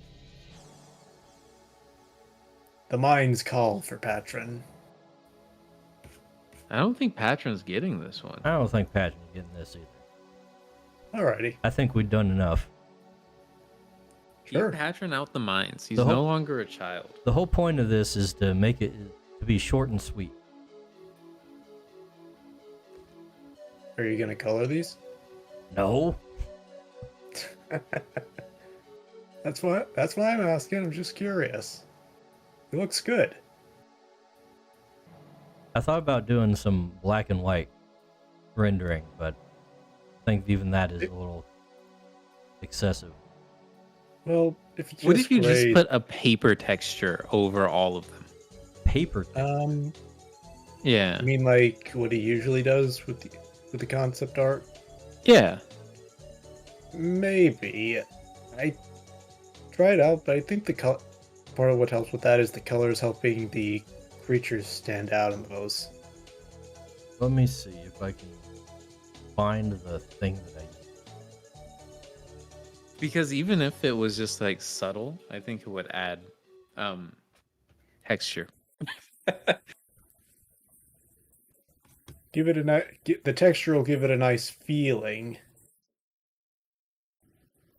I do like some good feels.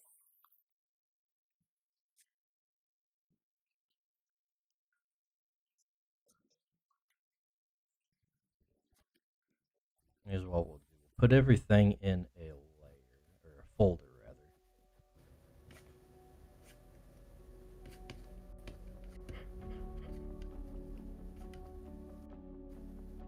And put a clipping mask over the whole folder.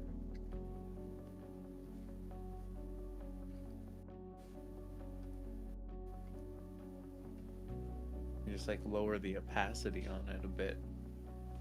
That's what I was thinking. On what exactly?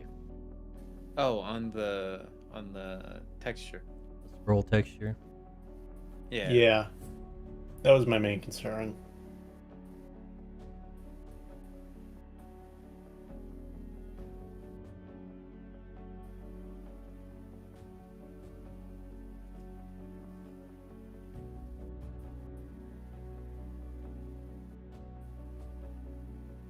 That looks nicer, personally.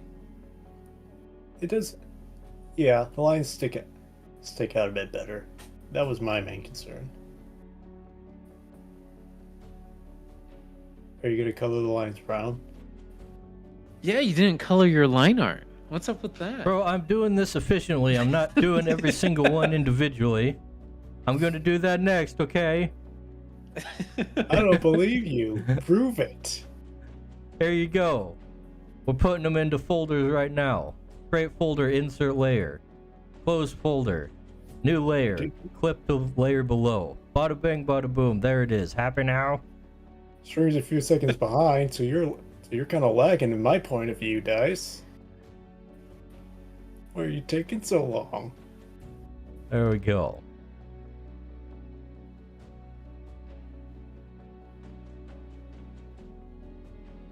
Alright, let's see. Now we gotta save everything as a CSP format thing again. Don't you hate that? When you save it as an actual image, the file itself that's opened inside of the thing is now like the image file rather than the CSP file? I've actually Yeah. never had that happen to me. What? Well, I've never had this issue. I know what you mean, Dice. I just switched to the export single layer option because I was tired of resaving my stuff. You just export as PNG instead of save as PNG. I didn't know that was a thing. Export single No. layer? God. Okay, I see. I didn't That makes learn it sense. for a while after I had CSP. Oh, it gives you another window? Yeah, Ye- because it's giving you options to like resize. Well, that's and obnoxious. format. Yeah, but there's you the don't third have to one. Yeah, it is. Shut go up. back in. I don't know It's if I not like that this any better. burdensome.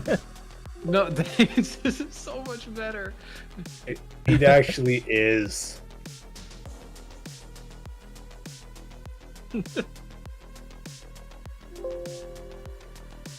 This is This You're is having an this is- old man moment right now. This is Dice's villain arc. This was not as advertised. What was supposed to? You.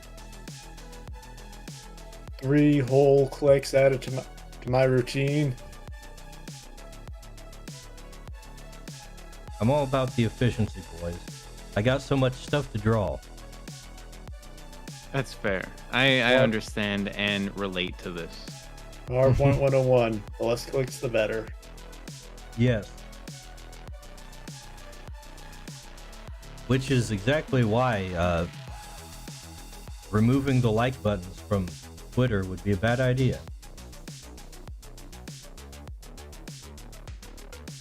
What? I don't think this follows. I'm lost. You have to click on the thing and come to a different screen in order to hit the like button, if that were the case. Yeah, but I think elongated musket gun is under the impression that if you don't click, that's one less click, and that's the better. I'm pretty sure. I think he's under the impression that people are going to make a big deal about it, and then he's not actually going to do it at all. I hope you're right. I'm pretty really sure hope we've you're had right. this issue crop up before, and it didn't actually happen. Well, I mean, like, they did remove thumbs down. Wasn't that before him, though? That was before him. I'm just saying that people make bad decisions. Yeah. I'm just saying he has That's a it. track record of doing such things.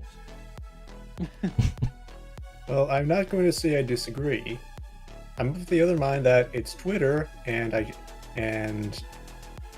if the site goes downhill, it's already I already hate it, so that's a good thing.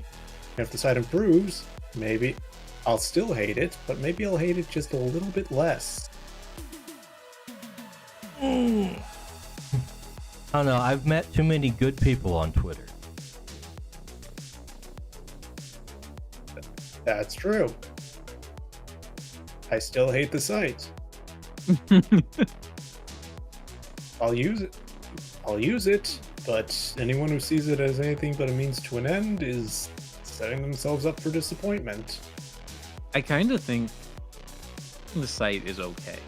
I don't have a lot of issues with it as a website. I do think they make a lot of terrible decisions, and I think it cultivates bad people, but if you curate your own experience well enough, it's great. I agree. These days, my main issue is, besides the problems, everyone is acting as if Twitter had no issues pre-Elon Musk. When, to be honest, I still, whenever I get on, I fail to see any major changes. Nowadays, it's everyone just still posting as if they're trying something and wording it in a way as if they're trying to start a fight, and I don't think that has changed. Yeah, that's because it's me, and I'm trying to start a fight, you know? I'm here to argue about the mundane stuff. This is why you Because block that's the only people thing that makes who me are happy. obnoxious. I disagree. That is also true. Wait, I argue against that. I think you should mute them. That way, they can't do the funny thing where they screenshot and use it and try to make it seem like they owned you. That's I cringe, actually- though. Disagree, because, like, if they do that, they're an insane person. And If they you do should that, not let them interact It's with you. just like, oh, this person, I can't interact with them. Oh, woe is me. Oh, my life is ruined because I can't harass this person anymore. It doesn't that come off well. And I say that because I see a lot of people that I follow and like that do that. It's like that. Who cares? No, I don't like. No, I'm saying like I think it's dumb. The reason I like muting is that just it doesn't let people know what you're doing, and it does. And I am not as nice side of me does get some grim amusement from the idea of people screaming unknowingly screaming into the void, wondering if they'll ever have an effect. If kind I of don't want to hear what a person has to say, I also don't want them on my post at all. I'm of the opinion that Yeah. not informing them that they are a real piece of work doesn't give them any reason to like change, or maybe reconsider the way that they engage with the world, and you're doing them a disservice by lying to them effectively. Passive aggression is lame. Just be active aggressive. Do people get notifications when they're blocked or something, or what? No. Okay. No, they know. They find out if they visit the page. Okay, well, who cares?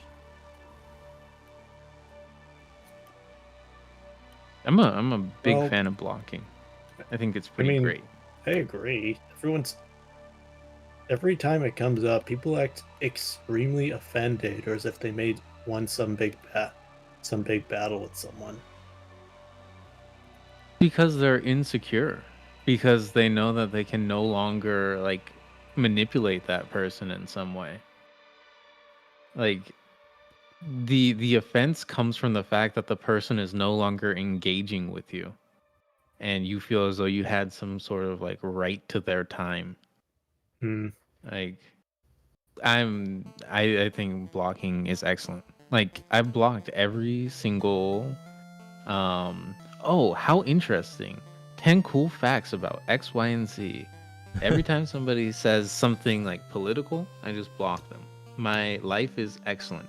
It has improved. That's fact number substantially. 1 about co-op. I'm a big blocker.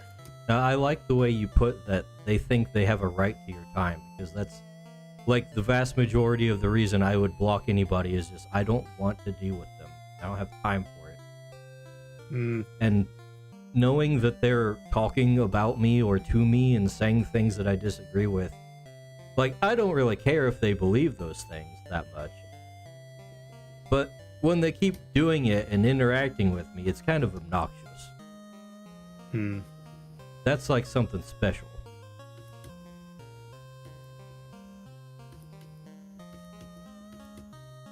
Yeah. The only real time I use the mute is if there's somebody whose art I like, but they just say the most stupid stuff. And I'm like, I like this person. I like their art. I wish they would be quiet. So I will use the tools to force them to be quiet so I can still engage with them on my own terms. Yeah, Like, to me, that's the purpose of the mute. I have done similar things, definitely.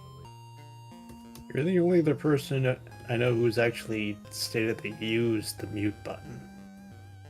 Yeah, I'll use the mute button sometimes. And like the people who I have muted definitely know that I muted them.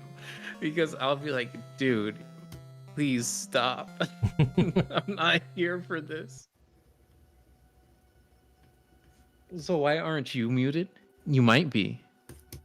No, you're not muted. Normally you don't say stupid stuff.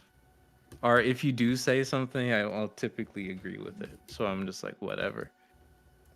That's why you're not muted. No, I was looking at Rusta's page earlier, and I'm like, wow, you say one thing every like week. Who's? Oh, Rusta? Yeah. No wonder I forgot I was following you.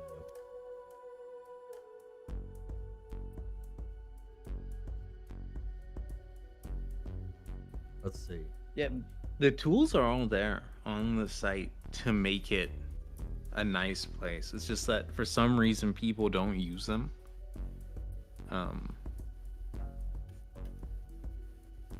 Which is, it goes into what I was saying earlier. I blame people way more than I blame corporations for most of the problems with, today.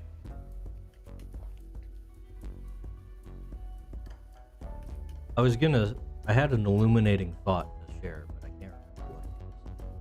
Oh no. He's low on battery. Oh yeah, He's dimming out. Yeah. It was an experience. Like Earlier today, I like opened up a post to see comments on, just some meme. It was a freaking armadillo video, and I thought it was cute. And I wanted to see the comments, and it was just like other meme accounts just posting videos that were often not related at all to armadillos or the image itself. Yep. So That's yeah, most I meme- muted that's those most- things. That's most meme. Those are straight comments on blocks meme for me. posts. I hate That's I not block engaging. every meme account. I block gimmick accounts. I block meme accounts. I block news accounts. I block political accounts. I don't want anything to do with any of it. And it's like you said, because you'll open up something because you want to be a human and engage with an individual on the internet in some kind of meaningful way, and it's just like bots reposting videos that they think will generate some sort of engagement in the comments of somebody else's post that generated some engagement. It's trash circling a digital gutter forever. I recently saw some media site post about something in Dune 2, and you go into the comments, and it's literally just obvious chat GPT bots, like making really mundane observations that are often completely wrong about the thing that was just posted. It's like, why does this exist? I don't understand how these kind of bots aren't immediately IP banned. If I, as a fleshy, fallible human, can detect them with 100% accuracy, what is the big corporation doing? These were not subtle either, of course. No, they never are. Speaking of, I noticed I've gained a few followers over the course of the past week. I wonder how many of them are bots. Let me look. I'd like to clarify that I'm in fact not a bot. Okay, the That we latest know of. one is... It is a zoomed out picture of a female, Naturally. apparently Mhm. taking a Oh, can I mirror ask of selfie what- or something. Bot. Of what ethnicity? I can't tell, it's too zoomed out. Oh wow, they went real far out. The bio says mail letter with heart stamp Brooklyn dash join my free content finger pointing down. Bot. Delightful. Okay, there's another one a couple down. The next two, let's see. My nickname is Fufu. She's her. Make stream overlay emotes logo. So that's probably a bot. Now the next one is a VTuber that I actually engaged with. So she's real. Next one after that, also a female, somewhat zoomed out, dark complexion. Bio says Tally, 21, my free content, finger pointing down, smoochy, kissy looking emoji. 2 followers.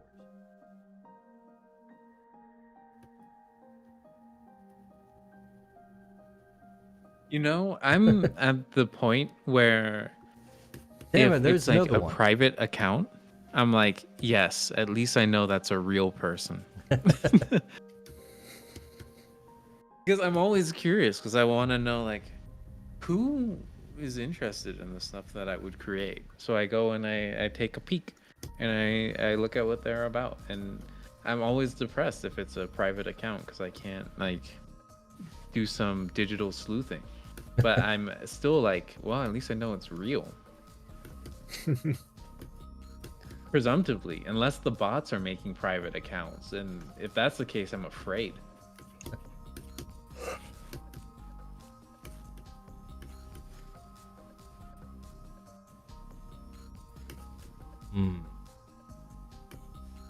After that, there's mostly a bunch of artists and other art creators or something. Comic artists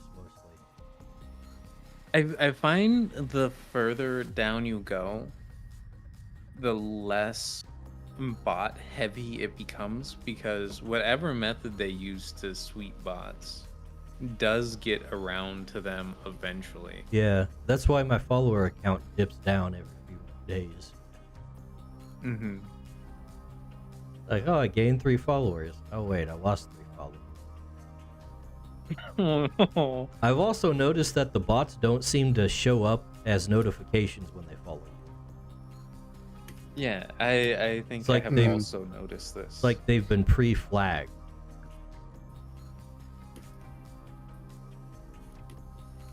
Interesting. He's gotten a lot of slack for the bot thing and it not being much better at all, but I get the impression that they're doing something in the background for bots.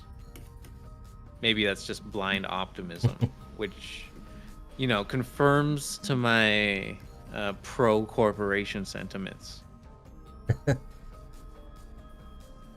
I'm always kind of on a wait and see. What would you call that?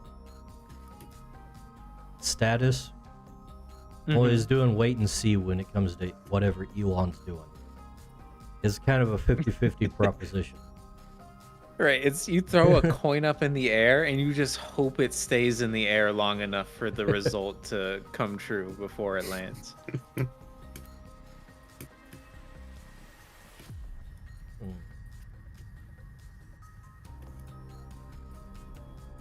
It is midnight. Midnight for me. Probably. Time for lunch. Yeah, it is time for lunch. Let's see. Feeding time. What do Twitch be looking like as far as viewers? You know what? I got a few viewers. I'm gonna raid somebody. If there's somebody to raid. Let's see. How do raids work again? You just go there.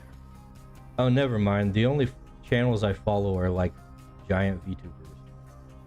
Rooster says, I force private accounts to unfollow me. I don't trust that. Which seems weird to me. Why don't you trust that? I assume it might be because they're looking for dirt and they don't want you to know. I don't know. Does Rooster have dirt? Everybody's got Okay. dirt. What kind of drama is he getting up to on the internet? What he said. See? Well, that's so weird. But no, like we Man, were talking about earlier, this whole sweet baby thing. One of their employees went into a Discord server and tried to dox people. Well, that's weird. Why? Yeah. Because they're bad Huh. people, that's why. They weren't slick about it either. They showed screenshots of her post. It was like, is there a reason why none of you have your personal information attached to your accounts? Well, she was using her real name and picture. These are the people who want to ruin internet anonymity for everyone. I know, right? That's crazy. Like, yeah, they don't have their personal info attached. They're not on Facebook. They're not boomers. Come on. Oh my gosh. All right. Well, today started off just fine and dandy. I finally got some time away from Lady Chloe, so I thought I'd spend the day relaxing and watching the grass grow. That didn't last long. As I was doing so, I was rudely interrupted by the familiar sound of air displacement, followed by an obnoxious squeal. I took a look around and found the culprit right quick. One of them little psychic buggers had popped in and took a bite out of one of my pork lumps. He realized his mistake when my ragged stuffings came after him. Still, he got away with a mouthful of pork. We might have to butcher that particular lump early. It might not keep going with a big old chunk missing. Not long after this incident, the regular patrol finally came around. They were a clueless looking lot, so I figured I should tip them off to the little menace in the area. After all, if you see one psych hit, there's always more you can't see. Now I don't know if those boys could finish their round, so I went ahead and reported the encounter myself. Hopefully the militia can take care of them before something else gets eaten. And that is our story. There you go. I wonder Works how out. it ends. Yes, it's not entirely medieval, this setting. I draw a lot of inspiration from also the American frontier, too. But yeah. There we go. Let's call it a night here, and I can go actually make some food for myself. So thanks for watching, everybody. Yeah, I keep forgetting to say, but don't forget to drop likes and subscribes to the things and do all that usual stuff. Leave comments, you know. Anyways, thanks for watching. Bye!